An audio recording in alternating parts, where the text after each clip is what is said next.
ਵਾਹਿਗੁਰੂ ਜੀ ਕਾ ਖਾਲਸਾ ਵਾਹਿਗੁਰੂ ਜੀ ਕੀ ਫਤਿਹ। ਅਸਲਾਮ ਵਾਲੇਕਮ, ਆਦਾਬ, ਅਰਜ਼ ਮਹਾਂ। ਤੁਹਾਡੀ ਹੋਸਟ ਨੀਲਮ ਕੌਰ ਤੇ ਮੈਂ ਟੀਵੀ 84 ਦਰਸ਼ਕਾਂ ਤੇ ਸਰੋਤਿਆਂ ਨੂੰ ਜੀ ਆਇਆਂ ਕਹਿੰਦੀ ਆ ਪ੍ਰੋਗਰਾਮ ਸੱਚੋ ਸੱਚ ਵਿੱਚ, ਜਿਹੜੇ ਇਸ ਪ੍ਰੋਗਰਾਮ ਨਾਲ ਦੇਸ਼ਾਂ ਵਿਦੇਸ਼ਾਂ ਤੋਂ ਜੁੜ ਚੁੱਕੇ ਨੇ। ਖਾਲਸਾ ਅਫੇਅਰ ਸੈਂਟਰ ਦੇ ਸੰਚਾਲਕ ਡਾਕਟਰ ਅਮਰਜੀਤ ਸਿੰਘ ਜੀ ਸਟੂਡੀਓ 'ਚ ਮੇਰੇ ਨਾਲ ਸ਼ਾਮਲ ਨੇ। ਉਹਨਾਂ ਨਾਲ ਗੱਲਬਾਤ ਕਰਕੇ ਅੱਜ ਦੇ ਮਸ਼ਹੂਰ ਸਪੋਰ ਉਹਨਾਂ ਤੋਂ ਉਹਨਾਂ ਦਾ ਤਬਸਰਾ ਜਾਣਦੇ ਹਾਂ। ਜੀ ਡਾਕਟਰ ਸਾਹਿਬ, ਵਾਹਿਗੁਰੂ ਜੀ ਕਾ ਖਾਲਸਾ ਵਾਹਿਗੁਰੂ ਜੀ ਕੀ ਫਤਿਹ। हाँ जी नीलम कौर जी, ਤੁਹਾਨੂੰ ਵੀ ਤੇ ਦੁਨੀਆ ਭਰ ਚ ਬੈਠੇ ਸਾਡੇ ਬਹੁਤ ਹੀ ਪਿਆਰੇ ਸੋਹਣੇ ਸਿਆਣੇ ਟੀਵੀ 84 ਦੇ ਦਰਸ਼ਕਾਂ ਨੂੰ ਵੀ ਵਾਹਿਗੁਰੂ ਜੀ ਕਾ ਖਾਲਸਾ ਵਾਹਿਗੁਰੂ ਜੀ ਕੀ ਫਤਿਹ। ਸਾਡੇ ਬਹੁਤ ਹੀ ਪਿਆਰੇ ਮੁਸਲਮਾਨ ਭੈਣਾਂ ਭਰਾਵਾਂ ਨੂੰ ਅਸਲਾਮ ਅਲੈਕਮ। ਗੰਗਾ ਜਮਨੀ ਤਹਿਜ਼ੀਬ ਦੇ ਹਿੰਦੂ ਤਵੀਆਂ ਨੂੰ ਨਮੋ ਨਮੇ ਤੇ ਹੋਰ ਸਭ ਨੂੰ ਆਦਾਬ ਅਰਜ਼। ਜੀ ਡਾਕਟਰ ਸਾਹਿਬ, ਜੀ ਆਇਆਂ ਨੂੰ ਪ੍ਰੋਗਰਾਮ ਸੱਚੋ ਸੱਚ ਵਿੱਚ। ਬਹੁਤ ਮਿਹਰਬਾਨੀ ਜੀ ਡਾਕਟਰ ਸਾਹਿਬ, ਅੱਜ 16 ਅਪ੍ਰੈਲ 2025 3 ਵਿਸਾਖ ਨਾਨਕਸ਼ਾਹੀ ਸੰਮਤ 557 ਦਾ ਦਿਨ ਹੈ ਤੇ ਡਾਕਟਰ ਸਾਹਿਬ ਪ੍ਰੋਗਰਾਮ ਸ਼ੁਰੂ ਕਰਨ ਤੋਂ ਪਹਿਲਾਂ ਅਸੀਂ ਦਰਸ਼ਕਾਂ ਤੇ ਸਰੋਤਿਆਂ ਨੂੰ ਹਮੇਸ਼ਾ ਤਰ੍ਹਾਂ ਦੱਸੀ ਵਿਊਅਰਸ, ਜੇ ਤੁਸੀਂ ਹੱਕ ਸੱਚ ਇਨਸਾਫ ਤੇ ਪੈਰਾ ਦਿੰਦਾ ਇੱਕੋ ਇੱਕ ਚੈਨਲ ਟੀਵੀ 84 ਨੂੰ ਦੇਖਣਾ ਚਾਹੁੰਦੇ ਹੋ ਤਾਂ ਤੁਸੀਂ ਦੇਖ ਸਕਦੇ ਹੋ ਸਪੈਕਟਰਮ ਕੇਬਲ, ਆਰਸੀਨ ਕੇਬਲ, ਪਲਟਨ ਕੈਨੇਡਾ, ਰੋਕੂ, ਜਾਦੂ ਬਾਕਸ, ਸ਼ਾਵਾ, ਫੇਸਬੁੱਕ, ਟੀਵੀ 84 ਦੀ ਐਪ ਰਾਹੀਂ online streaming and IP box ਤੇ ਤੁਸੀਂ ਟੀਵੀ 84 ਨੂੰ ਦੇਖ ਸਕਦੇ ਹੋ। ਵਿਊਅਰਸ, ਜੇ ਤੁਸੀਂ ਟੀਵੀ 84 ਨਾਲ ਜਾਂ ਪ੍ਰੋਗਰਾਮ ਸੱਚੋ ਸੱਚ ਨਾਲ ਫੇਸਬੁੱਕ ਰਾਹੀਂ ਜੁੜੇ ਹੋ ਤਾਂ ਇਸ ਨੂੰ ਵੱਧ ਲਾਈਕ ਕਰੋ ਤੇ ਸ਼ੇਅਰ ਕਰੋ ਅਤੇ ਨਾਲ ਹੀ YouTube ਤੇ ਸਬਸਕ੍ਰਾਈਬ ਵੀ ਕਰੋ। ਇਹ ਵੀ ਦੱਸ ਦੇ ਕਿ ਤੁਸੀਂ ਟੀਵੀ 84 ਦੀ ਐਪ ਨੂੰ ਐਂਡਰੋਇਡ ਐਂਡ ਐਪ ਸਟੋਰ ਤੇ ਡਾਊਨਲੋਡ ਕਰਕੇ ਜੋ ਟੀਵੀ 84 ਦੀ ਲਾਈਵ ਸਟ੍ਰੀਮ ਹੈ ਇਸ ਨੂੰ ਤੁਸੀਂ 24 ਆਵਰਸ ਦੇਖ ਸਕਦੇ ਹੋ। ਸੋ ਵਿਊਅਰਸ, ਪ੍ਰੋਗਰਾਮ ਦੀ ਸ਼ੁਰੂਆਤ ਕਰਾਂਗੇ ਅੱਜ ਦੀ ਸਪਾਂਸਰਸ਼ਿਪ ਦੇ ਵਾਲੇ ਨਾਲ ਕਿ ਅੱਜ ਦੇ ਪ੍ਰੋਗਰਾਮ ਸੱਚੋ ਸੱਚ ਨੂੰ ਸਪਾਂਸਰ ਕੀਤਾ ਗਿਆ ਹੈ ਡਿਟਰੋਇਟ ਮਿਸ਼ੀਗਨ ਤੋਂ ਸਰਦਾਰ ਗੁਰਵਿੰਦਰ ਸਿੰਘ ਜੀ ਵੱਲੋਂ। ਸੋ ਇਹਨਾਂ ਨੇ ਟੀਵੀ 84 ਦੀ ਵੱਧ ਤੋਂ ਵੱਧ ਸਪੋਰਟ ਕਰਨ ਲਈ ਕਿਹਾ ਹੈ ਔਰ ਖਾਲਸਾ ਦੀ ਪ੍ਰਾਪਤੀ ਦੀ ਅਰਦਾਸ ਕੀਤੀ ਹੈ। ਸੋ ਅੱਜ ਦੀ ਸਪਾਂਸਰਸ਼ਿਪ ਲਈ ਅਸੀਂ ਸਰਦਾਰ ਗੁਰਵਿੰਦਰ ਸਿੰਘ ਜੀ ਦਾ ਤਹਿ ਦਿਲ ਤੋਂ ਧੰਨਵਾਦ ਕਰਦੇ ਹਾਂ। ਤੁਹਾਨੂੰ ਵੀ ਅਪੀਲ ਤੇ ਬੇਨਤੀ ਕਰਦੇ ਹਾਂ ਕਿ ਤੁਸੀਂ ਪ੍ਰੋਗਰਾਮ ਸੱਚੋ ਸੱਚ ਨੂੰ ਵੱਧ ਤੋਂ ਵੱਧ ਸਪਾਂਸਰ ਕਰੋ। ਸਪਾਂਸਰਸ਼ਿਪ ਲਈ ਤੁਸੀਂ ਸਾਨੂੰ ਕਾਲ ਕਰ ਸਕਦੇ ਹੋ ਸਾਡੇ ਫੋਨ ਨੰਬਰ ਤੇ 5166191984, ਸੇਮ ਨੰਬਰ ਤੇ WhatsApp ਕਰ ਸਕਦੇ ਹੋ। ਤੁਸੀਂ ਸਾਨੂੰ ਈਮੇਲ ਵੀ ਕਰ ਸਕਦੇ info@tv84.tv ਤੇ। ਸੋ ਵਿਊਅਰਸ, ਪਹਿਲੇ ਸੈਗਮੈਂਟ ਦੇ ਵਿੱਚ ਆਪਾਂ ਗੱਲਬਾਤ ਕਰਨ ਜਾ ਰਹੇ ਹਾਂ ਜਿਹੜਾ ਭਾਰਤ ਦਾ ਜਸਟਿਸ ਸਿਸਟਮ ਹੈ ਉਸ ਬਾਰੇ ਕਿ ਭਾਰਤ ਵਿੱਚ ਹਿੰਦੂਤਵਾ ਦਾ ਕਾਣਾ ਇਨਸਾਫ ਲਗਾਤਾਰ ਘੱਟ ਗਿਣਤੀਆਂ ਦੀ ਕੌਮਾਂ ਨੂੰ ਉਹਨਾਂ ਦੀ ਔਕਾਤ ਜਿਹੜਾ ਉਹ ਦਰਸਾ ਰਿਹਾ। ਲਗਭਗ 26 ਵਰੇ ਪਹਿਲਾਂ ਉੜੀਸਾ ਸਟੇਟ ਵਿੱਚ ਬਜਰੰਗ ਦੀ ਹਿੰਦੂਤਵੀ ਭੀੜ ਨੇ ਆਸਟ੍ਰੇਲੀਅਨ ਡਾਕਟਰ ਗ੍ਰੈਮ ਸਟੈਨ ਅਤੇ ਉਸ ਦੇ 6 ਸਾਲ ਤੇ 10 ਸਾਲ ਦੇ ਦੋਵੇਂ ਪੁੱਤਰਾਂ ਨੂੰ ਜਿਉਂਦਿਆਂ ਸਾੜ ਦਿੱਤਾ ਸੀ। ਡਾਕਟਰ ਸਟੈਨ ਜਿਹੜੇ ਨੇ ਪਿਛਲੇ ਕਈ ਦਹਾਕਿਆਂ ਤੋਂ ਉੜੀਸਾ ਦੇ ਕਬੀਲਿਆਂ ਲਈ ਮੁਫਤ ਡਾਕਟਰੀ ਸਹੂਲਤਾਂ ਜਿਹੜੇ ਉਹ ਦੇ ਰਹੇ ਸਨ। ਅੱਜ ਦੀਆਂ ਖਬਰਾਂ ਅਨੁਸਾਰ ਡਾਕਟਰ ਸਟੈਨ ਤੇ ਉਹਨਾਂ ਦੇ ਬੱਚਿਆਂ ਦੇ ਕਾਤਲ ਹਿੰਦੂਤਵੀ ਮਹਿੰਦਰਾ ਹੈਂਬਰ ਨੂੰ ਜੇਲ੍ਹ ਤੋਂ ਰਿਹਾ ਕਰ ਦਿੱਤਾ ਗਿਆ ਹੈ। ਰਿਹਾਈ ਦਾ ਕਾਰਨ ਉਸ ਦਾ ਗੁੱਡ ਬਿਹੇਵੀਅਰ ਦੱਸਿਆ ਗਿਆ। ਸੋ ਦੂਸਰੇ ਪਾਸੇ ਜੇਲ੍ਹ ਵਿੱਚ ਬੰਦੀ ਸਿੰਘਾਂ ਦਾ ਕੇਸ ਸਾਡੇ ਜਿਸ ਤਰ੍ਹਾਂ ਕਿ ਸਾਹਮਣੇ ਹੀ ਹੈ। ਸੋ ਇਸ ਬਾਰੇ ਆਪਾਂ ਗੱਲਬਾਤ ਕਰਨ ਜਾ ਰਹੇ ਹਾਂ। ਸੋ ਅਸੀਂ ਚਾਹਾਂਗੇ ਕਿ ਤੁਸੀਂ ਇਸੇ ਤਰ੍ਹਾਂ ਬਣੇ ਰਹਿਣਾ। ਦੇਖਣ ਸੁਣਨ ਲਈ ਤੁਹਾਡਾ ਸਭ ਦਾ ਬਹੁਤ ਬਹੁਤ ਧੰਨਵਾਦ। ਜੀ ਡਾਕਟਰ ਸਾਹਿਬ, ਕੀ ਵਿਚਾਰਾਂ ਨੇ? ਸਭ ਤੋਂ ਪਹਿਲਾਂ ਤਾਂ ਅੱਜ ਦੇ ਪ੍ਰੋਗਰਾਮ ਨੂੰ ਸਪਾਂਸਰ ਕਰਨ ਲਈ ਅਸੀਂ ਵੀਰ ਗੁਰਵਿੰਦਰ ਸਿੰਘ ਜਿਹੜੇ ਡਿਟਰੋਇਟ ਮਿਸ਼ੀਗਨ ਨਿਵਾਸੀ ਨੇ, ਟਰਾਂਸਪੋਰਟ ਬਿਜ਼ਨਸ 'ਚ ਨੇ ਜੀ, ਉਹਨਾਂ ਦੀ ਆਪਣੀ ਵੀ ਬਹੁਤ ਵੱਡੀ ਕੰਟਰੀਬਿਊਸ਼ਨ ਹੈ ਮੂਵਮੈਂਟ ਦੇ ਵਿੱਚ। ਉਹ ਖਾਸ ਤੌਰ ਤੇ ਜਦੋਂ ਬੀਤੇ ਸੈਚਰਡੇ ਇੰਡੀਆਨਾ ਦੇ ਵਿੱਚ ਖਾਲਸਾ ਸਾਜਨਾ ਦਿਵਸ ਦਾ ਸਮਾਗਮ ਹੋਇਆ ਉਸ ਦੇ ਵਿੱਚ ਉਹ ਚੇਚਾ ਆਏ, ਉਹਨਾਂ ਦੇ ਨਾਲ ਹੋਰ ਵੀ 4-5 ਸਿੰਘ ਪਹੁੰਚੇ। ਔਰ ਜਦੋਂ ਅਸੀਂ ਪਿੱਛੇ ਵੀ ਇਸ ਤੋਂ ਪਹਿਲਾਂ ਡਿਟਰੋਇਟ ਵਿਜ਼ਿਟ ਕੀਤਾ ਸੀ ਤੇ ਉਹਨਾਂ ਨੇ ਐਫਰਟ ਕਰਕੇ 20-25 ਹੋਰ ਨੌਜਵਾਨਾਂ ਨੂੰ ਇਕੱਠੇ ਕਰਕੇ ਇੱਕ ਬ੍ਰੇਨਸਟਾਰਮਿੰਗ ਸੈਸ਼ਨ ਵੀ ਰੱਖਿਆ ਸੀ। ਨਾਈਸ। ਔਰ ਇਹ ਬਹੁਤ ਜਿੱਥੇ ਖੁਦ ਸੂਝਵਾਨ ਨੇ, ਕੌਮੀ ਗੈਰਤ, ਕੌਮੀ ਅਣਖ, ਕੌਮੀ ਕਰ ਖਾਲਿਸਤਾਨ ਦੇ ਝੰਡਾ ਬਰਦਾਰ ਨੇ, ਉੱਥੇ ਟੀਵੀ 84 ਨਾਲ ਔਰ ਸਾਡੇ ਨਾਲ ਔਰ ਜਿੱਥੇ ਜਿਹੜਾ ਵੀ ਕੋਈ ਪੰਥਕ ਏਜੰਡੇ ਤੇ ਕੰਮ ਕਰਦਾ ਹੈ ਉਸ ਦੇ ਨਾਲ ਜਿਹੜਾ ਹੈ ਉਹ ਪੂਰਾ ਸਹਿਯੋਗ ਕਰਦੇ ਨੇ। ਇਹਨਾਂ ਨੇ ਬਹੁਤ ਸਾਰੇ ਸਿੰਘਾਂ ਦੀ ਸੰਗਤ ਮਾਣੀ ਹੋਈ ਹੈ। ਖਾਸ ਤੌਰ ਤੇ ਭਾਈ ਜਗਤਾਰ ਸਿੰਘ ਹਵਾਰਾ ਜਿਹੜੇ ਅੱਜ ਵੀ ਤਿਹਾੜ ਦੇ ਨਾਲ ਲੱਗਦੀ ਯੂਪੀ ਦੀ ਇੱਕ ਜੇਲ੍ਹ ਦੇ ਵਿੱਚ ਬੰਦ ਨੇ, ਪਰ ਜਿਸ ਅੰਦਾਜ਼ ਦੇ ਵਿੱਚ ਉਹਨਾਂ ਨੇ ਬੜੈਲ ਜੇਲ੍ਹ ਤੋਂ ਜਿਹੜਾ ਉਹ ਬਾਹਰ ਨਿਕਲੇ ਔਰ ਲਗਭਗ 18 ਮਹੀਨੇ ਸਰਵਾਈਵ ਕੀਤਾ ਔਰ ਉਹ ਸਾਰੇ ਦੇ ਵੀ ਉਹ ਚਸ਼ਮਦੀਦ ਨੇ। ਔਰ ਅਸੀਂ ਵੀਰ ਗੁਰਵਿੰਦਰ ਸਿੰਘ ਔਰ ਉਹਨਾਂ ਦੇ ਸਮੁੱਚੇ ਪਰਿਵਾਰ ਦਾ ਸ਼ੁਕਰੀਆ ਅਦਾ ਕਰਦੇ। ਦੇਖੋ, ਵੈਸੇ ਤਾਂ ਹਰ ਚੜ੍ਹਿਆ ਸੂਰਜ ਸਾਡੇ ਲੋਕਾਂ ਨੂੰ ਜੇ ਕਿਸੇ ਸੋਚ ਨਾਂ ਦੀ ਕੋਈ ਚੀਜ਼ ਹੈ ਜਾਂ ਗੈਰਤ ਨਾਂ ਦਾ ਕੋਈ ਤੱਤ ਹੈ ਤੇ ਉਹ ਹਰ ਚੜ੍ਹਦਾ ਸੂਰਜ ਹਰ ਭਾਰਤ ਦੇ ਨਕਸ਼ੇ 'ਚ ਕੈਦ ਹਰ ਸਿੱਖ ਨੂੰ, ਮੁਸਲਮਾਨ ਨੂੰ, ਈਸਾਈ ਨੂੰ, ਦਲਿਤ ਨੂੰ, ਆਦੀਵਾਸੀ ਨੂੰ ਇਹ ਅਹਿਸਾਸ ਜ਼ਰੂਰ ਕਰਵਾਉਂਦਾ ਹੈ ਕਿ ਗੁਲਾਮੀ ਔਰ ਆਜ਼ਾਦੀ ਦੇ ਵਿੱਚ ਕੀ ਫਰਕ ਹੁੰਦਾ ਹੈ, ਗੁਲਾਮੀ ਕਿਹਨੂੰ ਕਹਿੰਦੇ ਨੇ। ਬਿਲਕੁਲ। ਔਰ ਜਦੋਂ ਕਿਸੇ ਵੀ ਸੁਸਾਇਟੀ ਦੇ ਵਿੱਚ ਭਾਵੇਂ ਕਹਿਣ ਨੂੰ ਕਾਨੂੰਨ ਸਭ ਦੇ ਲਈ ਹੋਏ, ਲਫ਼ਜ਼ ਵੀ ਸੈਕੂਲਰਿਜ਼ਮ ਦਾ ਵਰਤਿਆ ਗਿਆ ਹੋਏ, ਕਾਨੂੰਨ ਨੂੰ ਵੀ ਇਹ ਕਿਹਾ ਜਾਏ ਕਿ ਜੀ ਉਸ ਦੀ ਨਜ਼ਰਾਂ 'ਚ ਸਭ ਬਰਾਬਰ ਨੇ, ਇਹ ਵੀ ਕਿਹਾ ਜਾਂਦਾ ਹੋਏ ਕਿ ਜੀ ਕਾਨੂੰਨ ਅੰਨਾ ਹੁੰਦਾ ਹੈ, ਭਾਵ ਉਹ ਕਿਸੇ ਦੀ ਜ਼ਾਤ, ਰੰਗ, ਨਸਲ, ਜੈਂਡਰ ਪਰਖ ਕੇ ਫਿਰ ਕਿਸੇ ਨਾਲ ਇਨਸਾਫ ਨਹੀਂ ਹੁੰਦਾ। ਅੰਨੇ ਦਾ ਮਤਲਬ ਹੈ ਕਿ ਜੋ ਕਾਨੂੰਨ ਦੀ ਖਿਲਾਫ ਵਰਜ਼ੀ ਕਰੇਗਾ ਉਸ ਨੂੰ ਸਜ਼ਾ ਯਾਫਤਾ ਕੀਤਾ ਜਾਏਗਾ, ਇਸ ਲਈ ਉਸ ਨੂੰ ਅੰਨਾ ਕਿਹਾ ਜਾਂਦਾ ਹੈ। ਪਰ ਅਸੀਂ ਇਹ ਦੇਖਦੇ ਹਾਂ ਕਿ ਵੀ ਜਿਨ੍ਹਾਂ ਨੇ ਕਾਨੂੰਨ ਨੂੰ ਇੰਟਰਪ੍ਰੀਟ ਕਰਨਾ ਹੈ ਉਹਨਾਂ ਦੇ ਵੀ ਹਿੰਦੂਤਵੀ ਅੱਖਾਂ ਲੱਗੀਆਂ ਹੋਈਆਂ ਨੇ। ਜਿਹੜੀ ਪੁਲਿਸ ਇਸ ਸਾਰੇ ਦੇ ਵਿੱਚ ਪਹਿਲੀ ਸਟੇਜ ਦੇ ਉੱਤੇ ਇਨਵੋਲਵ ਹੁੰਦੀ ਹੈ ਉਹਦੀਆਂ ਅੱਖਾਂ ਵੀ ਹਿੰਦੂਤਵੀ ਨੇ। ਜਿਹੜੇ ਸਿਆਸੀ ਲੋਕ ਹਕੂਮਤਾਂ ਰਨ ਕਰਦੇ ਨੇ, ਜਿਨ੍ਹਾਂ ਨੇ ਡਾਇਰੈਕਸ਼ਨ ਦੇਣੀ ਹੁੰਦੀ ਹੈ ਸਮਾਜ ਨੂੰ, ਉਹ ਵੀ ਹਿੰਦੂਤਵੀ ਚਸ਼ਮਿਆਂ ਦੇ ਨਾਲ ਹੀ ਸਾਰੀ ਗੱਲ ਨੂੰ ਦੇਖਦੇ ਨੇ। ਔਰ ਸਭ ਤੋਂ ਅਬਵ ਜੇ ਅਸੀਂ ਮੀਡੀਆ, ਜਿਹੜਾ ਕਿ ਫੋਰਥ ਪਿਲਰ ਕਿਸੇ ਵੀ ਜਮਹੂਰੀਅਤ ਦਾ ਕਿਹਾ ਜਾਂਦਾ ਸੀ, ਕਿ ਜਿੱਥੇ ਐਗਜ਼ੈਕਟਿਵ ਫੇਲ ਹੋ ਰਹੀ ਹੋਏ, ਗਵਰਨਮੈਂਟ ਫੇਲ ਹੋ ਰਹੀ ਹੋਏ, ਜਾਂ ਈਵਨ ਜੁਡੀਸ਼ਰੀ ਦੇ ਵਿੱਚ ਕੋਈ ਕਾਂਡ ਹੋਏ, ਤੇ ਫਿਰ ਮੀਡੀਆ ਉਹ ਸਵਾਲ ਪੁੱਛਦਾ ਹੈ, ਉਹ ਕ੍ਰਿਟਿਸਾਈਜ਼ ਕਰਦਾ ਹੈ, ਉਹ ਅਕਾਊਂਟੇਬਿਲਟੀ ਮੰਗਦਾ ਹੈ। ਪਰ ਜਿੱਥੇ ਬਿਲਕੁਲ ਇੱਕ ਅੰਨਾ ਜਨੂਨ, ਔਰ ਇਸ ਵੇਲੇ ਜੇ ਅਸੀਂ ਦੇਖਣਾ ਹੋਏ ਭਾਰਤ ਦੇ ਵਿੱਚ ਬੇਸ਼ੱਕ ਸਿੱਖ ਕੌਮ ਦੇ ਨੁਕਤਾ ਨਿਗਾਹ ਤੋਂ ਤਾਂ 47 ਤੋਂ ਬਾਅਦ ਹੀ ਸਾਡੀ ਕੌਮ ਦਾ ਜਿਹੜਾ ਜਾਗਰੂਕ ਹਿੱਸਾ ਸੀ, ਜਿਨ੍ਹਾਂ ਦੇ ਵਿੱਚ ਸਰ ਕਪੂਰ ਸਿੰਘ ਵਰਗੇ ਲੋਕ ਸ਼ਾਮਲ ਸਨ, ਉਹਨਾਂ ਨੇ ਤਾਂ ਉਦੋਂ ਹੀ ਇਹ ਪ੍ਰੈਡਿਕਟ ਕਰ ਦਿੱਤਾ ਸੀ, ਕਿਉਂਕਿ ਉਹਨਾਂ ਦੇ ਸਾਹਮਣੇ ਸਰ ਕਪੂਰ ਸਿੰਘ ਡਿਸਟ੍ਰਿਕਟ ਕਾਂਗੜਾ ਦੇ ਡਿਪਟੀ ਕਮਿਸ਼ਨਰ ਸਨ। ਜਦੋਂ 47 ਤੋਂ ਬਾਅਦ 10 ਅਕਤੂਬਰ 1947 ਨੂੰ ਮੁਲਕ ਵੰਡ ਤੋਂ ਬਾਅਦ ਇੱਕ ਸਰਕੂਲਰ ਜਿਹੜਾ ਹੋਮ ਮਿਨਿਸਟਰੀ ਪਟੇਲ ਵੱਲੋਂ ਆਇਆ, ਪੰਜਾਬ ਦੀ ਸਰਕਾਰ ਜਿਹਦਾ ਗਵਰਨਰ ਚੰਦੂ ਲਾਲ ਸੀ, ਉਸ ਦੇ ਰਾਹੀਂ ਡਿਪਟੀ ਕਮਿਸ਼ਨਰਸ ਦਾ, ਕਿਉਂਕਿ ਪੰਜਾਬ ਦੇ ਅਣਵੰਡੇ ਪੰਜਾਬ ਦੇ 29 ਜ਼ਿਲ੍ਹੇ ਸੀ, 16 ਜ਼ਿਲ੍ਹੇ ਪਾਕਿਸਤਾਨੀ ਪੰਜਾਬ ਦਾ ਹਿੱਸਾ ਬਣੇ, 13 ਜ਼ਿਲ੍ਹੇ ਇੱਧਰ ਆਏ। ਡਿਸਟ੍ਰਿਕਟ ਕਾਂਗੜਾ ਬਹੁਤ ਵੱਡਾ ਡਿਸਟ੍ਰਿਕਟ ਸੀ ਉਦੋਂ, ਲਾਹੌਲ, ਸਪੀਤੀ, ਕੁੱਲੂ ਇਹ ਸਾਰਾ ਕਾਂਗੜੇ ਦਾ ਹਿੱਸਾ ਹੀ ਸੀ। ਬਾਅਦ 'ਚ ਹੁਣ ਹਿਮਾਚਲ ਦੇ ਵਿੱਚ ਇਹਨਾਂ ਸਾਰਿਆਂ ਨੂੰ ਅੱਡ-ਅੱਡ ਜ਼ਿਲ੍ਹੇ ਬਣਾ ਦਿੱਤਾ ਗਿਆ। ਔਰ ਸਰ ਕਪੂਰ ਸਿੰਘ ਜਿਹੜੇ ਧਰਮਸ਼ਾਲਾ ਹੈੱਡਕੁਆਰਟਰ ਸੀ ਡਿਸਟ੍ਰਿਕਟ ਕਾਂਗੜਾ ਦਾ, ਉੱਥੇ ਵਿਰਾਜਮਾਨ ਸਨ। ਔਰ ਉਹਨਾਂ ਨੇ ਜਦੋਂ ਇਹ 10 ਅਕਤੂਬਰ 1947 ਦਾ ਸਰਕੂਲਰ ਦੇਖਿਆ ਕਿ ਸਿੱਖ ਇੱਕ ਕ੍ਰਿਮੀਨਲ ਕਬੀਲਾ ਹੈ ਔਰ ਕਾਨੂੰਨ ਮੰਨਣ ਵਾਲੇ ਹਿੰਦੂਆਂ ਲਈ ਖਤਰਾ ਹੈ, ਉਹਦੇ ਲਫ਼ਜ਼ ਹੀ ਇਹ ਸੀ, Sikhs are a criminal tribe and a menace to the law abiding Hindus. ਸੋ ਜ਼ਾਹਰ ਹੈ ਕਿ ਜਿਹੜੇ 13 ਜ਼ਿਲ੍ਹੇ ਸੀ ਉਹਨਾਂ 'ਚੋਂ ਵੀ ਸਿਰਫ 3 ਜ਼ਿਲ੍ਹਿਆਂ ਦੇ ਡਿਪਟੀ ਕਮਿਸ਼ਨਰ ਜਿਹੜੇ ਸੀ ਉਹ ਸਿੱਖ ਸਨ। ਉਹਨਾਂ 'ਚ ਵੀ ਇੱਕ ਪਤਤ ਸੀ, ਦੂਸਰਾ ਉਹ ਮਾਤਾ ਦਾ ਮਾਲ ਸੀ। ਸੋ ਬਾਕੀਆਂ ਨੇ ਤਾਂ ਕੀ ਬੋਲਣਾ ਸੀ। ਸਰ ਕਪੂਰ ਸਿੰਘ ਨੇ ਪ੍ਰੋਟੈਸਟ ਕੀਤਾ, ਉਹਨਾਂ ਨੇ ਜਵਾਬੀ ਲਿਖਿਆ ਕਿ ਬਈ ਤੁਸੀਂ ਸਾਰੀ ਕੌਮ ਨੂੰ ਕਿਵੇਂ ਜਰਾਇਮ ਪੇਸ਼ਾ ਬਣਾ ਸਕਦੇ ਹੋ। ਫਿਰ ਉਹਨਾਂ ਦੇ ਨਾਲ ਕੀ ਵਾਪਰਿਆ, ਕਿਵੇਂ ਉਹਨਾਂ ਨੂੰ ਝੂਠੇ ਕੇਸਾਂ 'ਚ ਉਲਝਾ ਕੇ ਸਸਪੈਂਡ ਕੀਤਾ ਗਿਆ, ਫਿਰ ਡਿਸਮਿਸ ਕੀਤਾ ਗਿਆ, ਜਦੋਂ ਕਿ ਉਹਨਾਂ ਦੀ ਉਹ ICS ਸਨ, ਉਦੋਂ IAS ਨਹੀਂ ਸੀ ਹੁੰਦਾ, ਉਦੋਂ ਇੰਡੀਅਨ ਸਿਵਲ ਸਰਵਿਸ ਕਹਿੰਦੇ ਸੀ। ਔਰ ਉਹਨਾਂ ਦੀ 15-16 ਸਾਲ ਦੀ ਨੌਕਰੀ ਜਿਹੜੀ ਇੰਪੈਕੇਬਲ ਸੀ, ਜਿਹਦੇ ਥੱਲੇ ਉਹਨਾਂ ਨੇ ਉਹ ਉਸ ਵੇਲੇ ਦੇ ਪੰਜਾਬ ਦੇ ਜ਼ਿਲ੍ਹਾ ਗੁੜਗਾਵਾਂ ਦੇ ਵੀ ਜਿਹੜੇ ਆ ਉਹ ਡਿਪਟੀ ਕਮਿਸ਼ਨਰ ਰਹੇ ਸੀ। ਪਾਕਿਸਤਾਨ ਵਿਚਲਾ ਜਿਹੜਾ ਜ਼ਿਲ੍ਹਾ ਗੁਜਰਾਤ ਹੈ ਉਹਦੇ ਵੀ ਡਿਪਟੀ ਕਮਿਸ਼ਨਰ ਰਹੇ ਸੀ। ਔਰ ਈਵਨ ਭਾਰਤ ਛੱਡੋ ਅੰਦੋਲਨ ਦੇ ਦੌਰਾਨ ਉਹਨਾਂ ਨੇ ਬੜੇ ਸੈਂਸਿਟਿਵ ਕਰਨਾਲ ਡਿਸਟ੍ਰਿਕਟ ਨੂੰ ਹੈਂਡਲ ਕੀਤਾ ਸੀ।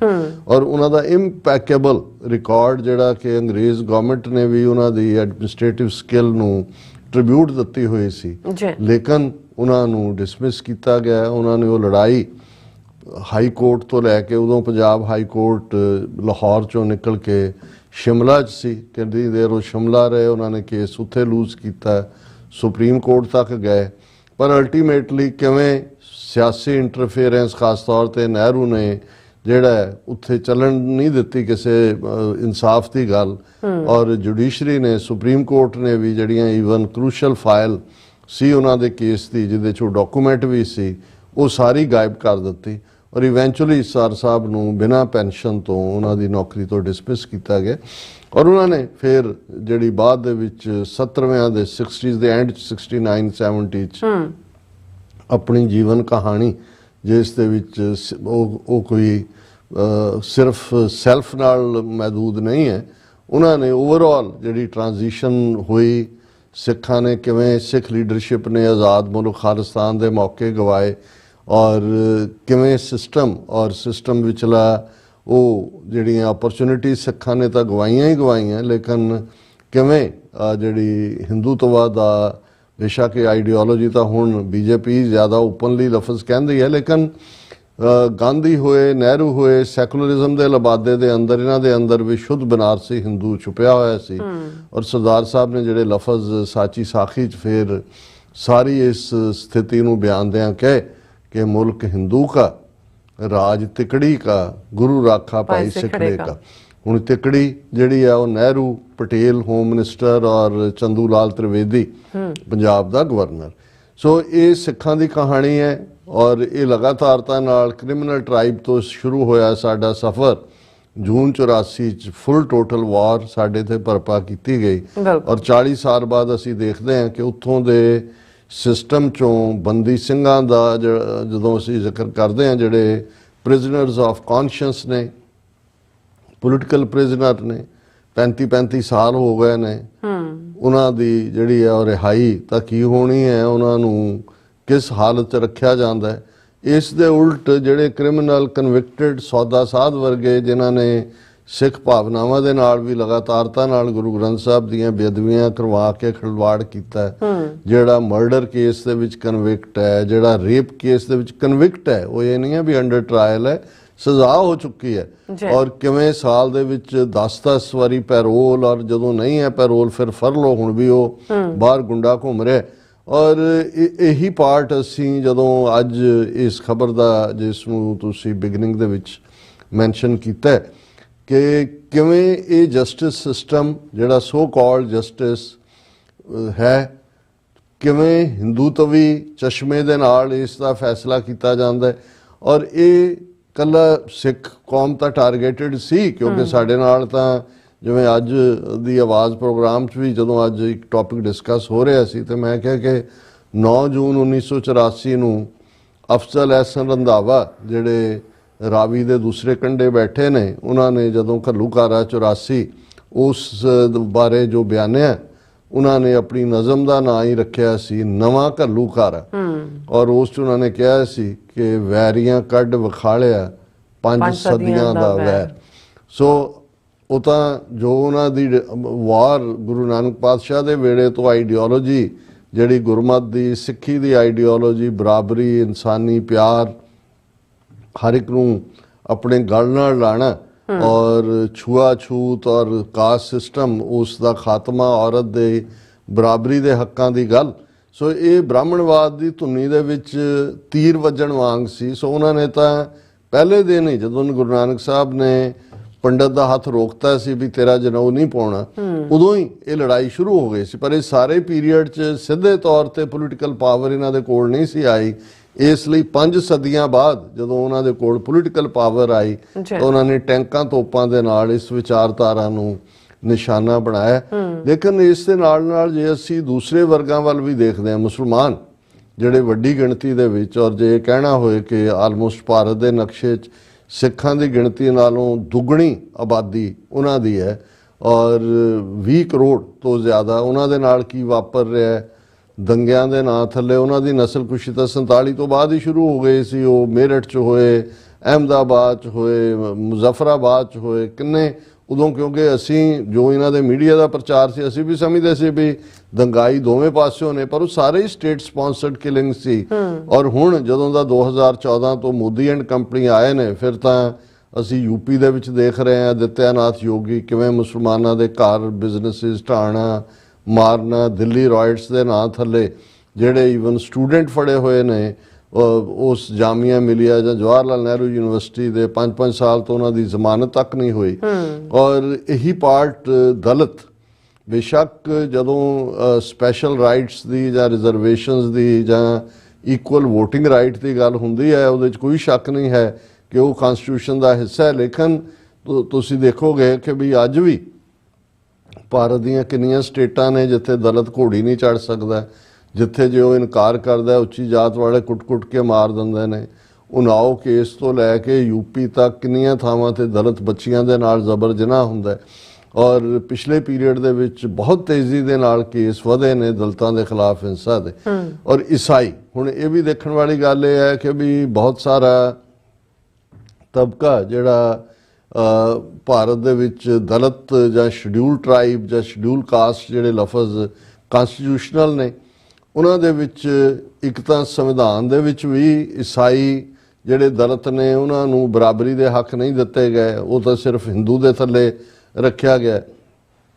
ਦੂਸਰੇ ਪਾਸੇ ਅਸੀਂ ਦੇਖਦੇ ਹਾਂ ਕਿ ਉਹਨਾਂ ਨੇ ਜਿੱਥੇ ਵੀ, ਕਿਉਂਕਿ ਟਰਾਈਬਲਸ ਦੇ ਵਿੱਚ ਜਿਹੜੇ ਉਹਨਾਂ ਦੀ ਸੁਸਾਇਟੀ ਹੈ, ਬੈਪਟਿਸਟ ਚਰਚ ਹੋਏ ਔਰ ਦੂਸਰੇ ਜਿਹੜੇ ਨੇ ਮੈਥੋਡਿਸਟ ਚਰਚ ਔਰ ਇੱਕ ਮੇਨ ਐਵੈਂਜਲਿਕਲ ਮਿਸ਼ਨ ਚਰਚ ਹੈ ਅਮਰੀਕਾ ਦੇ, ਯੂਰਪ ਦੇ, ਇਹਨਾਂ ਨੇ ਬਹੁਤ ਸਾਰਾ ਕੰਮ ਕੀਤਾ। ਇਹੀ ਕਾਰਨ ਹੈ ਕਿ ਨਾਗਾਲੈਂਡ ਹੋਏ, ਮਿਜ਼ੋਰਮ ਹੋਏ, ਮਨੀਪੁਰ ਹੋਏ, ਇਹਨਾਂ ਦੇ ਵਿੱਚ ਜਿਹੜੀ ਈਸਾਈ ਆਬਾਦੀ ਹੈ ਬਹੁਤ ਸਾਰੇ ਉਹਨਾਂ 'ਚ ਕਬੀਲਿਆਂ ਦੇ ਲੋਕ ਨੇ ਜਿਨ੍ਹਾਂ ਨੂੰ ਬਹੁਤ ਅੱਛੀ ਐਜੂਕੇਸ਼ਨ ਇਹਨਾਂ ਨੇ ਦਿੱਤੀ, ਇਹਨਾਂ ਮਿਸ਼ਨਸ ਨੇ। ਔਰ ਅਲਟੀਮੇਟਲੀ ਉਹਨਾਂ ਨੇ ਇਹਨਾਂ ਤੋਂ ਕਿ ਵੈਸੇ ਵੀ ਉਹ ਕੋਈ ਹਿੰਦੂ ਤੋਂ ਕਨਵਰਟ ਨਹੀਂ ਨੇ, ਟਰਾਈਬਲਸ ਦਾ ਇੱਕ ਆਪਣਾ ਮਜ਼ਹਬ, ਪ੍ਰਿਮਿਟਿਵ ਕਿਸਮ ਦਾ ਉਹਨਾਂ ਦਾ ਮਜ਼ਹਬ ਰਿਹਾ ਔਰ ਉਹਨਾਂ ਨੂੰ ਇਹ ਲੱਗਦਾ ਵੀ ਜਿੱਥੋਂ ਸਾਨੂੰ ਰੋਟੀ ਮਿਲਦੀ ਹੈ, ਸਾਡਾ ਇਲਾਜ ਹੈ, ਸਾਡੀ ਐਜੂਕੇਸ਼ਨ ਹੈ, ਔਰ ਉਹ ਕਨਵਰਟ ਹੁੰਦੇ ਨੇ। ਔਰ ਜਿਹੜਾ ਕਿ ਕਨਸਟੀਟਿਊਸ਼ਨਲੀ ਵੀ ਅਲਾਉਡ ਹੈ ਅੰਟਲ ਅਨਲੈਸ ਤੁਸੀਂ ਕਿਸੇ ਨੂੰ ਫੋਰਸਫੁਲੀ ਕਨਵਰਟ ਕਰਦੇ ਹੋ ਜਾਂ ਲਿਓਰ ਕਰਦੇ ਹੋ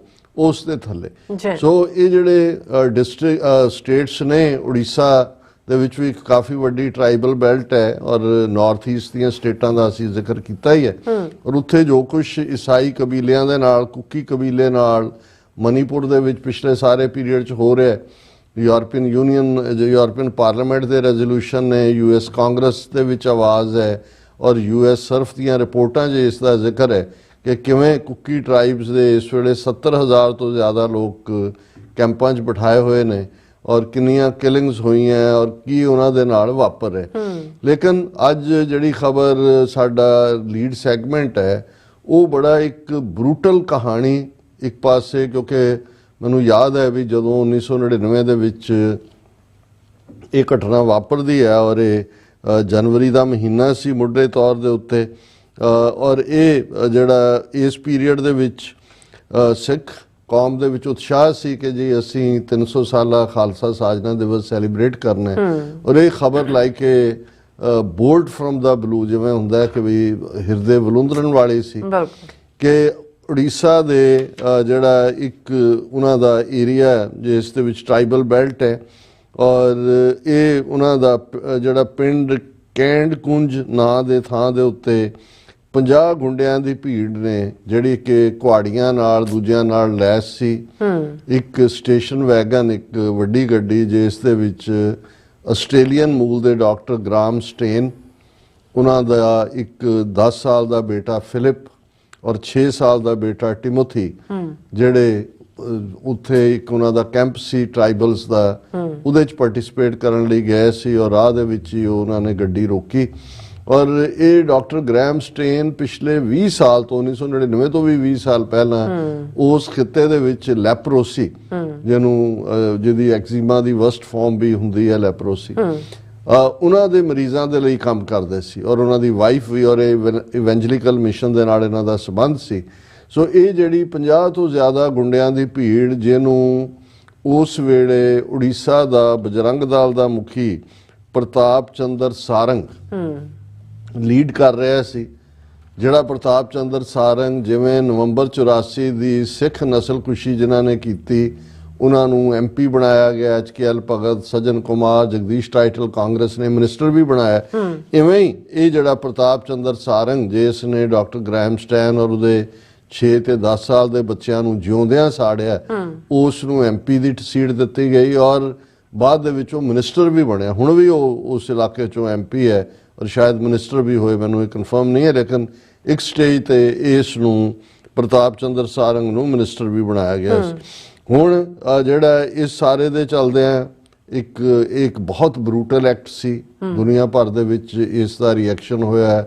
ਆਸਟ੍ਰੇਲੀਅਨ ਗਵਰਨਮੈਂਟ ਨੇ ਇਸ ਦੇ ਉੱਤੇ ਆਪਣੀ ਲਾਈਨ ਲਈ ਔਰ ਇਸ ਦੇ ਮੁੱਖ ਦੋਸ਼ੀਆਂ ਦੇ ਵਿੱਚ ਦਾਰਾ ਸਿੰਘ ਨਾਂ ਦਾ ਬੰਦਾ ਜਿਹੜਾ ਬਜਰੰਗ ਦਲ ਦਾ ਨਾਲ ਹੀ ਸੰਬੰਧਿਤ ਸੀ, ਉਸ ਦੀ ਗ੍ਰਿਫਤਾਰੀ ਹੋਈ। ਔਰ ਇਸੇ ਤਰ੍ਹਾਂ ਇੱਕ ਹੋਰ ਜਿਹੜਾ ਮਹਿੰਦਰਾ ਹੈਮਬਰਾਮ ਨਾਂ ਦਾ, ਇਹ ਸਾਰੇ ਕੋਈ ਫੜੇ ਗਏ, 30-35 ਰਿਲੀਜ਼ ਕਰਤੇ, ਕੁਝ ਹਾਈ ਕੋਰਟ ਨੇ ਕਰਤੇ, ਕੁਝ ਸੁਪਰੀਮ ਕੋਰਟ ਨੇ ਕਰਤੇ ਔਰ ਕਿਸੇ ਨੂੰ ਵੀ ਡੈਥ ਸੈਂਟੈਂਸ ਨਹੀਂ ਦਿੱਤੀ ਗਈ। ਔਰ ਇਸ ਮੁੱਦੇ ਤੇ ਜਿਹੜੀ ਉੜੀਸਾ ਹਾਈ ਕੋਰਟ ਦੀਆਂ ਜਜਮੈਂਟਸ ਔਰ ਸੁਪਰੀਮ ਕੋਰਟ, ਔਰ ਬਾਅਦ 'ਚ ਇਹ ਵੀ ਪਹਿਲੀ ਵਾਰ ਹੋਇਆ ਵੀ ਸੁਪਰੀਮ ਕੋਰਟ ਨੇ ਇੰਨੀ ਬਾਇਸ ਜਜਮੈਂਟ ਦਿੱਤੀ। ਉਹ ਸੁਪਰੀਮ ਕੋਰਟ ਦਾ ਇਹ ਕਹਿਣਾ ਸੀ ਜੇ ਤੁਸੀਂ ਕਨਵਰਟ ਕਰੋਗੇ ਫਿਰ ਲੋਕ ਸਾੜਨਗੇ ਹੀ ਤੁਹਾਨੂੰ, ਇਸ ਕਿਸਮ ਦੇ ਸੀ ਕਮੈਂਟ। ਪਰ ਜਦੋਂ ਇੰਟਰਨੈਸ਼ਨਲ ਕ੍ਰਿਟਿਸਿਜ਼ਮ ਹੋਇਆ ਉਹਨਾਂ ਨੂੰ ਇਹ ਆਪਣੇ ਲਫ਼ਜ਼ ਵਾਪਸ ਲੈਣੇ ਪਏ। ਹੁਣ ਇਸ ਸਾਰੇ 'ਚ 1965 ਤੋਂ ਡਾਕਟਰ ਗ੍ਰੈਹਮ ਸਟੇਨ ਉਸ ਥਾਂ ਦੇ ਉੱਤੇ ਐਕਟ ਕਰ ਰਹੇ ਸੀ। ਹੁਣ 1965 ਦਾ ਮਤਲਬ ਇਹ ਹੈ ਕਿ ਵੀ ਆਲਮੋਸਟ 30 ਸਾਲ ਤੋਂ ਜ਼ਿਆਦਾ। ਔਰ ਇਸ ਸਭ ਦਾ ਉਹਨਾਂ ਨੂੰ ਜੋ ਰਿਵਾਰਡ ਦਿੱਤਾ ਉਹ ਤਾਂ ਜ਼ਾਹਰ ਸੀ ਕਿ ਵੀ ਉਹ ਦੋਨੋਂ ਹੀ ਪੁੱਤਰ ਉਹਨਾਂ ਦੇ ਔਰ ਉਹਨਾਂ ਨੂੰ ਜਿਉਂਦੇ ਸਾੜ ਦਿੱਤਾ ਗਿਆ। ਪਰ ਜਿਹੜੀ ਉਸ ਪੀਰੀਅਡ 'ਚ ਵੀ ਮੈਨੂੰ ਯਾਦ ਹੈ ਵੀ ਜਿਹੜੀ ਗੱਲ ਨੇ ਮੈਨੂੰ ਬਹੁਤ ਟੱਚ ਕੀਤਾ ਸੀ ਕਿ ਉਹਨਾਂ ਦੀ ਵਾਈਫ ਜਦੋਂ ਉਹਨੂੰ ਇਹ ਕਿਹਾ ਗਿਆ ਕਿ ਵੀ ਤੁਸੀਂ ਐਜ਼ ਏ ਵਿਟਨੈਸ ਜਾਂ ਦੂਜਾ ਆਓ, ਤੇ ਉਹਨੇ ਕਿਹਾ ਕਿ ਵੀ ਨਹੀਂ, ਸਾਡੀ ਟ੍ਰੈਡੀਸ਼ਨ 'ਚ ਅਸੀਂ ਜਿਹੜਾ ਹੈ ਉਹ ਮਾਫ ਕੀਤਾ ਮੈਂ। ਮਤਲਬ ਇਹ ਬਹੁਤ ਵੱਡੀ ਗੱਲ ਸੀ ਕਿ ਕਹਿੰਦੇ ਕੋਈ ਨਹੀਂ, ਇਹ ਜੋ ਰੱਬ ਨੂੰ ਮਨਜ਼ੂਰ ਸੀ ਉਹ ਜੀਸਸ ਦੇ ਰਸਤੇ ਤੇ ਤੁਰਦਿਆਂ ਉਹਨਾਂ ਨੇ, ਮੇਰੇ ਪੁੱਤਰਾਂ ਨੇ ਔਰ ਮੇਰੇ ਪਤੀ ਨੇ ਜਿਹੜੀ ਆ ਉਹ ਕੁਰਬਾਨੀ ਦਿੱਤੀ ਹੈ। ਹੁਣ ਇਸ ਸਾਰੇ ਦੇ ਉੱਤੇ ਇਸ ਤੋਂ ਪਹਿਲਾਂ ਕਿ ਮੈਂ ਇਹ ਦੱਸਾਂ ਕਿ ਵੀ ਅੱਜ ਜਿਹੜੀ ਖਬਰ ਮੇਨਲੀ ਹੈ ਕਿ Graham Staines murder convict released on grounds of good behaviour after 25 years in jail. ਕਿ 25 ਸਾਲ ਬਾਅਦ ਇਹ ਮਹਿੰਦਰਾ ਹੈਮਬ੍ਰਮ ਨੂੰ ਜਿਹੜਾ ਕਿਉਂਜਰ ਜੇਲ੍ਹ ਹੈ ਉੜੀਸਾ ਦੀ, ਉੱਥੋਂ ਰਿਲੀਜ਼ ਕੀਤਾ ਗਿਆ। ਔਰ ਜਿਵੇਂ ਬਿਲਕਿਸ ਬਾਨੋ ਕੇਸ ਦੇ ਵਿੱਚ ਜਿਹੜੇ ਰਿਲੀਜ਼ ਹੋਏ ਸੀ 6, ਉਹਨਾਂ ਨੂੰ ਬਾਹਰ ਹਾਰ ਪਾ ਕੇ ਸਵਾਗਤ ਕੀਤਾ ਗਿਆ, ਲੱਡੂ ਖਵਾਏ ਗਏ, ਠੀਕ ਇਵੇਂ ਹੀ ਇਸ ਬਜਰੰਗ ਦਲ ਦੇ ਗੁੰਡੇ ਦਾ ਸਵਾਗਤ ਕੀਤਾ ਗਿਆ। ਗਲ ਦੇ ਵਿੱਚ ਹਾਰ ਪਾਏ ਦੀ ਫੋਟੋ ਸਾਡੇ ਦਰਸ਼ਕ ਵੀ ਦੇਖ ਸਕਦੇ ਨੇ। ਔਰ ਇਹ ਖਬਰ ਹੀ ਹੈ ਕਿ ਵੀ ਉਹਨੂੰ ਇਹ ਜਿਹੜਾ ਸਰਕਾਰ ਨੇ ਰਿਕਮੈਂਡੇਸ਼ਨ ਕੀਤੀ। ਹੁਣ ਉੜੀਸਾ ਦੇ ਵਿੱਚ ਬੀਜੇਪੀ ਦੀ ਗਵਰਨਮੈਂਟ ਹੈ। ਉਹ ਪਹਿਲਾਂ ਜਿਹੜਾ ਉਹਨਾਂ ਦਾ ਉੜੀਸਾ ਦੀ ਆਪਣੀ ਲੋਕਲ ਪਾਰਟੀ ਬੀਜੂ ਪਟਨਾਇਕ ਦਲ, ਜਿਹੜਾ ਬੀਜੂ ਪਟਨਾਇਕ ਉਹਦਾ ਮੁੰਡਾ ਨਵੀਨ ਪਟਨਾਇਕ ਸੀ, ਸੋ ਉਹਨਾਂ ਨੇ ਇਹ ਕਿਹਾ ਕਿ ਜੀ ਇਹ ਹੈਮਬਰਗ ਜਿਹੜਾ ਉਹ ਇਨਵੋਲਵ ਸੀ ਉਸ ਵੈਨ ਨੂੰ ਅੱਗ ਲਾਉਣ ਜਿਸ ਚ ਡਾਕਟਰ ਔਰ ਉਹਦੇ 2 ਬੱਚੇ ਮਾਰੇ ਗਏ ਸੀ 22 ਜਨਵਰੀ 1999 ਨੂੰ। ਔਰ ਉਸ ਦੀ recommendation Odisha state central review board ਨੇ ਕੀਤੀ ਹੈ। ਔਰ ਕੰਜੌਰ ਜੇਲ੍ਹ ਅਥਾਰਟੀ ਨੇ ਕਿਹਾ ਕਿ ਜੀ ਅਸੀਂ ਤਾਂ ਕਾਨੂੰਨ ਦੇ ਮੁਤਾਬਕ ਉਹਨੂੰ ਰਿਲੀਜ਼ ਕੀਤਾ ਕਿਉਂਕਿ ਉਹਦਾ ਬਹੁਤ ਚੰਗਾ ਬਿਹੇਵੀਅਰ ਸੀ।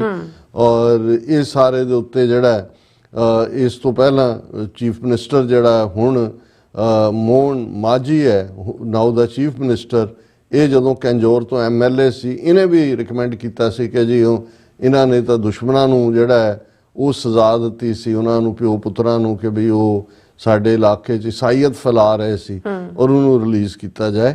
ਔਰ ਇਸ ਸਾਰੇ ਦੇ ਚੱਲਦੇ ਆ ਮੈਂ ਇਹ ਦੱਸਣਾ ਚਾਹੁੰਦਾ ਵੀ ਇੱਕ ਪਾਸੇ ਅਸੀਂ ਇਸ ਦੀ ਗੱਲ ਕਰ ਰਹੇ ਹਾਂ, ਦੂਜੇ ਪਾਸੇ ਅੱਜ ਸ਼੍ਰੋਮਣੀ ਕਮੇਟੀ ਦੀ ਜਿਹੜੀ ਹੈ ਇੰਟਰਿਮ ਕਮੇਟੀ ਦੀ ਮੀਟਿੰਗ ਇਸ ਮੁੱਦੇ ਤੇ ਹੀ ਹੋਈ ਕਿ ਜੀ ਅਸੀਂ ਸੈਂਟਰ ਗਵਰਨਮੈਂਟ ਨੂੰ ਲਿਖਦੇ ਹਾਂ ਬੰਦੀ ਸਿੰਘਾਂ ਦੇ ਮਾਮਲੇ ਨੂੰ ਚੁੱਕਿਆ ਜਾਏ। ਬਲਵੰਤ ਸਿੰਘ ਰਾਜੋਆਣਾ ਜਿਨ੍ਹਾਂ ਨੂੰ ਜਿਹੜਾ 2019 ਦੇ ਵਿੱਚ ਗੁਰੂ ਨਾਨਕ ਪਾਤਸ਼ਾਹ ਦੇ 550 ਸਾਲਾ ਪ੍ਰਕਾਸ਼ ਪੁਰਬ ਦੇ ਮੌਕੇ ਜਿਹੜਾ ਉਹ ਰਿਹਾਈ ਦਿੱਤੀ ਗਈ ਸੀ, ਆਰਡਰ ਕੀਤਾ, ਉਹਨੂੰ ਕੀਤਾ ਜਾਏ ਕਿਉਂਕਿ ਰਾਜੋਆਣੇ ਨੇ ਸਪਸ਼ਟ ਕਿਹਾ ਹੋਇਆ ਕਿ ਵੀ ਇਹਨਾਂ ਨੂੰ ਕਹੋ ਵੀ ਫਾਂਸੀ ਦੇਣ, ਮੈਨੂੰ ਵੀ ਅੰਦਰ ਇੰਨੇ ਵਰੇ ਜਿਹੜੇ ਨੇ 25-30 ਸਾਲ ਹੋ ਗਏ ਨੇ ਔਰ ਇਵੇਂ ਉਸ ਕਾਲ ਕੋਠੜੀ 'ਚ ਰੱਖਿਆ ਹੋਇਆ ਜਿਹੜਾ ਜ਼ਾਹਰ ਹੈ ਜਦੋਂ ਡੈਥ ਸੈਂਟੈਂਸ ਹੁੰਦੀ ਹੈ। ਸੋ ਇਸ ਮਾਮਲੇ 'ਚ ਮੈਂ ਜਦੋਂ ਇਸ ਕੇਸ ਨੂੰ ਅੱਜ ਦੁਬਾਰਾ ਰੀਵਿਜ਼ਿਟ ਕਰ ਰਿਹਾ ਸੀ ਤੇ ਅਦਾਲਤੀ ਸਿਸਟਮ, ਜਦੋਂ ਅਸੀਂ ਇਹ ਕਹਿੰਦੇ ਹਾਂ ਕਿ ਵੀ ਅਦਾਲਤਾਂ 'ਚੋਂ ਇਨਸਾਫ ਨਹੀਂ ਨਿਕਲਦਾ ਜਾਂ ਨਹੀਂ ਨਿਕਲਿਆ, ਜਾਂ ਅਸੀਂ ਇਹ ਕਿਹਾ ਕਿ ਭਾਈ ਇਹ ਹਿੰਦੂਤਵੀ ਚਸ਼ਮੇ ਦੇ ਨਾਲ ਇਨਸਾਫ ਹੈ, ਤੇ ਫਿਰ ਤੁਹਾਨੂੰ ਇਸ ਦੇ ਉੱਤੇ ਉਹਨਾਂ ਦੀ ਜਿਹੜੀ ਅਦਾਲਤਾਂ ਨੇ ਜਦੋਂ ਇਹ ਫੈਸਲੇ ਸੁਣਾਏ ਇਸ ਕੇਸ ਦੇ ਉੱਤੇ, ਉਸ 'ਚੋਂ ਤੁਹਾਨੂੰ ਉਹ ਬਾਇਸ ਬੜਾ ਕਲੀਅਰ ਨਜ਼ਰ ਆ ਜਾਂਦਾ ਹੈ। ਔਰ ਇਹ ਜਿਹੜਾ supreme court of India judgment ਇਸ ਕੇਸ ਦੇ ਵਿੱਚ ਇਹ ਟ੍ਰਾਇਲ ਕੋਰਟ ਸੀ ਭੁਵਨੇਸ਼ਵਰ ਦਾ ਜਿਹੜੀ ਕਿ ਉੜੀਸਾ ਦੀ ਕੈਪੀਟਲ ਹੈ। ਔਰ ਉਹਨਾਂ ਨੇ ਜਿਹੜਾ ਬੇਸ਼ੱਕ ਜਿਹੜਾ ਸਰਕਾਰੀ ਸਾਈਡ ਨੇ ਦਾਰਾ ਸਿੰਘ ਦੀ ਡੈਥ ਸੈਂਟੈਂਸ ਮੰਗੀ ਸੀ ਕਿ ਭਾਈ ਉਸ ਨੂੰ ਛੱਡਿਆ ਜਾਏ, ਲੇਕਿਨ ਜਿਹੜਾ ਉੜੀਸਾ ਹਾਈ ਕੋਰਟ ਨੇ ਉਸ ਸੈਸ਼ਨ ਜੱਜ ਨੇ ਦੇ ਦਿੱਤੀ ਸੀ ਸਜ਼ਾਏ ਮੌਤ, ਲੇਕਿਨ ਉੜੀਸਾ ਹਾਈ ਕੋਰਟ ਨੇ ਉਸ ਦੀ ਮੌਤ ਦੀ ਸਜ਼ਾ ਨੂੰ ਉਮਰ ਕੈਦ ਬਦਲ ਦਿੱਤਾ ਸੀ। ਔਰ ਸੁਪਰੀਮ ਕੋਰਟ ਨੇ ਵੀ ਹਾਈ ਕੋਰਟ ਦੇ ਡਿਸੀਜਨ ਨੂੰ 21 ਜਨਵਰੀ 2011 ਨੂੰ ਜਦੋਂ ਕਿ ਸੁਪਰੀਮ ਕੋਰਟ ਦਾ ਡਿਸੀਜਨ ਆਇਆ ਉਸ ਨੂੰ ਉਹਨਾਂ ਨੇ ਬਰਕਰਾਰ ਰੱਖਿਆ ਸੀ ਕਿ ਨਹੀਂ ਇਹਨੂੰ ਡੈਥ ਸੈਂਟੈਂਸ ਦੀ ਮੌਤ ਦੀ ਸਜ਼ਾ ਦੀ ਲੋੜ ਨਹੀਂ। ਔਰ ਉਹਨਾਂ ਨੇ ਆਪਣੀ ਜਜਮੈਂਟ 'ਚ ਲਿਖਿਆ ਸੀ In the case on hand, thou Graham Stan and his 2 minor sons were burned to death while they were sleeping inside a station wagon at Manoharpur.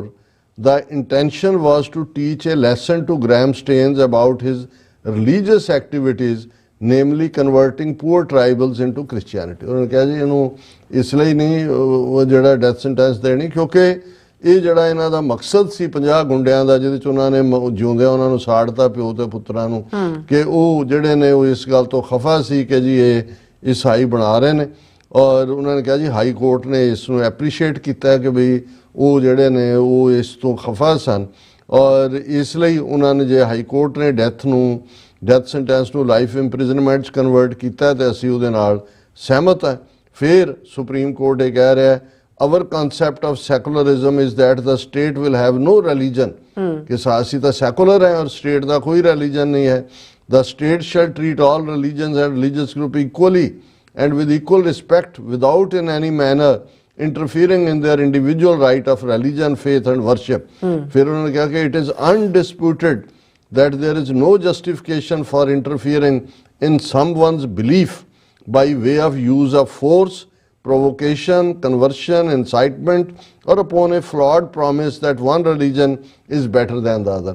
ਹੁਣ ਮਤਲਬ ਇਹ supreme court doctor Graham Staines ਤਾਂ ਉਹਦੇ 2 minor ਬੱਚਿਆਂ ਨੂੰ ਹੀ ਦੋਸ਼ੀ ਦੱਸ ਰਿਹਾ ਹੈ ਕਿ ਜੀ ਇਹ ਸਾਡੀ ਸੈਕੂਲਰ ਸਟੇਟ ਹੈ, ਜੇ ਕੋਈ ਆਪਣੇ ਧਰਮ ਨੂੰ ਬਿਹਤਰ ਕਹੇਗਾ ਉਹਦਾ ਪ੍ਰਚਾਰ ਕਰੇਗਾ ਜਾਂ ਉਹ ਸਾਰੇ ਦੇ ਵਿੱਚ ਇਨਵੋਲਵ ਹੋਏਗਾ ਤਾਂ ਫਿਰ ਉਹਦਾ ਰਿਐਕਸ਼ਨ ਤਾਂ ਹੋਏਗਾ ਹੀ।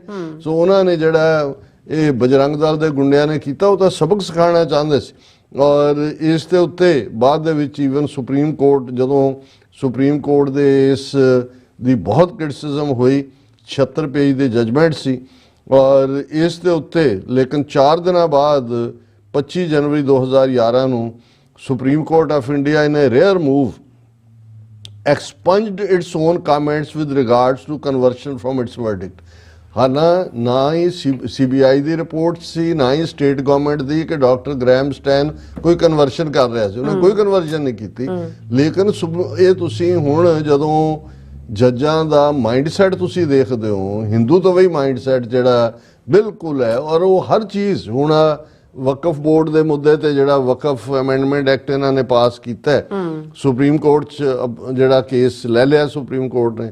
ਹੁਣ ਕੱਲ ਸੁਪਰੀਮ ਕੋਰਟ ਨੇ ਪੁੱਛਿਆ ਕਿ ਜੀ ਹਿੰਦੂ ਬਾਡੀਜ਼ ਜਾਂ ਦੂਜੇ ਮਜ਼ਹਬਾਂ ਦੇ ਜਿਹੜੇ ਨੇ ਉਹਨਾਂ 'ਚ ਗੈਰ ਹਿੰਦੂ ਜਾਂ ਕਿਸੇ ਨੂੰ ਲਿਆ ਜਾ ਆਪਣੇ ਬੜੇ ਖੁਸ਼ ਹੋ ਰਹੇ ਨੇ ਕਿ ਦੇਖੋ ਕਿ ਇਹੀ ਕੰਮ ਇਹਨਾਂ ਨੇ ਆਰਟੀਕਲ 370 ਵੇਲੇ ਸਵਾਲ ਪੁੱਛ ਕੇ ਕੀਤਾ ਸੀ ਇੱਦਾਂ ਦੇ। ਤਾਂ ਬਹੁਤਿਆਂ ਨੂੰ ਲੱਗਦਾ ਸੀ ਕਿ ਦੇਖੋ ਜੀ ਜਜਮੈਂਟ ਤਾਂ ਜਿਹੜੀ ਹੈ ਇਹਦਾ ਮਤਲਬ ਇਹ ਆਰਟੀਕਲ 370 ਜਿਹੜਾ ਖਤਮ ਕੀਤਾ ਇੰਡੀਅਨ ਗਵਰਨਮੈਂਟ ਨੇ। ਅਸੀਂ ਉਦੋਂ ਵੀ ਕਿਹਾ ਸੀ ਅਸੀਂ ਕਿਹਾ ਸੀ ਵੀ ਬਿਲਕੁਲ ਉਹ ਸਰਕਾਰ ਦੇ ਫੈਸਲੇ ਤੇ ਮੋਹਰ ਲਾਣਗੇ।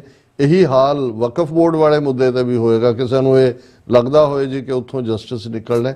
ਪਰ ਤੁਸੀਂ ਮਾਈਂਡਸੈਟ ਦੇਖੋ ਕਿ 2011 'ਚ ਕਿਉਂਕਿ 1999 ਦੇ ਵਿੱਚ ਜਦੋਂ ਗ੍ਰੈਹਮ ਸਟੇਨ ਦਾ ਔਰ ਉਹਦੇ ਬੱਚਿਆਂ ਨੂੰ ਸਾੜਿਆ ਜਾਂਦਾ ਹੈ ਬੀਜੇਪੀ ਦੀ ਗਵਰਨਮੈਂਟ ਸੀ, ਅਟਲ ਬਿਹਾਰੀ ਵਾਜਪਾਈ ਪ੍ਰਾਈਮ ਮਿਨਿਸਟਰ ਬਣ ਚੁੱਕਾ ਸੀ। ਭਾਵੇਂ ਉਸ ਤੋਂ ਬਾਅਦ ਦੇ ਸਾਲਾਂ ਦੇ ਵਿੱਚ 2004 ਤੋਂ 2014 ਦੇ ਵਿੱਚ ਮਨਮੋਹਨ ਸਿੰਘ ਦੀ ਸਰਕਾਰ ਰਹੀ ਔਰ ਉਸ ਪੀਰੀਅਡ 'ਚ ਵੀ ਸੁਪਰੀਮ ਕੋਰਟ ਇਹ ਕਹਿ ਰਿਹਾ ਕਿ ਜੀ ਜੇ ਤੁਸੀਂ ਕਨਵਰਟ ਕਰੋਗੇ ਲੋਕ ਤੁਹਾਨੂੰ ਫਿਰ ਸਜ਼ਾਏ ਮੌਤ ਦੇਣਗੇ ਹੀ ਔਰ ਉਹ ਲੋਕਾਂ ਨੇ ਦੇ ਦਿੱਤੀ ਇਸ ਲਈ।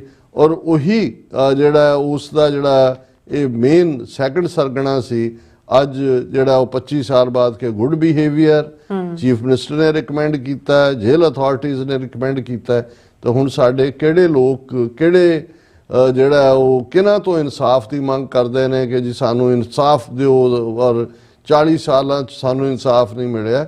ਇੱਥੇ ਤੁਹਾਡੇ ਲਈ ਇਹ ਬਿਲਕੁਲ ਸਰ ਕਪੂਰ ਸਿੰਘ ਹੋਰਾਂ ਦੀ ਇਹ ਗੱਲ ਜਿਹੜੀ ਹੈ ਉਹ ਇਨਗ੍ਰੇਨ ਕਰ ਲਓ ਆਪਣੇ ਮਾइंड 'ਚ ਕਿ ਰਾਜ हिंदू मुल्क हिंदू का राज तिकड़ी का।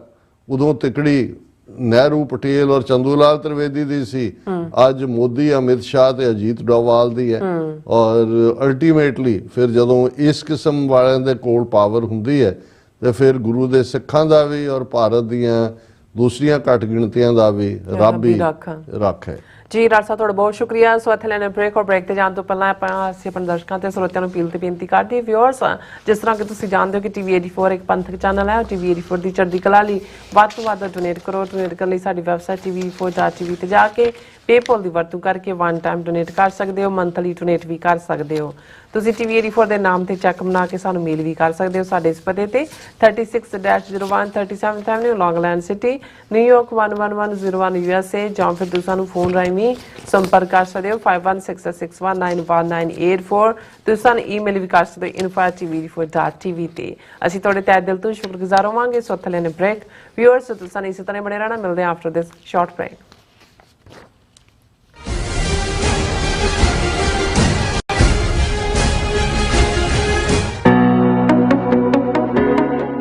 Supreme Sikh council of Australia ਵੱਲੋਂ ਵਰਲਡ ਸਿੱਖ ਕਾਨਫਰੰਸ ਮੈਲਬਰਨ ਵਿਖੇ ਕਰਵਾਈ ਜਾ ਰਹੀ ਹੈ। ਇਸ ਮੌਕੇ ਵੱਖ-ਵੱਖ ਦੇਸ਼ਾਂ ਤੋਂ ਆਏ ਬੁਲਾਰੇ doctor Parminder Singh Shaunki Punjab, doctor Iqtidar Cheema UK, doctor Amarjit Singh USA, doctor Surjit Singh Germany, advocate Satnam Singh UK, advocate Jagdeep Singh Punjab, Sardar Shamsher Singh Punjab, Sardar Surjit Singh Verka, Sardar Nirmal Singh Hanspal Germany, Sardar Arpinder Singh Bittu Germany, Sardar Amrik Singh Muktsar Canada, Sardar Gurdev Singh USA, Sardar Sukhwinder Singh USA, Sardar Amandeep Singh USA, Sardar Daljit Singh USA, Sardar Manjeet Singh Bhogal Germany, ਸਰਦਾਰ ਰਣਬੀਰ ਸਿੰਘ ਨਿਊਜ਼ੀਲੈਂਡ ਅਤੇ ਦਲਜੀਤ ਸਿੰਘ ਨਿਊਜ਼ੀਲੈਂਡ ਆਪਣੇ ਵਿਚਾਰ ਸਾਂਝੇ ਕਰਨਗੇ।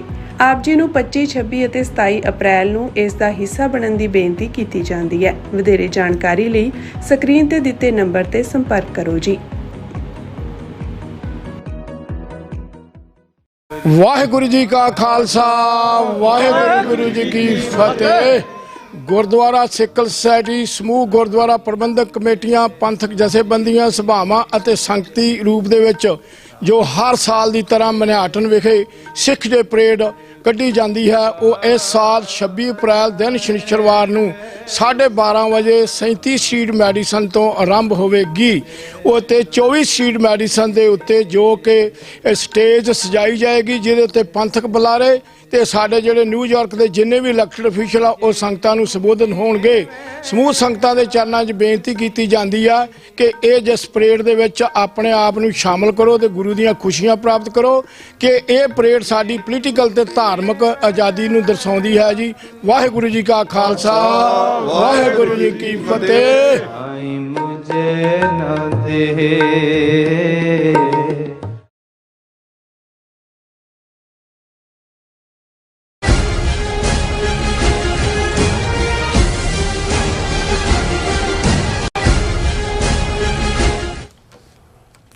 Viewers, welcome back on program. So viewers, ਗੱਲਬਾਤ ਕਰਨ ਜਾ ਰਹੇ ਹਾਂ ਅਮਰੀਕਾ ਦੇ ਹਵਾਲੇ ਨਾਲ ਕਿ ਅਮਰੀਕੀ ਪ੍ਰੈਜ਼ੀਡੈਂਟ ਟਰੰਪ ਵੱਲੋਂ ਪੋਲੀਟੀਕਲ ਅਸਾਈਲਮ ਕੇਸਾਂ ਸੰਬੰਧੀ ਇੱਕ ਹੋਰ ਆਰਡਰ ਜਿਹੜਾ ਜਾਰੀ ਕੀਤਾ ਗਿਆ ਹੈ ਔਰ ਇਸ ਵਿੱਚ ਇਮੀਗ੍ਰੇਸ਼ਨ ਜੱਜਾਂ ਨੂੰ ਇਹ ਹੱਕ ਦਿੱਤਾ ਗਿਆ ਹੈ ਕਿ ਉਹ ਬਿਨਾਂ ਕੇਸ ਦੀ ਸੁਣਵਾਈ ਕੀਤਿਆਂ ਐਪਲੀਕੇਸ਼ਨ ਦੇ ਆਧਾਰ ਤੇ ਹੀ ਡੈਪੋਟੇਸ਼ਨ ਆਰਡਰ ਜਾਰੀ ਕਰ ਸਕਦੇ ਨੇ।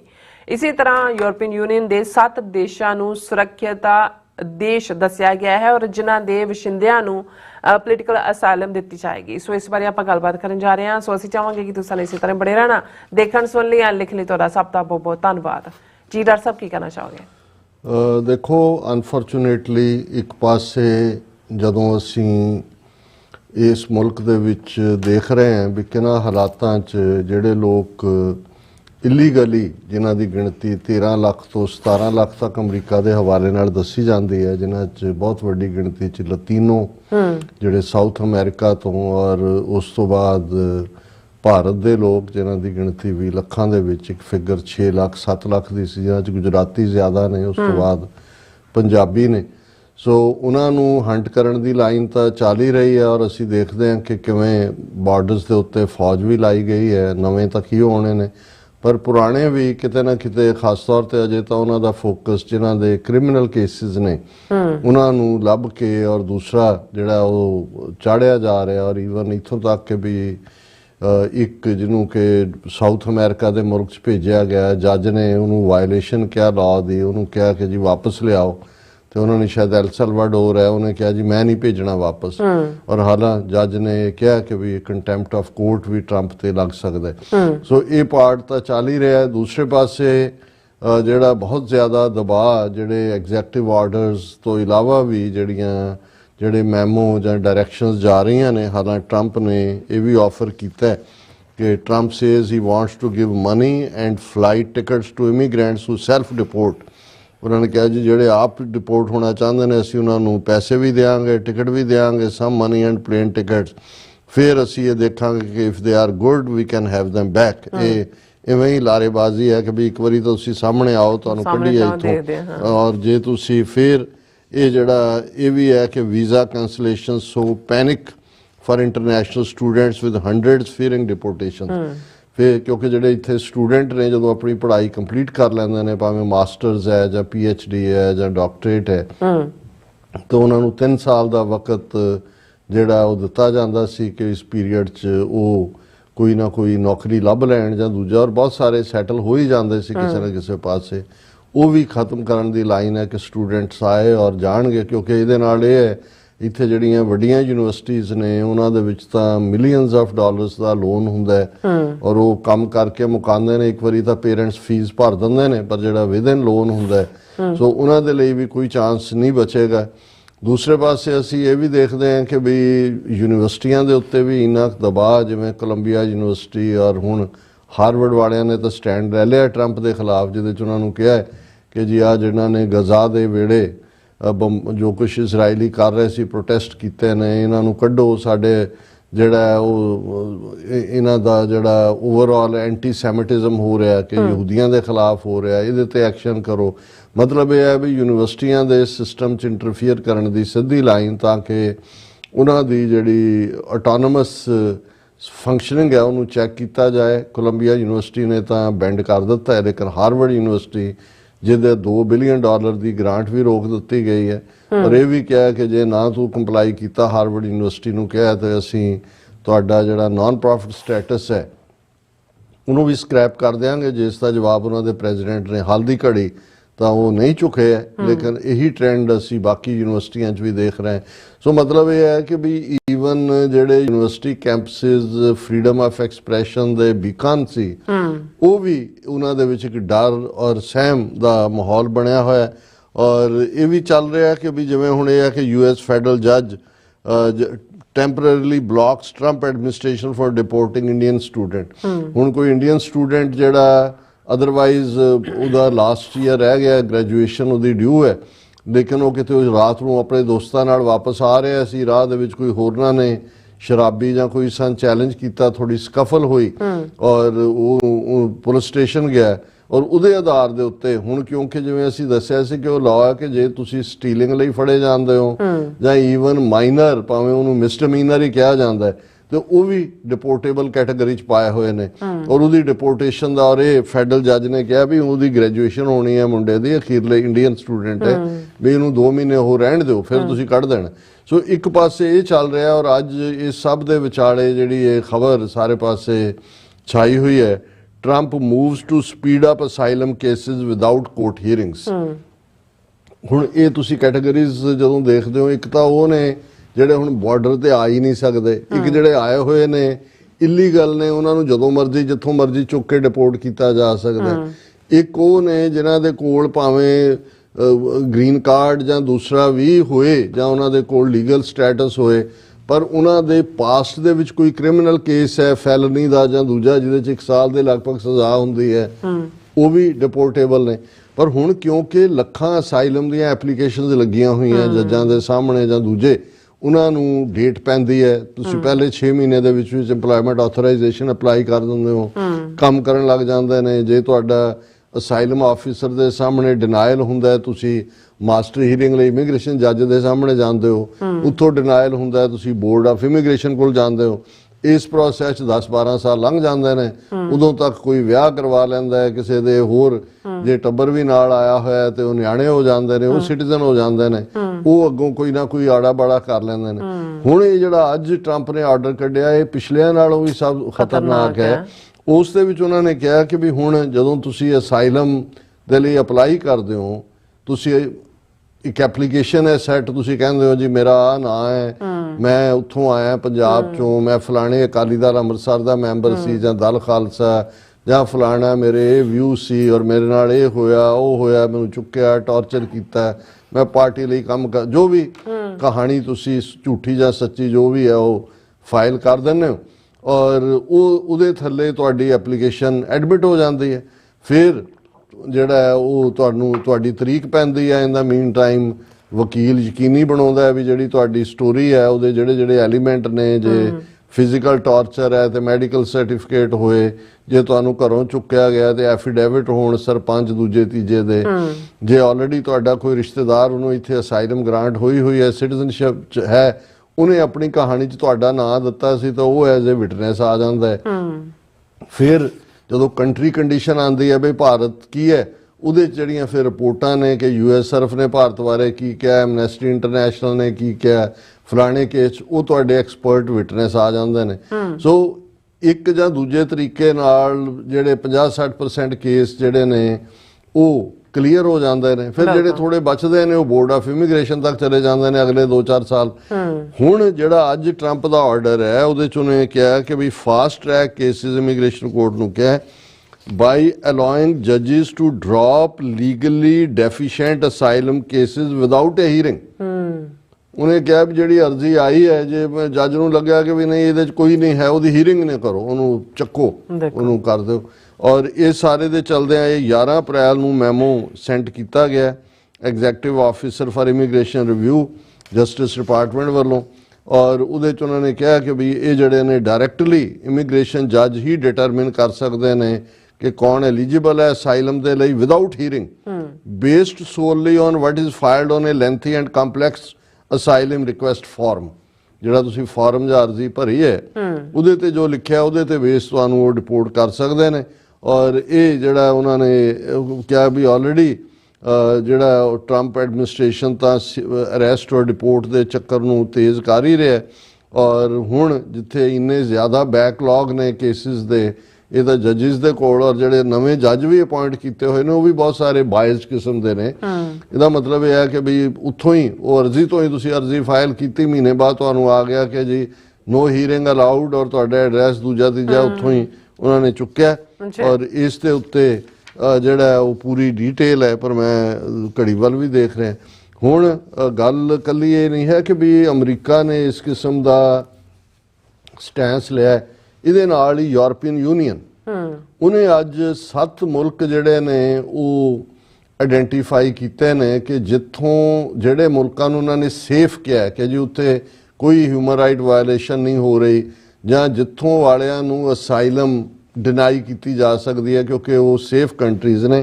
ਔਰ ਉਹਨਾਂ ਦੇ ਵਿੱਚ ਜਿਹੜਾ ਕੋਸੋਵੋ ਸੇਫ ਮੁਲਕ ਬਣਾਇਆ, Bangladesh, Colombia, Egypt, India, Morocco ਤੇ Tunisia as safe countries of origin.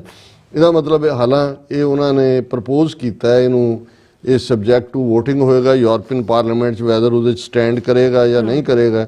ਪਰ ਇਸ ਦੇ ਉੱਤੇ ਹਿਊਮਨ ਰਾਈਟਸ ਆਰਗੇਨਾਈਜੇਸ਼ਨਸ ਨੇ ਕਾਫੀ ਤਿੱਖਾ ਪ੍ਰਤੀਕਰਮ ਦਿੱਤਾ ਹੈ। ਉਹਨਾਂ ਨੇ ਕਿਹਾ ਕਿ ਵੀ ਇਹ ਤਾਂ ਬੇਸਿਕ ਜਿਹੜੀ ਸਪਿਰਿਟ ਹੈ ਅਸਾਈਲਮ ਲਾਅ ਦੀ, ਕਿਉਂਕਿ ਜਦੋਂ ਯੂਨਾਈਟਿਡ ਨੇਸ਼ਨਸ ਹੋਂਦ ਦੇ ਵਿੱਚ ਆਈ ਉਦੋਂ ਕਨਵੈਨਸ਼ਨਸ, UN ਦਾ ਚਾਰਟਰ ਹਿਊਮਨ ਰਾਈਟਸ ਦਾ ਆਇਆ, ਜਨੀਵਾ ਪ੍ਰੋਟੋਕਾਲ ਕਨਵੈਨਸ਼ਨਸ ਆਈਆਂ ਜਿਨ੍ਹਾਂ ਦੇ ਵਿੱਚ ਇਹ ਸੀ ਕਿ ਵੀ ਜੇ ਜਿਸ ਮੁਲਕ 'ਚ ਤੁਹਾਡਾ ਜਨਮ ਹੋਇਆ ਉੱਥੇ ਤੁਹਾਡੇ ਧਰਮ, ਸਿਆਸੀ ਵਿਚਾਰ, ਤੁਹਾਡੀ ਸੈਕਸ਼ੂਅਲ ਓਰੀਐਂਟੇਸ਼ਨ ਜਾਂ ਤੁਹਾਡੇ ਕਿਸੇ ਹੋਰ ਸਟੇਟਸ ਕਰਕੇ ਤੁਹਾਡੀ ਜਾਨ ਨੂੰ ਖਤਰਾ ਹੈ ਤੇ ਤੁਸੀਂ ਜਿਹੜਾ ਉਹ ਮੁਲਕਾਂ ਦੇ ਵਿੱਚ ਅਸਾਈਲਮ ਸੀਕ ਕਰ ਸਕਦੇ ਹੋ। ਔਰ ਉਹਦੇ 'ਚ ਯੂਰਪ, ਅਮਰੀਕਾ, ਕੈਨੇਡਾ ਇਹ ਬੜਾ ਹਿਊਮੈਨਿਟੇਰੀਅਨ ਬੇਸਿਸ ਦੇ ਉੱਤੇ ਜਿਹੜਾ ਇਹਨਾਂ ਨੇ ਬਹੁਤ ਸਾਰਿਆਂ ਨੂੰ ਪਨਾਹ ਦਿੱਤੀ। ਔਰ ਨਤੀਜੇ ਦੇ ਤੌਰ ਤੇ ਅਸੀਂ ਦੇਖਦੇ ਹਾਂ ਕਿ ਇਹ ਠੀਕ ਹੈ, ਸਿਸਟਮ ਦਾ ਮਿਸਯੂਜ਼ ਵੀ ਹੁੰਦਾ ਹੈ, ਪਰ ਕੁੱਲ ਮਿਲਾ ਕੇ ਇਹ ਇੱਕ ਬੇਸਿਕ ਕਨਸੈਪਟ ਹੈ ਜਿਹਦੇ ਥੱਲੇ ਰਾਜਸੀ ਸ਼ਰਨ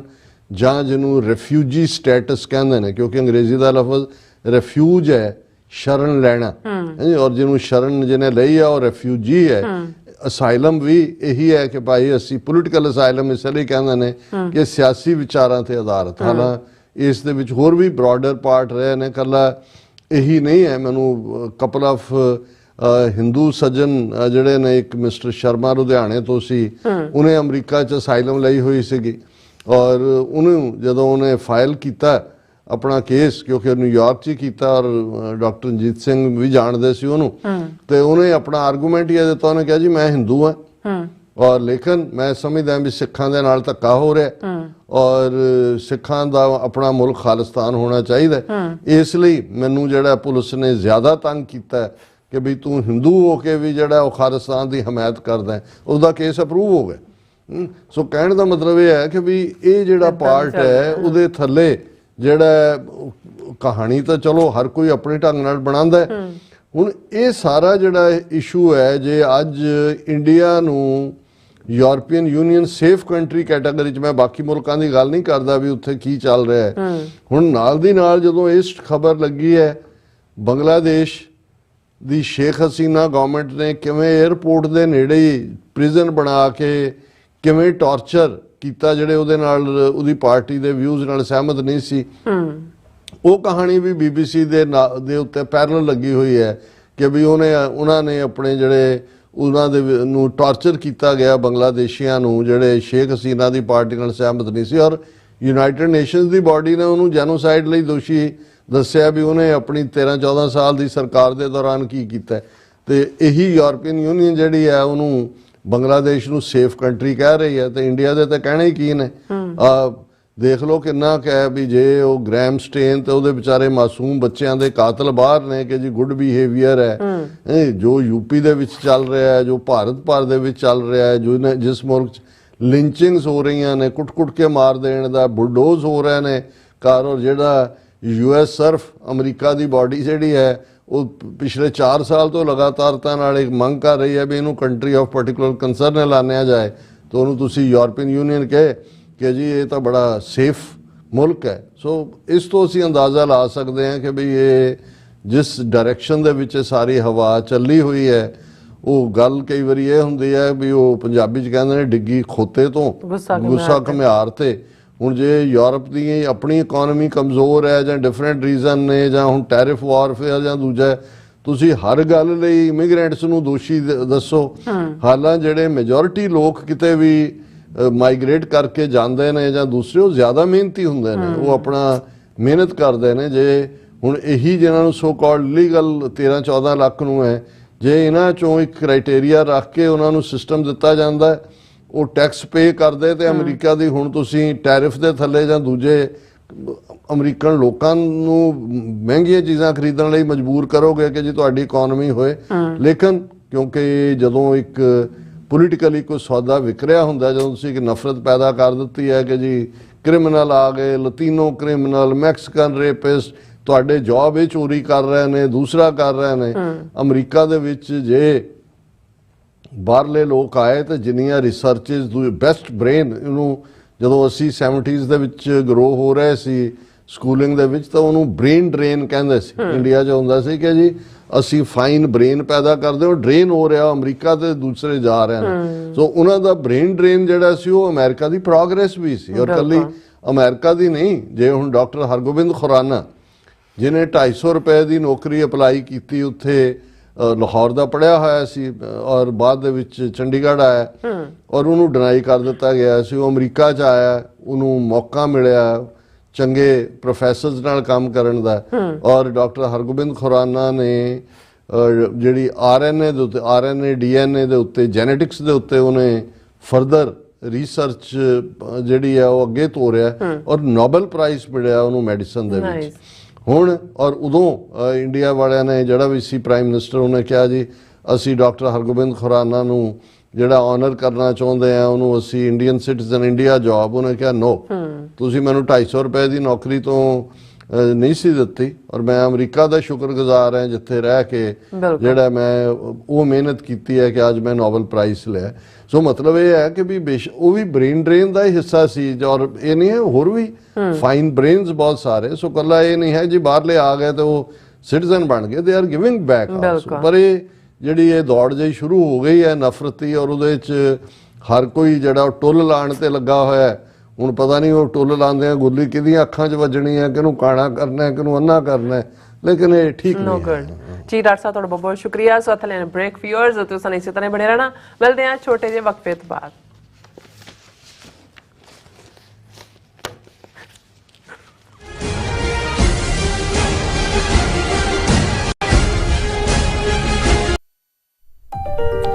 FBI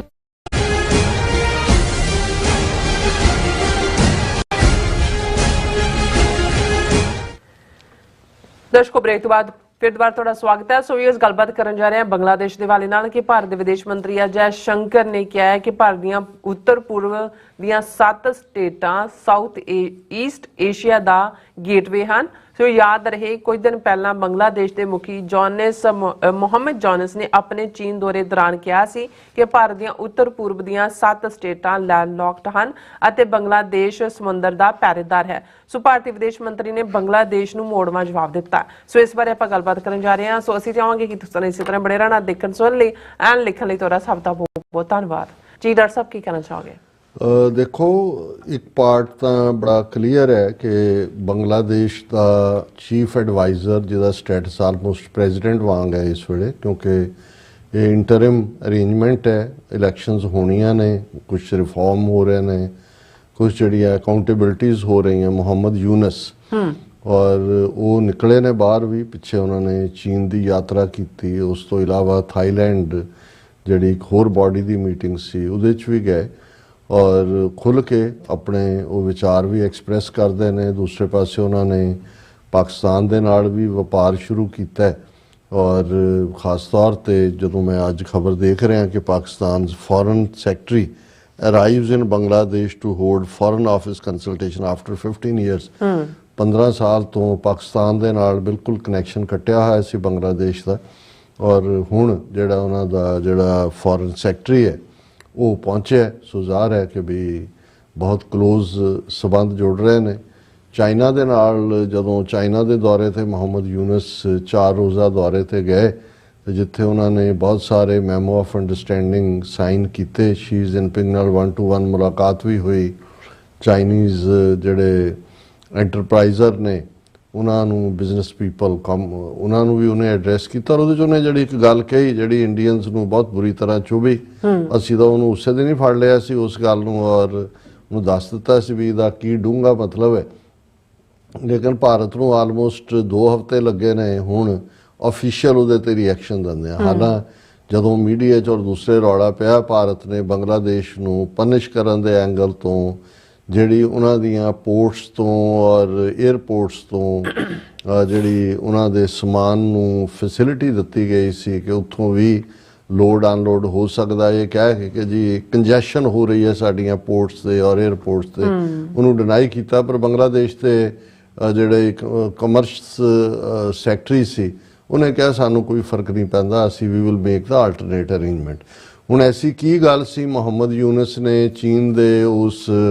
ਚੀਨ ਦੇ ਲੀਡਰਾਂ ਦੇ ਇਕੱਠ 'ਚ ਕਹੀ, ਉਹ ਬੜੀ ਸਪਸ਼ਟ ਸੀ। ਉਹਨਾਂ ਨੇ ਉਹਨਾਂ ਨੂੰ ਕਿਹਾ ਕਿ ਜੀ ਇੰਡੀਆ ਦੇ ਨਾਰਥ ਈਸਟ ਦੀਆਂ 7 ਸਟੇਟਾਂ ਜਿਨ੍ਹਾਂ ਨੂੰ 7 ਸਿਸਟਰਸ ਕਿਹਾ ਜਾਂਦਾ ਹੈ, ਜ਼ਾਹਰ ਹੈ ਉਹਨਾਂ ਦਾ ਮਤਲਬ ਅਸਾਮ, ਨਾਗਾਲੈਂਡ, ਮਨੀਪੁਰ, ਮੇਘਾਲਿਆ, ਤ੍ਰਿਪੁਰਾ, ਅਰੁਣਾਚਲ ਪ੍ਰਦੇਸ਼ ਇਤਿਆਦਿਕ ਨੇ, ਕਿ ਇਹ ਲੈਂਡ ਲੌਕਡ ਨੇ। ਲੈਂਡ ਲੌਕਡ ਦਾ ਮਤਲਬ ਹੁੰਦਾ ਹੈ ਕਿ ਵੀ 4 ਚੁਫੇਰੇ ਜ਼ਮੀਨ ਹੈ, ਪਾਣੀ ਨਹੀਂ ਹੈ, ਸਮੁੰਦਰ ਨਹੀਂ ਹੈ, ਕਿਉਂਕਿ ਵਿਚਾਲੇ ਉਹ ਬੰਗਲਾਦੇਸ਼ ਦੇ ਰਾਹੀਂ ਹੀ ਉਹਨਾਂ ਦੀ ਐਕਸੈਸ ਹੈ ਸਮੁੰਦਰ ਤੱਕ।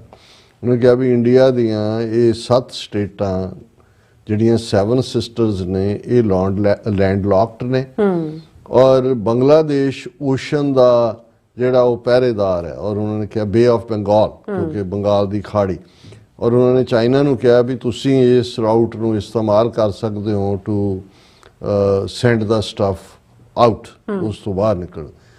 ਹੁਣ ਇਹ ਜਦੋਂ ਇੱਕਦਮ ਕਲਿੱਕ, ਮੈਂ ਤਾਂ ਜਦੋਂ ਇਹ ਦੇਖੀ, ਅਸੀਂ ਤਾਂ ਲਗਾਤਾਰਤਾ ਨਾਲ ਜਦੋਂ ਤੋਂ ਬੰਗਲਾਦੇਸ਼ 5 ਅਗਸਤ 2024 ਨੂੰ ਚੇਂਜ ਹੋਈ ਹੈ, ਮੇਰੇ ਸਾਹਮਣੇ ਤਾਂ ਉਸ ਤੋਂ ਪਹਿਲਾਂ ਸ਼ੇਖ ਹਸੀਨਾ ਜਿਹਨੂੰ ਕੱਢਿਆ ਗਿਆ, ਜਿਹੜੀ ਬੜੀ ਮਿਸਮੈਨੇਜ ਇੰਡੀਆ ਦੀ ਪਪਟ ਸੀ, 2 ਹਫ਼ਤੇ ਪਹਿਲਾਂ ਉਹਦੇ ਉਹਨੂੰ ਬਰਖਾਸਤਗੀ ਤੋਂ ਪਹਿਲਾਂ ਉਹਨੇ ਬਿਆਨ ਦਿੱਤਾ ਸੀ ਕਿ ਜੀ ਕਿਉਂਕਿ ਉਹ ਵੀ ਚੀਨ ਦੇ ਦੌਰੇ ਤੇ ਗਈ ਹੋਈ ਸੀ, ਵਿੱਚ ਹੀ ਦੌਰਾ ਛੱਡ ਕੇ ਵਾਪਸ ਆਈ, ਉਦੋਂ ਵੀ ਸੀ ਕਿ ਕੁਝ ਹੋ ਰਿਹਾ ਜਾਂ ਹੋਣ ਜਾ ਰਿਹਾ, ਜਾਂ ਚਾਈਨਾ ਨੇ ਉਹਨੂੰ ਬਹੁਤਾ ਮੂੰਹ ਨਹੀਂ ਲਾਇਆ ਕਿਉਂਕਿ ਉਹਨਾਂ ਨੂੰ ਤਾਂ ਪਤਾ ਹੀ ਹੈ ਕਿ ਸ਼ੇਖ ਹਸੀਨਾ ਅਜੀਤ ਡੋਵਲ ਦੀ ਕਠਪੁਤਲੀ ਹੈ, ਰਾਨੀ ਉਹਨੂੰ ਭਾਰਤੀ ਏਜੰਸੀਆਂ ਰਾਹ ਔਰ ਦੂਸਰਾ ਕਰ ਰਹੀਆਂ।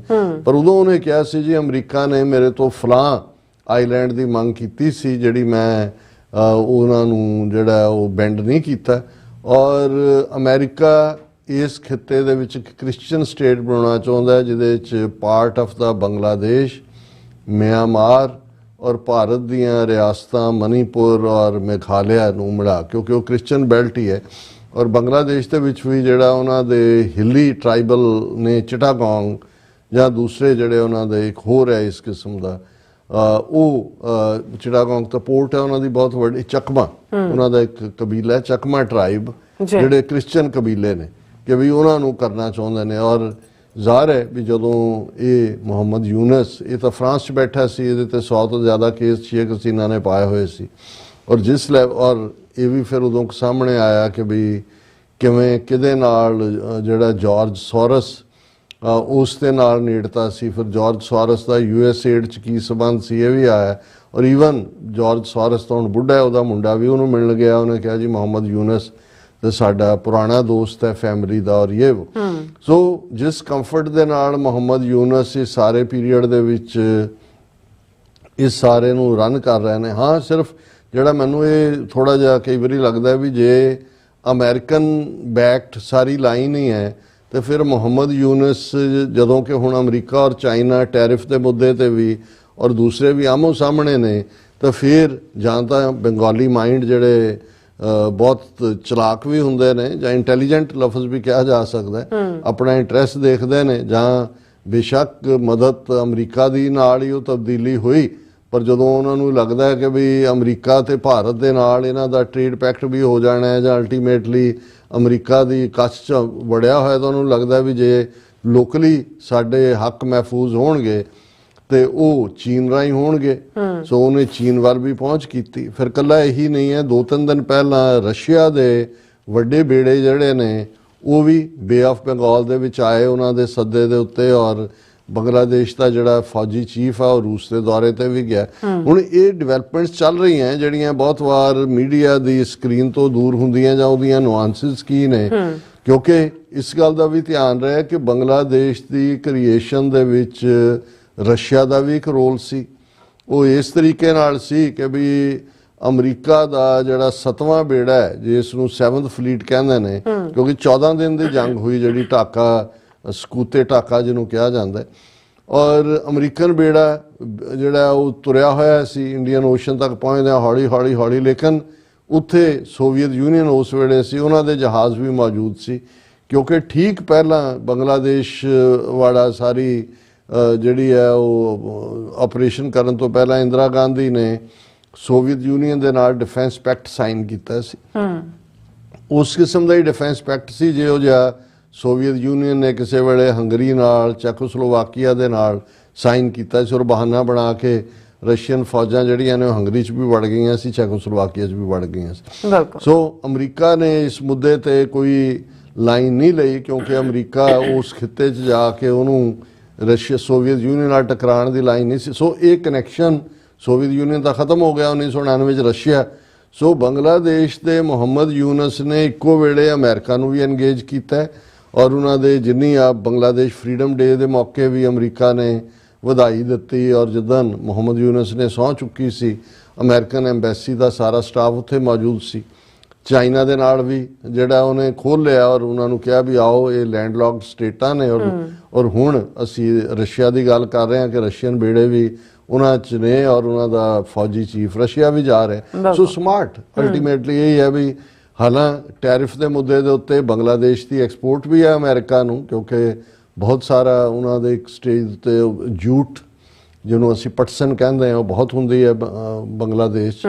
ਔਰ ਈਵਨ ਯੂਰਪ ਦੇ ਵਿੱਚ ਔਰ ਦੂਸਰੇ ਹਾਲਾਂ ਪਟਸਨ ਬਹੁਤ ਵਾਰੀ ਸਾਡੇ ਉਹ ਜਿਹੜੀਆਂ ਬੋਰੀਆਂ ਬਾਰੀਆਂ ਹੁੰਦੀਆਂ ਸੀ ਜਾਂ ਜਿਹਨੂੰ ਬਦਾਨਾ ਕਹਿੰਦੇ ਨੇ ਮੰਡੀਆਂ ਦੇ ਵਿੱਚ ਕਰਨ ਲਈ ਉਹਦੇ, ਲੇਕਿਨ ਉਹਨਾਂ ਨੇ ਐਸਾ ਉਹਨੂੰ ਇੰਪਰੂਵ ਕੀਤਾ ਔਰ ਬੰਗਲਾਦੇਸ਼ ਦੀ ਇਕਨੋਮੀ ਵੀ ਇੰਪਰੂਵ ਹੋਈ ਕਿ ਈਵਨ ਉਹਨਾਂ ਨੇ ਉਹਨੂੰ ਐਨਵਾਇਰਨਮੈਂਟਲੀ ਫਰੈਂਡਲੀ ਦੱਸ ਕੇ ਉਹ ਜਿਹੜੀ ਪਟਸਨ ਹੈ ਉਹਦੇ ਪਰਸ ਵਗੈਰਾ ਬਣਾਏ ਔਰ ਬੈਗ ਬਣਾਏ ਔਰ ਦੂਜੇ ਜਿਨ੍ਹਾਂ ਦੀ ਵੱਡੀ ਮਾਰਕੀਟ ਸੀ। ਸੋ ਇਸ ਸਾਰੇ ਦੇ ਚੱਲਦਿਆਂ ਬੰਗਲਾਦੇਸ਼ ਨੇ ਇਹ ਜਦੋਂ ਚੀਨ ਨੂੰ ਆਫਰ ਕੀਤੀ ਤੇ ਇੰਡੀਆ ਨੇ ਪਹਿਲਾਂ ਤਾਂ ਜਿਵੇਂ ਮੈਂ ਕਿਹਾ ਵੀ ਉਹਨਾਂ ਨੂੰ ਜਿਹੜੀ ਲੋਡਿੰਗ ਦੀ ਫੈਸਿਲਿਟੀ ਸੀ ਪੋਰਟਸ ਔਰ 에ਅਰਪੋਰਟਸ ਦੇ ਉੱਤੇ ਉਹ ਡਿਨਾਈ ਕੀਤੀ।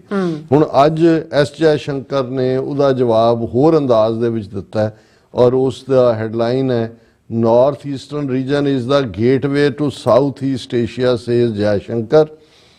Fortnight after, fortnight 15 ਦਿਨਾਂ ਨੂੰ ਕਹਿੰਦੇ ਨੇ, ਅਮਰੀਕਾ 'ਚ ਨਹੀਂ ਇਹ ਟਰਮ ਯੂਜ਼ ਕਰਦੇ, ਇੱਥੇ bi-weekly ਕਹਿੰਦੇ ਨੇ।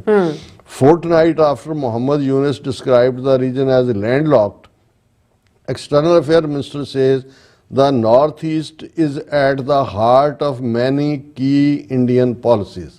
ਕਿ ਜੀ ਜਿਹੜਾ ਨਾਰਥ ਈਸਟ ਹੈ ਇਹ ਤਾਂ ਬਹੁਤ ਸਾਰੀਆਂ ਜਿਹੜੇ ਅਸੀਂ ਗੇਟਵੇ ਸਾਊਥ ਈਸਟ ਏਸ਼ੀਆ ਨੂੰ ਇਹ ਸਟੇਟਾਂ ਉਹ ਨੇ ਔਰ ਇਹ ਸਾਡੀ ਬਹੁਤ ਸਾਰੀਆਂ ਨੀਤੀਆਂ ਅਸੀਂ ਇੱਥੇ ਲਾਗੂ ਕਰਨੀਆਂ ਨੇ ਔਰ ਇਹ ਇੰਡੀਅਨ ਪੋਲਿਟਿਕਸ ਦਾ ਹਾਰਟ ਹੈ ਔਰ ਇਹ ਜਿਹੜਾ ਨੇਬਰਹੁੱਡ ਵੀ ਹੈ। ਫਸਟ ਐਕਟ ਈਸਟ ਔਰ ਬਿਮਸਟੈਕ ਜਿਹਦੀ ਮੀਟਿੰਗ ਥਾਈਲੈਂਡ 'ਚ ਮੋਦੀ ਔਰ ਮੁਹੰਮਦ ਯੂਨਸ ਮਿਲੇ ਵੀ। ਫਿਰ ਉਹਨੇ ਕਿਹਾ ਜੀ ਜਿਹੜਾ ਨਾਰਥ ਈਸਟ ਹੈ ਇਹ ਸਾਡੀਆਂ 5 ਸਟੇਟਾਂ ਦੇ ਨਾਲ ਇਹਦਾ ਬਾਰਡਰ ਲੱਗਦਾ ਹੈ ਔਰ ਇਹਦਾ ਜਿਹੜਾ ਬਾਉਂਡਰੀਜ਼ ਨੇ ਉਹ ਇੰਟਰਫੇਸ ਹੈ between Indian sub continent and the Asian. Many of our recent initiatives involving immediate neighbors emanate from this very region.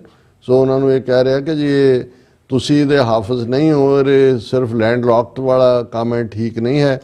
ਅਸੀਂ ਜਿਹੜਾ ਇਸ ਨੂੰ ਉਹ ਇਹ ਦਰਵਾਜ਼ਾ ਮੰਨਦੇ ਹਾਂ, ਇਹ ਗੇਟਵੇ ਹੈ to the South East Asia ਔਰ ਨਾਲ ਦੀ ਨਾਲ ਚੀਨ ਵੱਲ ਵੀ ਭਾਰਤ ਜਿਹੜਾ ਉਹ ਚੁੱਕਿਆ ਹੋਇਆ।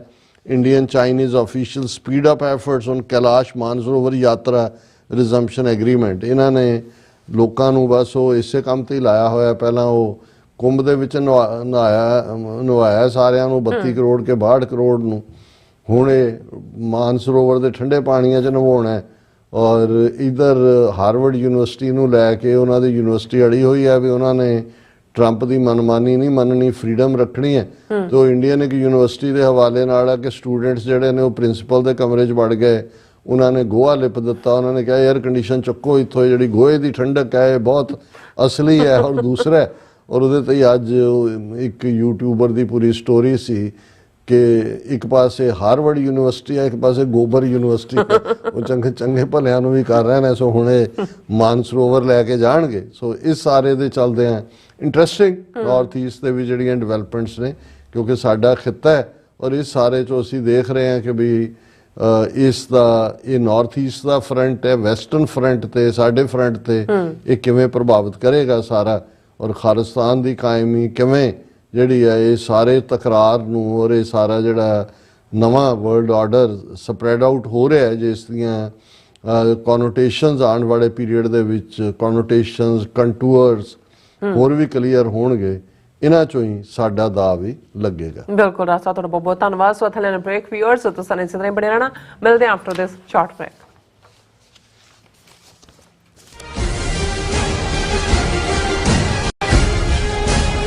प्रगटे ओ खालसा परमात्मा की मौज। 20 ਅਪ੍ਰੈਲ 2025 ਦਿਨ ਐਤਵਾਰ ਨੂੰ ਗੱਦਰੀ ਬਾਬਿਆਂ ਦੇ ਇਤਿਹਾਸਕ ਸਥਾਨ ਗੁਰੂ ਘਰ ਸਟਾਕਟਨ ਦੀਆਂ ਸਮੂਹ ਸਿੱਖ ਸੰਗਤਾਂ ਵੱਲੋਂ ਖਾਲਸੇ ਦਾ 326ਵਾਂ ਸਾਜਨਾ ਦਿਵਸ ਵਿਸਾਖੀ ਪੁਰਬ ਮਨਾਇਆ ਜਾਵੇਗਾ। ਐਤਵਾਰ 12 ਵਜੇ ਦੁਪਹਿਰ ਨੂੰ ਗੁਰੂ ਗ੍ਰੰਥ ਸਾਹਿਬ ਜੀ ਦੀ ਛਤਰ ਛਾਇਆ ਹੇਠ ਪੰਜਾਂ ਪਿਆਰਿਆਂ ਦੀ ਅਗਵਾਈ ਵਿੱਚ ਨਗਰ ਕੀਰਤਨ ਆਰੰਭ ਹੋਵੇਗਾ ਤੇ 4 ਘੰਟੇ ਦੀ ਨਗਰ ਕੀਰਤਨ ਯਾਤਰਾ ਪਿੱਛੋਂ ਗੁਰੂ ਘਰ ਵਾਪਸ ਪਰਤੇਗਾ।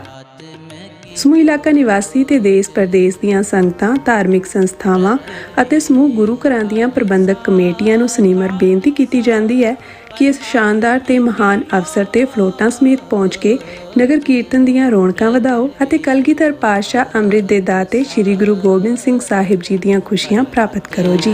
प्रगटे खालसा परमात्मा की मौज।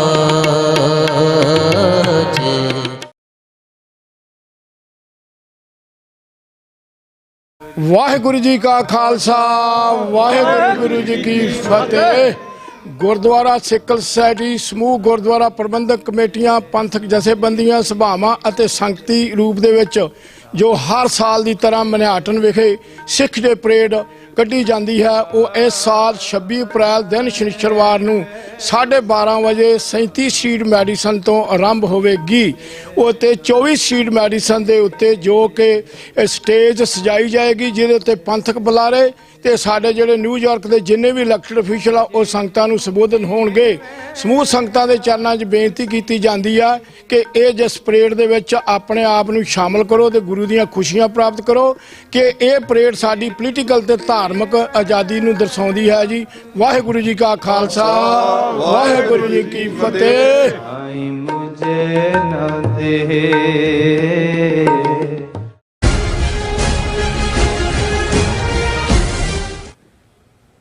ਵਿਊਅਰਸ ਵੈਲਕਮ ਬੈਕ ਨੂੰ ਪ੍ਰੋਗਰਾਮ। ਸੋ ਵੀਅਰਸ ਗੱਲਬਾਤ ਕਰਨ ਜਾ ਰਹੇ ਹਾਂ ਆਸਟ੍ਰੇਲੀਆ ਦੇ ਹਵਾਲੇ ਨਾਲ ਕਿ Australia the Gurdwara council of Victoria the press release ਅਨੁਸਾਰ ਮੈਲਬਰਨ ਦੇ ਫੈਡਰੇਸ਼ਨ ਸਕੁਆਇਰ ਵਿਖੇ ਖਾਲਸਾ ਸਾਜਨਾ ਦਿਵਸ ਪੂਰੇ ਜਾਹੋ ਜਲਾਲ ਨਾਲ ਮਨਾਇਆ ਗਿਆ ਔਰ ਇਸ ਮੌਕੇ ਵਿਕਟੋਰੀਆ ਦੀ ਪ੍ਰੀਮੀਅਰ ਜਸਟਾ ਐਲਨ ਉਚੇਚੇ ਤੌਰ ਤੇ ਸ਼ਾਮਲ ਹੋਈ ਹੈ ਔਰ ਇਸ ਤੋਂ ਇਲਾਵਾ ਕਈ ਸਥਾਨਕ ਐਮਪੀਜ਼ ਅਤੇ ਜਿਹੜੇ ਸਿਆਸੀ ਪਾਰਟੀਆਂ ਦੇ ਨੁਮਾਇੰਦਿਆਂ ਨੇ ਵੀ ਇਸ ਪ੍ਰੋਗਰਾਮ ਵਿੱਚ ਸ਼ਮੂਲੀਅਤ ਕੀਤੀ ਹੈ। ਸੋ ਇਸ ਬਾਰੇ ਆਪਾਂ ਗੱਲਬਾਤ ਕਰਨ ਜਾ ਰਹੇ ਹਾਂ।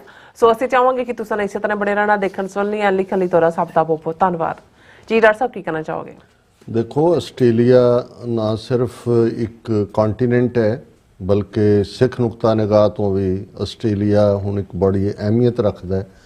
ਹਾਲਾਂਕਿ ਪਹਿਲੇ ਸਿੱਖ 1830 ਦੇ ਵਿੱਚ ਹੀ ਆਸਟ੍ਰੇਲੀਆ 'ਚ ਗਏ। ਇਹ ਉਹ ਪੀਰੀਅਡ ਸੀ ਜਦੋਂ ਪੰਜਾਬ ਦੇ ਵਿੱਚ ਦਰਿਆ ਖੈਬਰ ਤੋਂ ਲੈ ਕੇ ਸਤਲੁਜ ਦੇ ਪਾਣੀਆਂ ਤੱਕ ਸਰਕਾਰੇ ਖਾਲਸਾ ਜੀਓ ਸੀ ਔਰ ਦੂਸਰੇ ਪਾਸੇ ਵੀ ਮਾਲਵੇ ਵਿਚਲੀਆਂ ਰਿਆਸਤਾਂ ਬੇਸ਼ੱਕ ਅੰਗਰੇਜ਼ੀ ਪ੍ਰੋਟੈਕਟੋਰੇਟ ਦੇ ਥੱਲੇ ਸਨ।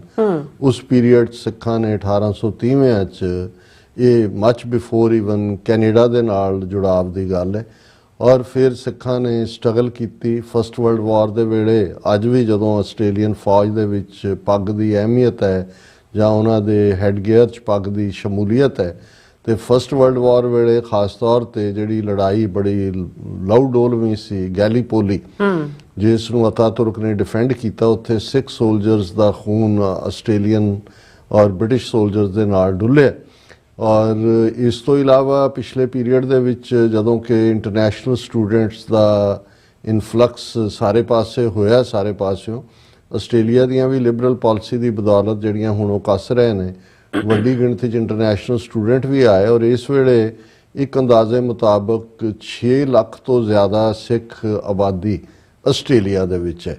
ਆਸਟ੍ਰੇਲੀਆ ਬਹੁਤ ਵੱਡਾ ਮੁਲਕ ਹੈ, ਆਬਾਦੀ ਦੇ ਲਿਹਾਜ਼ ਨਾਲ ਆਲਮੋਸਟ ਕੈਨੇਡਾ ਜਿੰਨੀ ਆਬਾਦੀ ਬਣ ਜਾਂਦੀ ਹੈ। ਹਾਲਾਂ ਆਸਟ੍ਰੇਲੀਆ ਦੀ ਆਪਣੀ ਹਿਸਟਰੀ, ਉਹ ਭਾਵੇਂ ਉਹਨਾਂ ਨੇ ਐਬੋਰੀਜਨਲਸ ਨਾਲ, ਜਿਨ੍ਹਾਂ ਨੂੰ ਫਸਟ ਨੇਸ਼ਨ ਕਿਹਾ ਜਾਂਦਾ ਹੈ, ਕਿਸ ਕਿਸਮ ਦਾ ਜ਼ਾਲਮਾਨਾ ਵਰਤਾਰਾ ਕੀਤਾ ਜਾਂ ਉਸ ਸਭ ਦੇ ਚੱਲਦਿਆਂ ਈਵਨ ਜਿਹੜੀ ਸਿੱਖਾਂ ਦੀ ਆਮਦ ਹੈ, ਜਿਹੜੀ ਇੱਕ kind of bridge of love ਔਰ ਈਵਨ ਜਿਹੜੇ ਐਬੋਰੀਜਨਸ ਵੀ ਉਹਨਾਂ ਦਾ ਇੱਕ ਏਰੀਆ ਜਿਹਨੂੰ ਪਿੰਡ ਹੀ ਜਿਹੜਾ ਉਹ ਸਿੰਘ ਨਾਂ ਨਾਲ ਜਾਣਿਆ ਜਾਂਦਾ ਹੈ, ਉਹ ਸਿੱਖਾਂ ਦੀ ਮੁਹੱਬਤ, ਕਿਉਂਕਿ ਜਿਹੜਾ ਸਾਡਾ ਮਜ਼ਹਬ ਸਾਡੀ ਤਹਿਜ਼ੀਬ ਸਾਨੂੰ ਸਿਖਾਉਂਦੀ ਹੈ, ਉਹ ਵੀ ਉਹਦਾ ਹਿੱਸਾ ਰਿਹਾ। ਔਰ ਇਸ ਤੋਂ ਇਲਾਵਾ ਵੀ ਆਸਟ੍ਰੇਲੀਆ 'ਚ ਉਹ ਵਾਈਲਡ ਫਾਇਰਸ ਹੋਣ, ਫਲੱਡਸ ਹੋਣ, ਕੋਵਿਡ-19 ਦੇ ਚੱਲਦਿਆਂ ਜਿਵੇਂ ਸਿੱਖਾਂ ਨੇ ਹਿਊਮੈਨੀਟੇਰੀਅਨਿਜ਼ਮ ਦੀ ਇੱਕ ਆਲਾ ਮਿਸਾਲ ਕਾਇਮ ਕੀਤੀ, ਉਹਨੇ ਸਾਰੀਆਂ ਹੀ ਜਿਹੜੀਆਂ ਸਿਆਸੀ ਧਿਰਾਂ ਨੇ ਉਹਨਾਂ ਦੀ ਐਡਮੀਰੇਸ਼ਨ ਜਿਹੜੀ ਹੈ ਉਹ ਖੱਟੀ ਹੈ।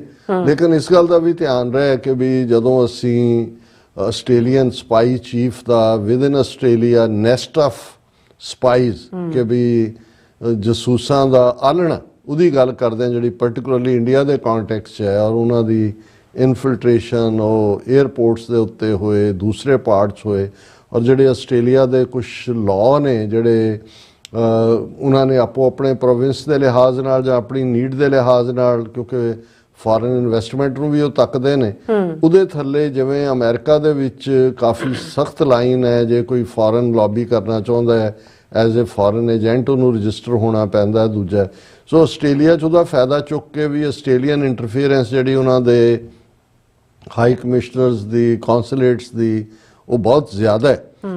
ਇਹਦੇ ਬਾਵਜੂਦ ਮੈਂ ਸਮਝਦਾ ਹਾਂ ਵੀ ਜਿਹੜੀ ਸੋਲੀਡੈਰਿਟੀ ਆਸਟ੍ਰੇਲੀਆ ਦੇ ਸਿੱਖਾਂ ਨੇ ਅੱਡ-ਅੱਡ ਮੌਕਿਆਂ ਤੇ ਦਿਖਾਈ, ਬਹੁਤ ਵੱਡੀ ਪਰਖ ਸੀ ਜਦੋਂ ਕਿਸਾਨ ਮੋਰਚਾ ਸੀ 3 ਖੇਤੀ ਕਾਨੂੰਨਾਂ ਵਾਲਾ, ਔਰ ਉਦੋਂ ਹੀ ਅਸੀਂ ਦੇਖਦੇ ਹਾਂ ਕਿ ਵੀ ਜਿੱਥੇ ਕੈਨੇਡਾ ਅਮਰੀਕਾ ਬਾਰੇ ਤਾਂ ਹੁਣ ਕਲੀਅਰ ਹੈ ਕਿ ਟਰਾਂਸਨੈਸ਼ਨਲ ਰਿਪਰੈਸ਼ਨ ਕਿਸ ਪੱਧਰ ਤੱਕ ਗਿਆ, ਪਰ ਜੇ ਕਨਵਿਕਸ਼ਨਸ ਦੀ ਗੱਲ ਕਰੀਏ ਜਿਹਦੇ ਥੱਲੇ ਉਹ ਹਰਿਆਣਵੀ ਇੱਕ ਜਿਹੜਾ ਹੈ ਉਸ ਨੂੰ ਵਾਪਸ ਤੋਰਿਆ ਜਾਂਦਾ ਹੈ ਜੇਲ੍ਹ ਕਟਾ ਕੇ, ਤੇ ਉਹਦੇ 'ਚ ਉਹਨਾਂ ਨੇ ਈਵਨ ਗੁਰਦੁਆਰੇ ਨੂੰ ਨਿਸ਼ਾਨਾ ਬਣਾਉਂਦੇ ਆ ਵੀ ਜਿਹੜੀ ਹੈ ਉਹ ਗੱਲ ਕਰਨ ਦੀ ਕੋਸ਼ਿਸ਼ ਕੀਤੀ। ਇਸ ਤੋਂ ਇਲਾਵਾ ਕਿਸ ਕਿਸਮ ਦੇ ਕਿਰਦਾਰ ਉਹਨਾਂ ਨੇ ਖੜੇ ਕੀਤੇ ਹੋਏ ਨੇ, ਭਾਵੇਂ ਉਹ ਹੁਣ ਵੀ ਜਦੋਂ ਕਿ ਇਹ ਚੋਣਾਂ ਮਈ ਦੇ ਪਹਿਲੇ ਹਫਤੇ ਹੋਣ ਜਾ ਰਹੀਆਂ ਨੇ, ਔਰ ਆਸਟ੍ਰੇਲੀਆ ਦੇ ਵਿੱਚ ਚੋਣਾਂ 'ਚ ਜੇ ਤੁਸੀਂ ਵੋਟ ਨਾ ਪਾਓ ਤੇ ਤੁਹਾਨੂੰ ਜੁਰਮਾਨਾ ਹੁੰਦਾ, ਮੈਂਡੇਟਰੀ, ਔਰ ਉਸ ਦੇ ਵਿੱਚ ਵੀ ਉਹਨਾਂ ਨੇ ਜਿਹੜਾ ਮੋਦੀ ਬ੍ਰਾਂਡ ਲੋਕ ਨੇ ਉਹਨਾਂ 'ਚ ਸਿੱਖ ਚਿਹਰੇ ਵੀ ਲੱਭੇ ਹੋਏ ਨੇ। ਉੱਥੇ ਕਿਸੇ ਬੀਬੀ ਵਿਰਕ ਦਾ ਜ਼ਿਕਰ ਹੁੰਦਾ ਹੈ ਕਿ ਜੀ ਉਸ ਨੂੰ ਜਿਹੜਾ ਉਹ ਪ੍ਰਮੋਟ ਕੀਤਾ ਜਾ ਰਿਹਾ, ਹਾਲਾਂਕਿ ਇਸ ਨੇ ਕਮਿਊਨਿਟੀ ਦੇ ਵਿੱਚ ਇੱਕ ਜਿਹੜਾ ਉਹ ਜ਼ਬਰਦਸਤ ਰਿਐਕਸ਼ਨ ਵੀ ਦਿੱਤਾ ਹੈ, ਕਿਉਂਕਿ ਲੋਕਾਂ ਨੂੰ ਲੋਕਲ ਪਤਾ ਹੁੰਦਾ ਹੈ ਵੀ ਕੌਣ ਕੀ ਹੈ। ਸੋ ਅਸੀਂ ਇਹ ਸਮਝਦੇ ਹਾਂ ਕਿ ਵੀ ਜੇ ਸਾਡੀ ਐਕਟੀਵਿਟੀ ਉਹ ਪੰਥਕ ਨੁਕਤਾ ਨਿਗਾਹ ਤੋਂ ਕਿਸਾਨ ਮੂਵਮੈਂਟ ਦੇ ਵੇਲੇ ਜਿਵੇਂ ਸੋਲੀਡੈਰਿਟੀ ਦਿਖਾਈ, ਔਰ ਅੱਡ-ਅੱਡ ਥਾਵਾਂ ਦੇ ਉੱਤੇ, ਭਾਵੇਂ ਉਹ ਸਿਡਨੀ ਬੇਸਡ ਸਿੱਖ ਨੇ, ਮੈਲਬਰਨ ਇਸ ਵੇਲੇ ਆਸਟ੍ਰੇਲੀਆ 'ਚ ਬਹੁਤ ਵੱਡਾ ਸੈਂਟਰ ਸਿੱਖਾਂ ਦਾ ਬਣ ਕੇ ਉੱਭਰਿਆ, ਆਲਮੋਸਟ ਸ਼ਾਇਦ 1.5 ਦਰਜਨ ਦੇ ਕਰੀਬ ਗੁਰਦੁਆਰਾ ਸਾਹਿਬਾਨ ਵੀ ਨੇ, ਔਰ ਬਹੁਤ ਸਾਰੇ ਗੁਰਦੁਆਰਾ ਸਾਹਿਬਾਨ ਪੰਥਕ ਵਿਚਾਰਧਾਰਾ ਦੇ ਝੰਡਾ ਬਰਦਾਰ ਨੇ, ਖਾਲਿਸਤਾਨ ਦੀ ਗੱਲ। ਔਰ ਇਹੀ ਸਾਨੂੰ ਜਦੋਂ ਖਾਲਿਸਤਾਨ ਰੈਫਰੈਂਡਮ ਵੀ ਮੈਲਬਰਨ ਜਾਂ ਬ੍ਰਿਸਬੇਨ ਜਾਂ ਸਿਡਨੀ ਦੇ ਵਿੱਚ ਹੁੰਦਾ ਹੈ, ਤੇ ਅਸੀਂ ਦੇਖਦੇ ਹਾਂ ਕਿ ਵੀ ਇੱਕ ਪਾਸੇ ਸੋਲੀਡੈਰਿਟੀ ਸੀ, ਦੂਸਰੇ ਪਾਸੇ ਕਿਵੇਂ ਜਿਹੜੇ ਆ ਉਹ ਮੰਦਰਾਂ ਦੇ ਉੱਤੇ ਛਾਪੇ, ਜਿਸ ਦੇ ਲਈ ਗ੍ਰੈਫਿਟੀ ਲਫ਼ਜ਼ ਇਸਤੇਮਾਲ ਹੁੰਦਾ ਹੈ, ਔਰ ਬਾਅਦ ਸਾਹਮਣੇ ਆਇਆ ਕਿ ਇਹਨਾਂ ਦਾ ਆਪਣਾ ਕੰਮ ਹੀ ਸੀ, ਉਦੋਂ ਕੈਮਰੇ ਬੰਦ ਸੀ, ਔਰ ਪੁਲਿਸ ਨੇ ਵੀ ਇਹਨਾਂ ਨੂੰ ਦੋਸ਼ੀ ਦਿੱਤਾ ਕਿ ਮੰਦਰ ਦੇ ਪ੍ਰਬੰਧਕ ਔਰ ਜੋ ਕੁਛ ਇਹ ਇੱਥੇ ਕੈਨੇਡਾ ਅਮਰੀਕਾ 'ਚ ਕਰਦੇ ਨੇ। ਹੁਣ ਇਹ ਸਾਰਾ ਪਾਰਟ ਇਸ ਲਈ ਵੀ ਅਹਿਮੀਅਤ ਵਾਲਾ ਹੈ ਕਿ ਹੁਣ ਜਦੋਂ ਅਸੀਂ ਦੇਖਦੇ ਹਾਂ ਵੀ ਖਾਲਸਾ ਸਾਜਨਾ ਦਿਵਸ ਜਾਂ ਖਾਲਸਾ ਪ੍ਰਗਟ ਦਿਵਸ ਨੂੰ ਲੈ ਕੇ ਅਮਰੀਕਾ ਕੈਨੇਡਾ 'ਚ ਜਿਹੜੀ ਐਕਟੀਵਿਟੀ ਹੈ ਜਾਂ ਬਾਕੀ ਮੁਲਕਾਂ ਦੇ ਵਿੱਚ ਵੀ ਉਹਨਾਂ 'ਚ ਪੋਲੀਟੀਸ਼ੀਅਨਸ ਦੀ ਸ਼ਮੂਲੀਅਤ, ਕੱਲ ਸਾਡਾ ਲੀਡ ਸੈਗਮੈਂਟ ਸੀ ਕਿ ਕੈਨੇਡੀਅਨ ਪ੍ਰਾਈਮ ਮਿਨਿਸਟਰ ਆਟਵਾ ਦੇ ਗੁਰਦੁਆਰਾ ਸਾਹਿਬ ਦੇ ਸਮਾਗਮ ਸ਼ਾਮਲ ਹੋਏ, ਤੇ ਕਿਵੇਂ ਜਿਹੜੇ ਹਿੰਦੂ ਤਵੀਆਂ ਦੇ ਯਾਰ ਨੇ ਕੰਜ਼ਰਵੇਟਿਵ 'ਚ ਬੈਠੇ ਉਹਨਾਂ ਨੇ ਚੀਕ ਚਿਹਾੜਾ ਪਾਇਆ, ਪਲੱਸ ਜਿਹੜਾ ਹੈ ਉਹਨਾਂ ਦੇ ਮੀਡੀਆ ਨੇ, ਇੰਡੀਆ ਦੇ ਨੇ ਫਿਰ ਇਸ ਸਭ ਗੱਲ ਨੂੰ ਚੁੱਕਿਆ। ਸੋ ਆਸਟ੍ਰੇਲੀਆ ਦੇ ਲਿਹਾਜ਼ ਨਾਲ ਅਸੀਂ ਸਮਝਦੇ ਹਾਂ ਕਿ ਬੇਸ਼ੱਕ ਉਹਨਾਂ ਦੀ ਰਾਜਧਾਨੀ ਕੈਨਬਰਾ ਹੈ, ਲੇਕਿਨ ਜਿਹੜੇ ਕਾਫੀ ਇਨਫਲੂਐਂਸ਼ੀਅਲ ਪ੍ਰੋਵਿੰਸਿਸ ਨੇ ਔਰ ਜਿਨ੍ਹਾਂ ਦੇ ਪ੍ਰਭਾਵ ਦੇ ਥੱਲੇ ਜਿਹੜਾ ਜਦੋਂ ਅਸੀਂ ਸਿੱਖਾਂ ਦੀ ਪ੍ਰੈਜ਼ੈਂਸ ਤਾਂ ਈਵਨ ਇੱਕ ਅੱਧਾ ਛੋਟਾ ਆਈਲੈਂਡ ਮੈਨੂੰ ਦੱਸ ਰਹੇ ਸੀ ਵੀਰ, ਉੱਥੇ ਵੀ 70-80 ਪਰਿਵਾਰ ਨੇ, ਔਰ ਲੇਕਿਨ ਮੈਲਬਰਨ ਇਸ ਵੇਲੇ ਮੇਨ ਸੈਂਟਰ ਆਫ ਐਕਟੀਵਿਟੀ ਹੈ। ਇਸ ਤੋਂ ਇਲਾਵਾ ਸਿਡਨੀ, ਪਰਥ, ਐਡੀਲੇਡ, ਜਿਸ ਐਡੀਲੇਡ ਸਾਡੇ ਮਿੱਤਰ ਸਰ ਅਜੀਤ ਸਿੰਘ ਰਹਿੰਦੇ ਨੇ, ਔਰ ਇਹ ਸਾਡੇ ਤੱਕ ਪ੍ਰੈਸ ਰਿਲੀਜ਼ ਪਹੁੰਚੀ ਹੈ ਗੁਰਦੁਆਰਾ ਕੌਂਸਲ ਆਫ ਵਿਕਟੋਰੀਆ, ਕਿਉਂਕਿ ਵਿਕਟੋਰੀਆ ਪ੍ਰੋਵਿੰਸ ਦਾ ਹੀ ਹਿੱਸਾ ਹੈ ਇਹ ਮੈਲਬਰਨ, ਔਰ ਉਹਨਾਂ ਦੀ ਜਿਹੜੀ ਪ੍ਰੀਮੀਅਰ ਨੇ ਜੈਸਿੰਟਾ ਐਲਨ, ਔਰ ਪਿਛਲੇ ਦਿਨਾਂ 'ਚ ਸ਼ਾਇਦ ਪਾਰਕ ਦਾ ਨਾਂ ਜਿਹੜਾ ਗੁਰੂ ਨਾਨਕ ਪਾਤਸ਼ਾਹ ਦੇ ਨਾਂ ਤੇ ਰੱਖਣ ਨੂੰ ਲੈ ਕੇ ਕੁਝ ਜਿਹੜੇ ਦੂਸਰੇ ਕਿਸਮ ਦੇ ਨੇ ਉਹਨਾਂ ਨੇ ਵਿਰੋਧ ਕੀਤਾ ਸੀ, ਔਰ ਬੜੀ ਮਜ਼ਬੂਤੀ ਨਾਲ ਜੈਸਿੰਟਾ ਨੇ ਇਸ ਦਾ ਜਿਹੜਾ ਇਸ ਦੇ ਹੱਕ 'ਚ ਸਟੈਂਡ ਲਿਆ ਸੀ। ਇਸ ਤੋਂ ਇਲਾਵਾ ਆਸਟ੍ਰੇਲੀਆ 'ਚ ਸਾਡੇ ਵੀਰਾਂ ਦੀ ਲੌਬੀ ਦੀ ਬਦੌਲਤ ਮੈਂ ਸਮਝਦਾ ਵੀ ਗ੍ਰੀਨ ਪਾਰਟੀ ਦੇ, ਖਾਸ ਤੌਰ ਤੇ ਜਦੋਂ ਅਸੀਂ ਸੈਨੇਟਰ ਡੇਵਿਡ ਸ਼ੂਬਰਿਜ ਦਾ ਜ਼ਿਕਰ ਕਰਦੇ ਹਾਂ, ਉਹਨਾਂ ਦੀ ਕਿਸਾਨ ਮੂਵਮੈਂਟ ਹੋਏ, ਉਸ ਤੋਂ ਇਲਾਵਾ ਮੁੱਦੇ ਹੋਣ ਭਾਈ ਅੰਮ੍ਰਿਤਪਾਲ ਸਿੰਘ ਵੇਲੇ ਉਹਨਾਂ ਦੀ ਅਰੈਸਟ ਦੇ ਵੇਲੇ, ਜਾਂ ਹੁਣ ਵੀ ਉਹਨਾਂ ਦੀ ਬੜੀ ਆਊਟਰਾਈਟ ਜਿਹੜੀ ਹੈ ਵੋਕਲ ਸਟੇਟਮੈਂਟ ਹੁੰਦੀ ਹੈ, ਇਹ ਗ੍ਰੀਨਸ ਦੇ ਸੈਨੇਟਰ ਡੇਵਿਡ ਸ਼ੂਬਰਿਜ ਔਰ ਇਸ ਤੋਂ ਇਲਾਵਾ ਗ੍ਰੀਨ ਪਾਰਟੀ ਦੇ ਸੈਨੇਟਰ ਸਟੈਫ ਹਾਰਡਗਨ ਮੇ ਔਰ ਇਹ ਪ੍ਰੀਮੀਅਰ ਜੈਸਿੰਟਾ ਐਲਨ, ਇਹ ਜਿਹੜੀ ਪ੍ਰੈਸ ਰਿਲੀਜ਼ ਹੈ ਇਹਦੇ ਮੁਤਾਬਕ ਮੈਲਬਰਨ ਦੇ ਜਿਹੜਾ ਉਹਨਾਂ ਦਾ ਸੈਂਟਰ ਹੈ ਔਰ ਉਸ ਦੇ ਵਿੱਚ ਫੈਡ ਸਕੇਅਰ ਉਹਨੂੰ ਕਹਿੰਦੇ ਨੇ ਔਰ ਫੈਡਰੇਸ਼ਨ ਸਕੇਅਰ ਮੁਕੰਮਲ ਫੈਡਰੇਸ਼ਨ ਲਫ਼ਜ਼ ਹੈ, ਉਹਦਾ ਐਬਰੀਵੇਸ਼ਨ ਫੈਡ ਹੈ। ਉੱਥੇ 13 ਅਪ੍ਰੈਲ ਨੂੰ ਖਾਲਸਾ ਸਾਜਨਾ ਦਿਵਸ ਖਾਸ ਤੌਰ ਤੇ ਮਨਾਇਆ ਗਿਆ। ਪਹਿਲੀ ਵਾਰ ਇਸ ਕਿਸਮ ਦੇ ਓਪਨ ਫਾਰਮੈਟ ਸੀ, ਸੰਗਤਾਂ ਵੱਡੀ ਗਿਣਤੀ ਸ਼ਾਮਲ ਹੋਈਆਂ, ਦਰਸ਼ਕ ਪਿਕਚਰਸ ਦੇਖ ਸਕਦੇ ਨੇ। ਔਰ ਇਹ ਜਿਹੜਾ ਗੁਰਦੁਆਰਾ ਕੌਂਸਲ ਆਫ ਵਿਕਟੋਰੀਆ ਨੇ ਇਸ ਸਮਾਗਮ ਦਾ ਪ੍ਰਬੰਧ ਕੀਤਾ ਔਰ ਇਸ ਮੌਕੇ ਤੇ ਗੁਰਬਾਣੀ ਕੀਰਤਨ, ਐਗਜ਼ੀਬਿਸ਼ਨ, ਸਿੱਖ ਇਤਿਹਾਸ ਨਾਲ ਜੁੜੀਆਂ ਹੋਈਆਂ ਗੱਤਕਾ ਤੇ ਸਿੱਖ ਮਸਲਿਆਂ ਬਾਰੇ ਖਾਸ ਤੌਰ ਤੇ ਜਿਹੜੀ ਸਾਡੀ ਸੋਵਰਨਿਟੀ ਦੀ ਸਟਰਗਲ ਹੈ, ਟਰਾਂਸਨੈਸ਼ਨਲ ਰਿਪਰੈਸ਼ਨ ਹੈ, ਜੋ ਕੁਝ ਪਿਛਲੀਆਂ 4 ਦਹਾਈਆਂ 'ਚ ਪਾਰਟਿਕੂਲਰਲੀ ਭਾਰਤੀ ਸਟੇਟ 'ਚ ਹੋ ਰਿਹਾ, ਇਸ ਸੰਬੰਧੀ ਲੈਕਚਰਸ ਵੀ ਹੋਏ ਔਰ ਗੁਰੂ ਕਾ ਲੰਗਰ ਤਾਂ ਹਮੇਸ਼ਾ ਹੀ ਅਟੁੱਟ ਵਰਤਦਾ ਹੈ। ਔਰ ਇਸ ਮੌਕੇ ਹੁਣ ਇਸ ਸੂਬੇ ਦੀ ਪ੍ਰੀਮੀਅਰ ਜਸਿੰਟਾ ਐਲਨ ਉਹ ਸਿਰ ਦੇ ਉੱਤੇ ਉਹਨਾਂ ਚੁੰਨੀ ਲਈ ਹੋਈ ਹੈ ਔਰ ਇਸ ਸਮਾਗਮ ਦੇ ਵਿੱਚ ਉਹਨਾਂ ਨੇ ਸ਼ਮੂਲੀਅਤ ਕੀਤੀ ਔਰ ਇਸ ਬਾਰੇ ਬਰੀਫਿੰਗਸਦਾਰ ਹਰਕੀਰਤ ਸਿੰਘ ਜਿਹੜੇ ਪ੍ਰਬੰਧਕੀ ਕਮੇਟੀ ਦਾ ਮੇਨ ਹਿੱਸਾ ਨੇ ਉਹਨਾਂ ਨੇ ਵੀ ਦਿੱਤੀ। ਔਰ ਬੀਬੀ ਜਿਹੜੀ ਹੈ ਜਸਿੰਟਾ ਐਲਨ ਨੇ ਸਿੱਖਾਂ ਦੀਆਂ ਜਿਹੜੀਆਂ ਸੇਵਾਵਾਂ ਨੇ ਉਹਨਾਂ ਦੀ ਖਾਸ ਤੌਰ ਦੇ ਉੱਤੇ ਬੜੀ ਸ਼ਲਾਘਾ ਕੀਤੀ। ਉਹਨਾਂ ਨੇ ਇਹ ਕਿਹਾ ਕਿ fantastic afternoon at fed square Sikh festival of Vaisakhi with music, food and celebration of community. Victoria is home to the largest Sikh community in Australia and every day we are made stronger by their seva, sense of service। ਇਹ ਬਹੁਤ ਵੱਡੀ ਗੱਲ ਹੈ ਕਿ ਇੱਕ premier ਕਹਿ ਰਿਹਾ ਕਿ ਵੀ ਤੁਹਾਡੀ ਬਦੌਲਤ ਤੁਸੀਂ ਸਾਨੂੰ ਮਜ਼ਬੂਤ ਕਰ ਰਹੇ ਹੋ ਹਰ ਰੋਜ਼, ਕਿਉਂਕਿ ਸੇਵਾ ਤੁਹਾਡੇ ਜਿਹੜਾ ਹੈ ਉਹ ਤੁਹਾਡੇ ਬੀਇੰਗ ਦਾ ਹਿੱਸਾ ਹੈ। ਇੱਕ ਹੁੰਦਾ ਵੀ ਕੋਈ ਚੀਜ਼ ਅਡਾਪਟ ਕਰਦਾ ਹੈ, ਇਹ ਸਾਡਾ ਹਿੱਸਾ ਹੈ ਇਸ ਸਾਰੇ 'ਚ। ਔਰ ਇਸ ਦੇ ਉੱਤੇ ਉਹਨਾਂ ਨੇ ਖਾਸ ਤੌਰ ਤੇ ਉਹਨਾਂ ਨੇ ਕਿਹਾ ਵੀ ਜਦੋਂ ਵੀ ਵਿਕਟੋਰੀਆ 'ਚ ਕੋਈ ਕੁਦਰਤੀ ਆਫਤ ਜਾਂ ਕੋਈ ਹੋਰ ਭਾਈਚਾਰਕ ਜ਼ਰੂਰਤ ਹੁੰਦੀ ਹੈ ਤੇ ਸਿੱਖ ਪੂਰੇ ਜੋਸ਼ੋ ਖਰੋਸ਼ ਨਾਲ ਅੱਗੇ ਆਉਂਦੇ ਨੇ ਔਰ ਸਾਨੂੰ ਹਮੇਸ਼ਾ ਹੀ ਸਿੱਖ ਭਾਈਚਾਰੇ ਦੇ ਉੱਤੇ ਮਾਣ ਮਹਿਸੂਸ ਹੁੰਦਾ ਹੈ। ਔਰ ਇਹ ਜਿਹੜਾ ਇਸ ਬਾਰੇ ਜਿਹੜਾ ਪਿਕਚਰਸ ਅਸੀਂ ਦਿਖਾ ਦਿੱਤੀਆਂ ਨੇ, ਇਵੇਂ ਹੀ ਸਟੀਵ ਹਾਰਡਗਨ ਜਿਹੜੇ ਸੈਨੇਟਰ ਨੇ ਉਹਨਾਂ ਨੇ ਕਿਹਾ ਕਿ it was joy to join so many families, elders, leaders and young people today wrapped in colour, culture and courage. ਇਹ ਕਰੇਜ ਲਫ਼ਜ਼ ਬੜਾ ਅਹਿਮੀਅਤ ਵਾਲਾ ਹੈ ਕਿ ਭਾਈ ਇਹ ਸ਼ੋਅ ਕਰਦਾ ਹੈ ਜਦੋਂ ਸਿੰਘ ਸ਼ਸਤਰਾਂ ਬਸਤਰਾਂ ਦੇ ਨਾਲ ਲੈਸ ਆਪਣੇ ਜਲਵਾ ਦਿਖਾਉਂਦੇ ਨੇ ਤੇ ਫਿਰ ਇਹ ਹੁੰਦਾ ਕਿ ਮਹਿਜ਼ ਇੱਕ ਸੇਵਾਦਾਰ ਦਾ ਪੱਖ ਨਹੀਂ ਹੈ, ਇਹ ਰਣ ਤੱਤੇ ਦੇ ਯੋਧੇ ਵੀ ਨੇ। ਫਿਰ ਉਹਨਾਂ ਨੇ ਅਸ਼ੋਰ ਕੀਤਾ ਕਿ ਅਸੀਂ ਮਲਟੀਕਲਚਰਲ ਫੇਅਰ ਔਰ ਕਾਈਂਡ ਮੁਲਕ, ਜਿੱਥੇ ਹਰ ਇੱਕ ਦੇ ਉੱਤੇ ਜਿਹੜਾ ਹੈ ਉਹ ਕੰਪੈਸ਼ਨ ਹੋਏ ਜਿਸ ਮੁਲਕ 'ਚ। ਔਰ ਇਹ ਉਹਨੇ ਕਿਹਾ ਕਿ ਵੀ ਜਿੱਥੇ ਸਾਰੇ ਆਸਟ੍ਰੇਲੀਅਨ, ਸਿੱਖ ਆਸਟ੍ਰੇਲੀਅਨ ਸਮੇਤ they have every right to live without fear ਔਰ ਇੰਟੀਮੀਡੇਸ਼ਨ। ਔਰ ਉਹਨੇ ਕਿਹਾ ਕਿ ਵੀ ਇਹ ਇਕੱਲਾ ਵਿਸਾਖੀ ਇੱਕ ਸੈਲੀਬ੍ਰੇਸ਼ਨ ਹੀ ਨਹੀਂ ਹੈ, ਇਹ ਰਿਮਾਈਂਡਰ ਵੀ ਹੈ ਕਿ ਵੀ ਜਿਹੜੀ ਸੱਚ ਦੇ ਲਈ ਖਲੋਣਾ, ਔਰ ਇਹ ਸਿੱਖੀ ਦੇ ਜਿਸ ਦੀ ਗੱਲ ਕਰ ਰਹੇ ਨੇ। ਔਰ ਇਸੇ ਤਰ੍ਹਾਂ ਕੰਪੈਸ਼ਨ, ਜਿਹੜਾ ਦਇਆ ਭਾਵਨਾ ਹੋਣਾ, ਇਹ ਸਾਡੀ ਸਟਰੈਂਥ ਹੈ ਔਰ ਕੋਈ ਛੋਟਾ ਵੱਡਾ ਨਹੀਂ ਹੈ। ਜਦੋਂ ਅਸੀਂ ਟੁਗੈਦਰ ਹੋ ਕੇ ਪਿਆਰ ਨਾਲ, ਹਿਊਮਿਲਿਟੀ ਨਾਲ ਔਰ ਰਿਜ਼ੋਲਵ ਦੇ ਨਾਲ ਅੱਗੇ ਵਧਾਂਗੇ ਤਾਂ ਕੋਈ ਸਾਨੂੰ ਰੋਕ ਨਹੀਂ ਸਕਦਾ।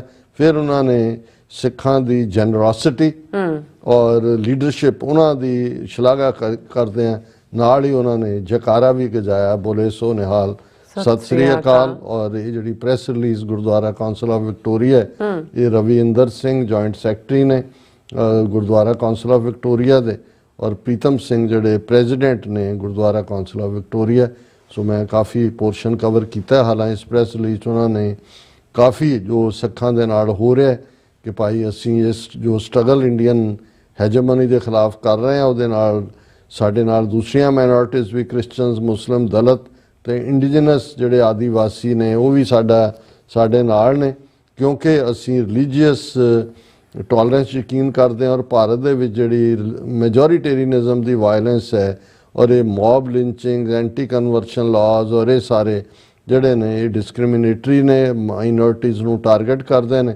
ਔਰ ਇਹ ਜਿਹੜੀ ਅਸੀਂ ਸੈਲੀਬ੍ਰੇਸ਼ਨ ਕਰ ਰਹੇ ਹਾਂ ਫੈਡ ਸਕੇਅਰ 'ਚ, ਇਹ ਟੈਸਟਾਮੈਂਟ ਹੈ to freedom, unity and perseverance of the Sikh diaspora ਕਿ ਅਸੀਂ ਕਿਹਨਾਂ ਵੈਲਿਊਜ਼ ਯਕੀਨ ਕਰਦੇ ਹਾਂ। ਇਹ ਸਾਡੇ ਲਈ ਯਾਦ ਦਹਾਨੀ ਵੀ ਹੈ ਕਿ ਅਸੀਂ ਪਲੂਰਲਿਜ਼ਮ, ਜਿੱਥੇ ਸਭ ਸਾਂਝੇ ਰਹਿ ਸਕਣ, ਸਿਵਲ ਲਿਬਰਟੀਜ਼ ਨੂੰ ਸੇਫਗਾਰਡ ਕਰਨਾ। ਔਰ ਜਿਹੜੇ ਓਪਰੈਸਿਵ ਰਜੀਮ ਨੇ ਉਹਨਾਂ ਦੇ ਖਿਲਾਫ ਆਵਾਜ਼ ਚੁੱਕਣਾ। ਜੀ। ਸੋ ਅਸੀਂ ਮੈਲਬਰਨ ਦੀਆਂ ਸਿੱਖ ਸੰਗਤਾਂ ਨੂੰ, ਗੁਰਦੁਆਰਾ ਕੌਂਸਲ ਆਫ ਵਿਕਟੋਰੀਆ ਨੂੰ, ਔਰ ਹੋਰ ਸਾਰੇ ਜਿਹੜੇ ਉਹ ਹੰਬਲ ਸਰਵੈਂਟ ਹੁੰਦੇ ਨੇ, ਜਿਹੜੇ ਮਾਈਕ ਸਾਹਮਣੇ ਨਹੀਂ ਆਉਂਦੇ, ਜਿਨ੍ਹਾਂ ਦੇ ਨਾਂ ਨਹੀਂ ਬੋਲੇ ਜਾਂਦੇ, ਪਰ ਇਸ ਲੈਵਲ ਦੇ ਪ੍ਰੋਗਰਾਮ ਨੂੰ ਜਿਹਦੇ 'ਚ ਹਜ਼ਾਰਾਂ ਦੀ ਪਾਰਟਿਸਿਪੇਸ਼ਨ ਹੁੰਦੀ ਹੈ, ਬਿਲਕੁਲ ਕਾਮਯਾਬ ਕਰਨ ਲਈ ਕਿੰਨਿਆਂ ਦੇ ਅੰਦਰਲਾ ਗੁਰੂ ਪਿਆਰ ਉਹਨਾਂ ਨੂੰ ਸੇਵਾ ਦੇ ਫੀਲਡ ਵਿੱਚ ਉਤਾਰਦਾ ਹੈ। ਉਹਨਾਂ ਸਾਰਿਆਂ ਦਾ ਹੀ ਅਸੀਂ ਸ਼ੁਕਰੀਆ ਅਦਾ ਕਰਦੇ ਹਾਂ ਜੀ ਡਾਕਟਰ ਸਾਹਿਬ, ਤੁਹਾਡਾ ਬਹੁਤ ਬਹੁਤ ਸ਼ੁਕਰੀਆ। ਇਸ ਵਕਤ ਲੈਣ ਬ੍ਰੇਕ ਵਿਊਅਰਸ, ਤੁਸੀਂ ਇਸੇ ਤਰ੍ਹਾਂ ਬਣੇ ਰਹਿਣਾ, ਮਿਲਦੇ ਹਾਂ after this short break.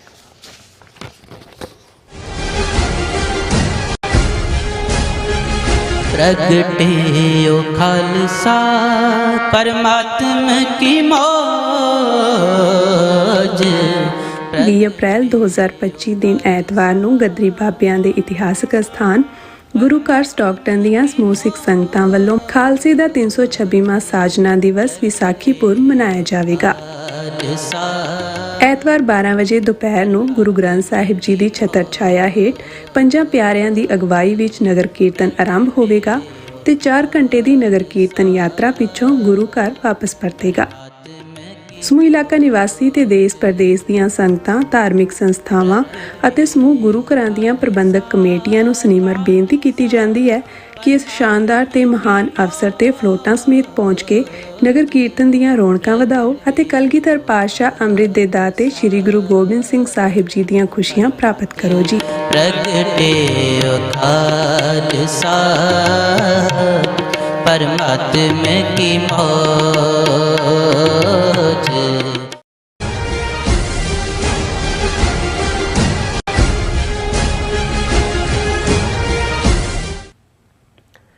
Viewers welcome back to program. So viewers, ਹੁਣ ਆਪਾਂ ਜਿਹੜੇ ਐਨੂਅਲ ਸੈਕਸ਼ਨ ਦੇ ਵਿੱਚ 2 ਨਜ਼ਮਾਂ ਇੰਗਲਿਸ਼ ਦੀਆਂ ਸ਼ੇਰਬਾਜ਼ ਸਿੰਘ ਢਿੱਲੋਂ ਜੀ ਦੀਆਂ ਡਿਸਕਸ ਕਰਨ ਜਾ ਰਹੇ ਹਾਂ।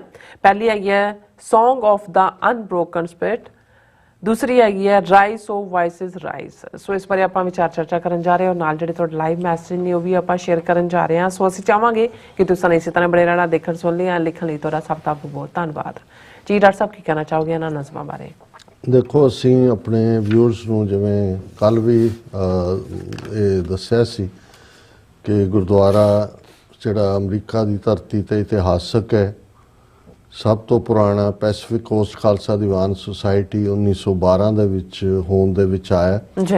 ਉਹਨਾਂ ਦਾ ਸਾਲਾਨਾ ਨਗਰ ਕੀਰਤਨ ਖਾਲਸਾ ਪ੍ਰਗਟ ਦਿਵਸ, ਸਾਜਨਾ ਦਿਵਸ ਨੂੰ ਸਮਰਪਿਤ ਹੋ ਰਿਹਾ। ਸਾਡੀ ਸਾਰੀ ਟੀਮ ਜਿਹੜੀ ਹੈ ਉਹ ਫਲਾਈ ਕਰ ਰਹੀ ਹੈ ਔਰ ਅਸੀਂ ਉਸ ਨੂੰ ਕਵਰ ਕਰਾਂਗੇ ਉੱਥੋਂ।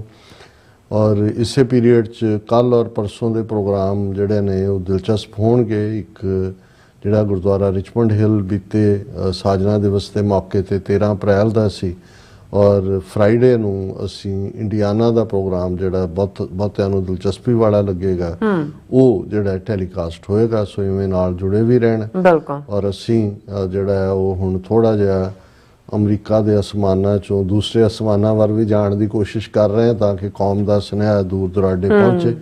ਪਰ ਇਹ ਫਾਰਮੈਟ ਦੇ ਵਿੱਚ ਸਾਡੇ ਜਿਹੜੇ ਯੰਗ ਐਨਰਜੈਟਿਕ ਐਂਕਰ ਨੇ ਸੁਖਵਿੰਦਰ ਸਿੰਘ, ਅਮਰਵੀਰ ਸਿੰਘ, ਉਹ ਵੀ ਕੁਝ ਗੈਪ ਨੂੰ ਭਰਨਗੇ ਔਰ ਅਸੀਂ ਸਿੱਧੇ ਤੌਰ ਦੇ ਉੱਤੇ ਵੀ ਜਿੱਥੇ ਵੀ ਅਸੀਂ ਹੋਏ ਉੱਥੋਂ ਕਮਿਊਨੀਕੇਟ ਕਰਨ ਦੀ ਕੋਸ਼ਿਸ਼ ਕਰਾਂਗੇ। ਔਰ ਮੈਂ ਸਮਝਦਾ ਹਾਂ ਵੀ ਸ਼ੇਰਬਾਜ਼ ਸਿੰਘ ਢਿੱਲੋਂ ਉਹਨਾਂ ਦੀਆਂ ਨਜ਼ਮਾਂ ਦੇ ਵਿੱਚ ਇੰਨਾ ਦਮਖਮ ਹੁੰਦਾ ਹੈ ਕਿਉਂਕਿ ਪਤਾ ਨਹੀਂ, ਜਾਂ ਤਾਂ ਇਹ ਜਦੋਂ ਅੰਦਰ ਇੱਕ ਫਾਇਰ ਇਨ ਦਾ ਬੈਲੀ ਅੰਗਰੇਜ਼ੀ ਚ ਕਹਿੰਦੇ ਨੇ, ਢਿੱਡ ਚ ਅੱਗ ਹੁੰਦੀ ਹੈ, ਔਰ ਜੇ ਉਹਦੇ ਚ ਤੁਹਾਡੇ ਕੋਲ ਗੁਰੂ ਨੇ ਤੁਹਾਨੂੰ ਐਬਿਲਿਟੀ ਬਖਸ਼ੀ ਹੈ ਲਫ਼ਜ਼ਾਂ ਦੀ ਔਰ ਭਾਵਨਾ ਦੀ ਅਮੀਰੀ ਹੈ, ਤੇ ਦੋਨਾਂ ਦਾ ਜਦੋਂ ਕੰਬੀਨੇਸ਼ਨ ਹੁੰਦਾ ਹੈ ਉਹ ਸੋਨੇ ਤੇ ਸੁਹਾਗਾ ਹੀ ਨਹੀਂ, ਪਤਾ ਨਹੀਂ ਡਾਇਮੰਡ ਦੇ ਉੱਤੇ ਪਲੈਟੀਨਮ ਹੁੰਦਾ ਹੈ ਕਿ ਉਹਦੇ ਉੱਤੇ ਕੀ ਹੁੰਦਾ ਹੈ। ਔਰ ਇਹ ਜਿਹੜਾ ਜਦੋਂ ਅਸੀਂ ਉਹਨਾਂ ਦੀਆਂ ਦੋਨੋਂ ਨਜ਼ਮਾਂ, ਕਿਉਂਕਿ ਬਰੀਫ ਨੇ ਔਰ ਮੈਂ ਸਮਝਦਾ ਵੀ ਅੱਜ ਦੇ ਪ੍ਰੋਗਰਾਮ ਨੂੰ ਅਸੀਂ ਕਨਕਲੂਡ ਇਹਨਾਂ ਨਜ਼ਮਾਂ ਨਾਲ ਹੀ ਕਰ ਰਹੇ ਹਾਂ। Song of the Unbroken Spirit। ਹੁਣ ਜਿਹੜੀ ਤੁਹਾਡੀ ਅੰਦਰਲੀ ਸਪਿਰਿਟ, ਅਲਟੀਮੇਟਲੀ ਲੜਾਈ ਤਾਂ ਜੇ ਗੁਰੂ ਨਾਨਕ ਪਾਤਸ਼ਾਹ ਨੇ ਫਰਮਾਇਆ ਮਨ ਜੀਤੇ ਜਗ ਜੀਤ, ਲੜਾਈ ਤੁਹਾਡੀ ਅੰਦਰ ਹੀ ਹੈ।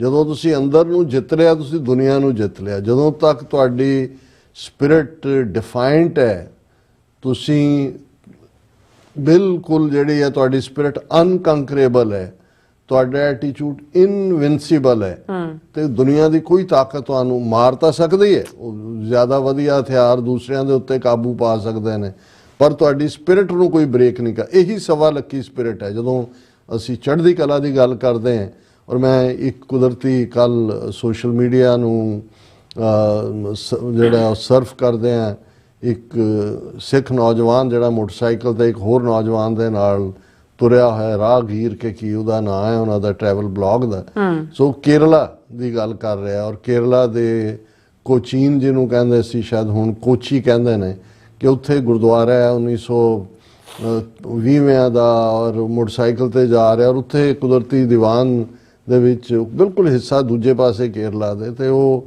ਨੇਵਲ ਬੇਸ ਵੀ ਹੈ ਇੰਡੀਆ ਦਾ, ਔਰ ਉਹਦੇ 'ਚ ਜਿਹੜੇ ਕੁਛ ਜਿਹੜੇ ਨੇਵੀ 'ਚ ਕੰਮ ਕਰ ਉਹ ਵੀ ਆਏ ਹੋਏ ਨੇ ਗੁਰਦੁਆਰੇ ਤੋਂ। ਉਹਨੂੰ ਪੁੱਛ ਰਿਹਾ ਕੀ ਹਾਲ, ਕਹਿ ਰਿਹਾ ਚੜ੍ਹਦੀ ਕਲਾ। ਔਰ ਉਹ ਜਿਹੜਾ ਬਲੌਗਰ ਹੈ ਉਹ ਕਹਿ ਰਿਹਾ ਵੀ ਇਹ ਲਫ਼ਜ਼ ਸਿੱਖਾਂ ਦੇ ਕੋਲ ਜਦੋਂ ਤੱਕ ਹੈ, ਔਰ ਸਿੱਖ ਕਿਤੇ ਵੀ ਹੋਏ, ਔਰ ਉੱਥੇ 30-40 ਪਰਿਵਾਰ ਉਹ ਨੇ ਜਿਹੜੇ ਰਹਿੰਦੇ ਹੀ ਉੱਥੇ ਨੇ, ਪਤਾ ਨਹੀਂ ਕਿੰਨੇ ਕੁ ਤੋਂ, ਉਹ ਗਿਲਾ ਕਰ ਰਹੇ ਸੀ ਜੀ ਸਾਡੇ ਵਿਆਹ ਕਰਾਣੇ ਮੁੰਡਿਆਂ ਦੇ ਸਾਡੇ ਔਖੇ ਹੋ ਜਾਂਦੇ ਨੇ, ਉਹ ਦੂਜੇ ਨਾਰਥ ਵਾਲੇ ਸਮਝਦੇ ਨੇ ਵੀ ਕਿੱਥੇ ਸਾਊਥ 'ਚ ਕੁੜੀ ਭੇਜਣੀ ਹੈ। ਲੇਕਿਨ ਜਿਹੜੀ ਸਪਿਰਿਟ ਹੈ, ਗੁਰਦੁਆਰਾ ਵੀ ਸਥਾਪਿਤ ਹੈ, ਮਿੱਠੇ ਪਾਣੀ ਦੀ ਛਬੀਲ ਵੀ ਲੱਗੀ, ਗਰਮ ਇਲਾਕਾ ਹੈ, ਹਿਊਮਿਡ ਹੁੰਦਾ। ਸੋ ਮੈਂ ਕਿਹਾ ਵੀ ਇਹ ਚੜ੍ਹਦੀ ਕਲਾ। ਇਵੇਂ ਹੀ ਅਸੀਂ ਆਸਟ੍ਰੇਲੀਆ ਦੇ ਹਵਾਲੇ ਨਾਲ ਗੱਲ ਕੀਤੀ ਹੈ ਵੀ ਹੁਣ 1830 'ਚ ਕਿੱਥੇ ਆ ਕੇ ਕੀ ਕਰਦੇ ਰਹੇ, ਤੇ ਇੱਥੇ ਵੀ ਜਦੋਂ ਅੱਜ ਅਸੀਂ ਆਪਣੇ ਨੌਜਵਾਨ ਬੱਚੇ ਜਿਹੜੇ ਮਜਬੂਰੀ ਵਸ, ਕਿਉਂਕਿ ਪੰਜਾਬ ਸਾਡਾ ਮੁਲਕ ਖਾਲਿਸਤਾਨ ਹੁੰਦਾ, ਤੇ ਕਿਉਂ ਤੁਹਾਨੂੰ ਥਾਂ ਤੇ ਜਿਹੜਾ ਭਟਕਣ ਦੀ ਲੋੜ ਹੈ, ਜਿਵੇਂ ਸਰਕਾਰੇ ਖਾਲਸਾ ਜੀ ਉਹਦੇ ਵੇਲੇ ਬਾਹਰਲੇ ਜਾ ਕੇ ਉੱਥੇ ਨੌਕਰੀ ਕਰਦੇ ਨੇ। ਸੋ ਜਿਹੜੀ ਬੇਸਿਕਲੀ ਜਿਹੜਾ ਅਨਬ੍ਰੋਕਨ ਸਪਿਰਿਟ ਹੈ, ਉਹਦਾ ਗੀਤ ਦੇ ਵਿੱਚ ਵੀ ਜਿਹੜਾ ਹੈ ਉਹ ਅਖੜਪੁਣਾ ਵੀ ਹੋਏਗਾ, ਉਸ ਦੇ ਵਿੱਚ ਡਿਫਾਈਂਸ ਵੀ ਹੋਏਗੀ, ਸੈਂਸ ਆਫ ਕੰਕਰਿੰਗ ਵੀ ਹੋਏਗੀ, ਸੈਂਸ ਆਫ ਫੁਲਫਿਲਮੈਂਟ ਵੀ ਹੋਏਗੀ ਕਿ ਭਾਈ ਅਸੀਂ ਸੀਸ ਦਿਆ ਪਰ ਸਿਰ ਨਾ ਦਿਆ। ਔਰ ਉਹਨਾਂ ਨੇ ਕਿਹਾ, O Lord of grace, of steel and flame, we walk through fire in thy great name. They strike our soul, they test our pride, but in thy will we still abide. ਹੁਣ ਜਦੋਂ ਅਸੀਂ ਸਰਬਲੋਹ ਦਾ ਖੜਾ ਪਹਿਨਦੇ ਹਾਂ, ਔਰ ਬਹੁਤ ਵਾਰ ਇਸ ਦੀਆਂ ਡਿਫਰੈਂਟ ਇੰਟਰਪ੍ਰੀਟੇਸ਼ਨਸ ਦੱਸੀਆਂ ਜਾਂਦੀਆਂ ਨੇ, ਤੇ ਮੇਰਾ ਇੱਕ ਉਹਦੇ 'ਚ ਇਹ ਹੁੰਦਾ ਕਿ strong willed people as firm as iron. ਔਰ ਇਹੀ ਜਦੋਂ ਅਸੀਂ ਸਰਬਲੋਹ ਕੀ ਰਚਿਆ ਹਮਨੇ, ਕਿ ਇਹ ਗੁਰੂ ਕਲਗੀਧਰ ਪਾਤਸ਼ਾਹ ਫਰਮਾਉਂਦੇ ਨੇ, ਉਹ ਕਹਿੰਦੇ ਉਹ Lord of grace of steel and flame, ਕਿ ਰਹਿਮ ਵਾਲਾ ਰੱਬ ਹੈ, ਲੇਕਿਨ ਜਿਹੜਾ ਸਾਡੇ ਸਟੀਲ ਵਰਗੇ ਇਰਾਦੇ ਨੇ ਉਹ ਵੀ ਰੱਬ ਚੋਂ ਨਿਕਲਦੇ ਨੇ। ਫਰਮ ਹੈ, ਉਹੀ ਸੱਚ ਦੀ ਜੋਤ ਹੈ, ਸਭ ਮੈਂ ਜੋਤ ਜੋਤ ਹੈ ਸੋਏ, ਤਿਸ ਦੇ ਚਾਨਣ ਸਭ ਮੈਂ ਚਾਨਣ ਹੋਏ। ਔਰ ਸਾਨੂੰ ਅੱਗ ਚੋਂ ਗੁਜ਼ਰਨਾ ਤਾਂ ਸਿਖਾਇਆ ਹੋਇਆ ਹੈ, ਸਿਰ ਧਰ ਤਲੀ ਗਲੀ ਮੇਰੀ ਆਓ, ਉਸੇ ਹੀ ਫਾਇਰ ਤਲਵਾਰ ਦੀ ਧਾਰ ਤੋਂ ਸਾਡੀ ਪਰਖ ਹੋਈ ਹੋਈ ਹੈ। ਔਰ ਇਹ ਸਾਡੀ ਰੂਹ ਦੇ ਉੱਤੇ ਹਮਲਾਵਰ ਹੁੰਦਾ ਹੈ ਦੁਸ਼ਮਣ। ਦੇ ਸਟ੍ਰਾਈਕ ਆਵਰ ਸੋਲ, ਦੇ ਟੈਸਟ ਆਵਰ ਪ੍ਰਾਈਡ, ਉਹ ਸਾਡੇ ਸਵੈਮਾਨ ਨੂੰ ਟੈਸਟ ਕਰਦੇ ਨੇ। But in thy will we still abide. ਹੇ ਵਾਹਿਗੁਰੂ, ਤੇਰੇ ਹੁਕਮ ਦੇ ਵਿੱਚ ਚੜ੍ਹਦੀ ਕਲਾ 'ਚ ਰਹਿੰਦੇ ਆ, ਅਸੀਂ ਇਹਨਾਂ ਦਾ ਮੂੰਹ ਭੰਨ ਰਹੇ। They mock our voice, they chain our truth, they rob the dreams of rising youth, yet still we rise, we fight, we strive, our sacred roar still burns alive. ਉਹ ਸਾਡੀ ਆਵਾਜ਼ ਨੂੰ ਤੋੜਨ ਦਾ ਜਿਹੜਾ ਹੈ ਉਸ ਦੀ ਮਿਮਿਕਰੀ ਕਰਦੇ ਨੇ, ਉਸ ਨੂੰ ਜਿਹੜਾ ਕਮਜ਼ੋਰ ਕਰਨਾ ਚਾਹੁੰਦੇ ਨੇ, ਉਹ ਸਾਡੇ ਸੱਚ ਨੂੰ ਸੰਗਲ ਵਿੱਚ ਜਕੜਨ ਦੀ ਕੋਸ਼ਿਸ਼ ਕਰਦੇ ਨੇ, ਜਿਵੇਂ ਨੈਰੇਟਿਵ ਝੂਠਾ ਬਿਰਤਾਂਤ ਸਿਰਜ ਕੇ। ਉਹ ਸਾਡੇ ਨੌਜਵਾਨ ਜਿਹੜੇ ਉਹਨਾਂ ਦੇ ਸੁਪਨਿਆਂ ਦੇ ਅਗਵਾਕਾਰ ਨੇ, ਉਹਨਾਂ ਦੇ ਸੁਪਨੇ ਉਹਨਾਂ ਨੇ ਖੋਏ ਹੋਏ ਨੇ। ਔਰ ਇਸ ਦੇ ਬਾਵਜੂਦ ਅਸੀਂ ਚੜ੍ਹਦੀ ਕਲਾ ਵੱਲ ਜਾ ਰਹੇ ਹਾਂ, ਕਿਉਂਕਿ ਅਸੀਂ ਜੂਝਦੇ ਹਾਂ, ਅਸੀਂ ਰੈਜ਼ਿਸਟ ਕਰਦੇ ਹਾਂ। ਔਰ ਸਾਡੀ ਜਿਹੜੀ ਭਬਕਾਰ ਹੈ ਅੱਜ ਵੀ ਜਿਹੜੀ ਆ ਉਹ ਜ਼ਿੰਦਾ ਦਿਲ ਜਿਹੜੀ ਜ਼ਿੰਦਾ ਦਿਲੀ ਵਾਲੀ ਹੈ। They mock our voice, they chain our truth, they rob the dreams of rising youth, yet still we rise, we fight, we strive, our sacred roar still burns alive. We wear the scars of fallen kin, but never once we bore to sin. Their power fails, their thrones decay, our spirit grows in every way. ਕਿ ਸਾਡੇ ਖੱਬੇ ਸੱਜੇ ਸਾਥੀ ਰਿਸ਼ਤੇਦਾਰ ਜਿਹੜੇ ਮਾਰੇ ਗਏ, ਸ਼ਹੀਦ ਹੋਏ, ਅਸੀਂ ਉਹਨਾਂ ਦੇ ਉਸ ਜਿਹੜੇ ਸੁੱਕੇ ਜ਼ਖਮ ਨੇ ਉਹਨਾਂ ਦੇ ਸਕਾਰ ਵੀ, ਉਹਦੇ ਚਿੰਨ੍ਹ ਵੀ ਲੈ ਕੇ ਅਸੀਂ ਘੁੰਮ ਰਹੇ ਹਾਂ। ਅਸੀਂ ਕਦੇ ਵੀ ਇਸ ਪਾਪੀ ਰਜੀਮ ਦੇ ਸਾਹਮਣੇ, ਪਾਪਾਂ ਸਾਹਮਣੇ ਝੁਕੇ ਨਹੀਂ। ਉਹਨਾਂ ਦੀ ਤਾਕਤ ਫੇਲ ਹੋਈ ਹੈ। ਉਹਨਾਂ ਦੇ ਤਖਤ ਜਿਹੜੇ ਤਾਕਤ ਔਰ ਜ਼ਬਰ ਦੇ ਨਾਲ ਸਾਨੂੰ ਝੁਕਾਉਣਾ ਚਾਹੁੰਦੇ ਸੀ, ਉਹਨਾਂ ਦਾ ਖਾਤਮਾ ਹੋਇਆ। ਪਰ ਸਾਡੀ ਸਪਿਰਿਟ ਜਿਹੜੀ ਹੈ, our spirit grows in every way. We wear the scars of fallen kin but never once we bow to sin. Their power fails, their thrones decay. Our spirit grows in every way. From shattered homes and silent cries, our prayers like thunder pierce the skies. No tyrant's rule, no shadowed past can stop our light from burning vast. ਕਿ ਬੇਸ਼ੱਕ ਸਾਡੇ ਘਰ ਟੁੱਟੇ ਨੇ, ਅਸੀਂ ਜਿਹੜੀਆਂ ਨੇ ਚੁੱਪ ਚਪੀਤੇ ਉਹ ਸਾਰੇ ਗਮ ਨੂੰ ਸਹਾਰ ਰਹੇ ਹਾਂ, ਪਰ ਸਾਡੀਆਂ ਅਰਦਾਸਾਂ ਦੇ ਵਿੱਚ, ਸਾਡੀਆਂ ਪ੍ਰਾਰਥਨਾਵਾਂ ਦੇ ਵਿੱਚ, ਸਾਡੀਆਂ ਅਰਦਾਸਾਂ ਉਹ ਸੱਤ ਅਸਮਾਨਾਂ 'ਚ ਸੁਣੀਆਂ ਜਾ ਰਹੀਆਂ ਨੇ। ਉਹਨਾਂ ਦੀ ਗੂੰਜ ਸਾਡੀਆਂ ਅਰਦਾਸਾਂ ਦੀ ਉਸ ਨਿਰੰਕਾਰ ਦੇ ਦਰਬਾਰ 'ਚ ਹੈ। ਕੋਈ ਵੀ ਜਿਹੜਾ ਜ਼ਾਲਮ ਰਾਜ ਕਰਨ ਵਾਲਾ ਹੈ, ਭਾਵੇਂ ਉਹ ਬੀਤੇ ਦਾ ਜਿੰਨਾ ਮਰਜ਼ੀ ਤਾਕਤਵਰ ਹੈ ਜਾਂ ਅੱਜ ਹੈ, ਉਹ ਸਾਡੀ ਜਿਹੜੇ ਅੰਦਰ ਅੱਗ ਹੈ ਰੋਸ਼ਨੀ ਦੀ, ਜੋਤੀ ਦੀ, ਫਰੀडम ਦੀ, ਉਸ ਨੂੰ ਜਿਹੜਾ ਹੈ ਉਹ ਠੱਲ ਨਹੀਂ ਪਾ ਸਕਦਾ। From shattered homes and silent cries our prayers like thunder pierce the skies. No tyrant's rule, no shadowed past can stop our fight from burning fast, can stop our light from burning vast. कि साढ़े उस रोशन अखीरला paragraph है, O timeless guide, be near, be true. In darkest hour we call on you. Grant strength to rise, to speak, to stand with sword of love in every hand. ਉਹ timeless guide ਹੈ, ਉਹ ਵਾਹਿਗੁਰੂ ਜਿਹੜਾ ਦੇਸ਼ ਕਾਲ ਤੋਂ ਉੱਪਰ ਹੈ, ਜਿਹੜਾ ਸੱਚਾ ਹੈ, ਜਿਹੜਾ ਬਿਲਕੁਲ ਸਾਡੇ ਕਰੀਬ ਹੈ, ਉਹ ਹਨੇਰੇ ਸਮੇਂ ਦੇ ਵਿੱਚ ਵੀ ਹੈ ਵਾਹਿਗੁਰੂ ਅਸੀਂ ਤੇਰੀ ਟੇਕ ਰੱਖਦੇ ਹਾਂ, ਤੇਰੇ ਵੱਲ ਹੀ ਅਸੀਂ ਤੱਕਦੇ ਹਾਂ। ਤੁਸੀਂ ਸਾਨੂੰ ਤਾਕਤ ਦਿੰਦੇ ਹੋ, ਸਾਨੂੰ ਤਾਕਤ ਦਿਓ। Grant strength to rise, to speak, to stand, ਕਿ ਸਾਨੂੰ ਤੁਸੀਂ ਤਾਕਤ ਦਿਓ ਕਿ ਅਸੀਂ ਖੜੇ ਹੋਈਏ, ਸੱਚ ਕਹਿਣ ਦੀ ਹਿੰਮਤ ਰੱਖੀਏ। ਔਰ ਇਹ ਪਿਆਰ ਦੀ ਤਲਵਾਰ ਹਰ ਇੱਕ ਦੇ ਹੱਥ ਦੇ ਵਿੱਚ, ਵੀ ਇਨ ਸਪਾਈਟ ਆਫ ਦੁਸ਼ਮਣ ਕੀ ਕਰ ਰਿਹਾ ਹੈ, ਨਫ਼ਰਤ ਨਾਂ ਦੀ ਚੀਜ਼ ਸਿੱਖੀ ਦਾ ਹਿੱਸਾ ਨਹੀਂ। ਉਹ timeless guide, be near, be true. In darkest hour we call on you. Grant strength to rise, to speak, to stand with sword of love in every hand. ਔਰ ਦੂਸਰੀ ਨਜ਼ਮ ਜਿਹੜੀ ਉਹਨਾਂ ਨੇ ਰਾਈਜ਼, ਉਹ ਵੌਇਸਿਸ ਰਾਈਜ਼, ਕਿਉਂਕਿ ਇਹ ਯਲਕਾਰ ਹੈ, ਲਲਕਾਰ ਹੈ, ਹਲੂਣੇ। ਔਰ ਮੈਨੂੰ ਲੱਗਿਆ ਕਿ ਵੀ ਇਹ ਜਦੋਂ ਅਸੀਂ ਇਹ ਸਾਰੇ ਵਿਸਾਖ ਦੇ ਮਹੀਨੇ 'ਚੋਂ ਗੁਜ਼ਰ ਰਹੇ ਹਾਂ, ਥਾਂ ਥਾਂ ਖਾਲਸਾ ਸਾਜਨਾ ਦਿਵਸ ਦੀਆਂ ਪੈਰੇਡਸ, ਰਾਜ ਕਰੇਗਾ ਖਾਲਸਾ, ਖਾਲਿਸਤਾਨ ਜ਼ਿੰਦਾਬਾਦ ਗੂੰਜੇਗਾ, ਇਹ ਸਾਡੇ ਅੰਦਰ ਨੂੰ ਹਲੂਣਾ ਦੇਣ ਲਈ ਹੈ। beneath the weight of gilded chains the cruel and rich enforce their reigns. They silence cries with fists of gold and trade our dreams for power cold. ਹੁਣ ਇਹ ਹੈ ਜਿਹੜਾ ਇੱਕ ਤਬਕਾ ਸਾਡਾ ਸੋਨੇ ਦੀਆਂ ਜੰਜੀਰਾਂ ਨੂੰ ਹੀ ਪਿਆਰ ਕਰਦਾ ਹੈ ਕਿ ਜੀ ਇਹ ਸੋਨੇ ਦੀਆਂ ਨੇ, ਲਾਲਚ ਨੇ, ਨਿੱਜੀ ਸਵਾਰਥਾਂ 'ਚ ਫਸੇ ਹੋਏ ਨੇ। ਉਹਨਾਂ ਸਾਰਿਆਂ ਨੂੰ ਵੰਗਾਰ ਹੈ ਕਿ ਖੜੇ ਹੋ, ਆਵਾਜ਼ ਚੁੱਕੋ।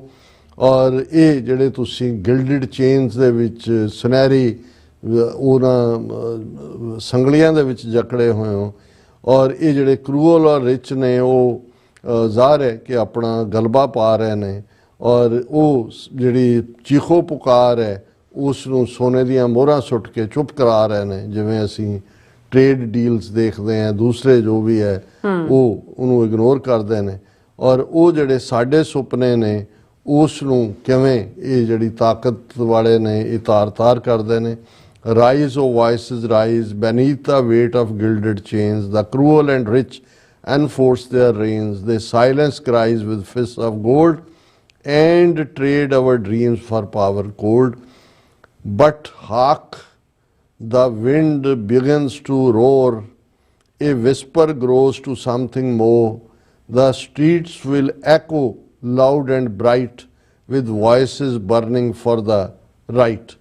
ਪਰ ਦੇਖੋ ਚਾਰ ਚੁਫੇਰੇ ਹਵਾਵਾਂ ਦੇ ਵਿੱਚ ਇੱਕ ਗਰਮਜੋਸ਼ੀ ਹੈ, ਹਵਾਵਾਂ ਦੇ ਵਿੱਚ ਇੱਕ ਉਤਸ਼ਾਹ, ਇੱਕ ਜ਼ੁੰਬਸ਼ ਹੈ ਜਿਹੜੀ ਇੱਕ ਵਿਸਪਰ ਸੀ ਚੁੱਪਚਾਪ, ਉਹ ਇੱਕ ਵੱਡੀ ਰੋਡ ਦੇ ਵਿੱਚ ਕਨਵਰਟ ਹੋ ਰਹੀ ਹੈ। ਸਾਰੀਆਂ ਗਲੀਆਂ ਦੇ ਵਿੱਚ ਉਹ ਐਕੋ ਹੈ, ਉਹ ਗੂੰਜ ਹੈ ਬੜੀ ਉੱਚੀ ਔਰ ਬੜੀ ਬ੍ਰਾਈਟ। ਔਰ ਇਹ ਜਿਹੜੀਆਂ ਆਵਾਜ਼ਾਂ ਨੇ ਸੱਚ ਦੀ, ਹੱਕ ਦੀ ਆਵਾਜ਼ਾਂ, ਇਹ ਬੁਲੰਦ ਹੋ ਰਹੀਆਂ ਨੇ।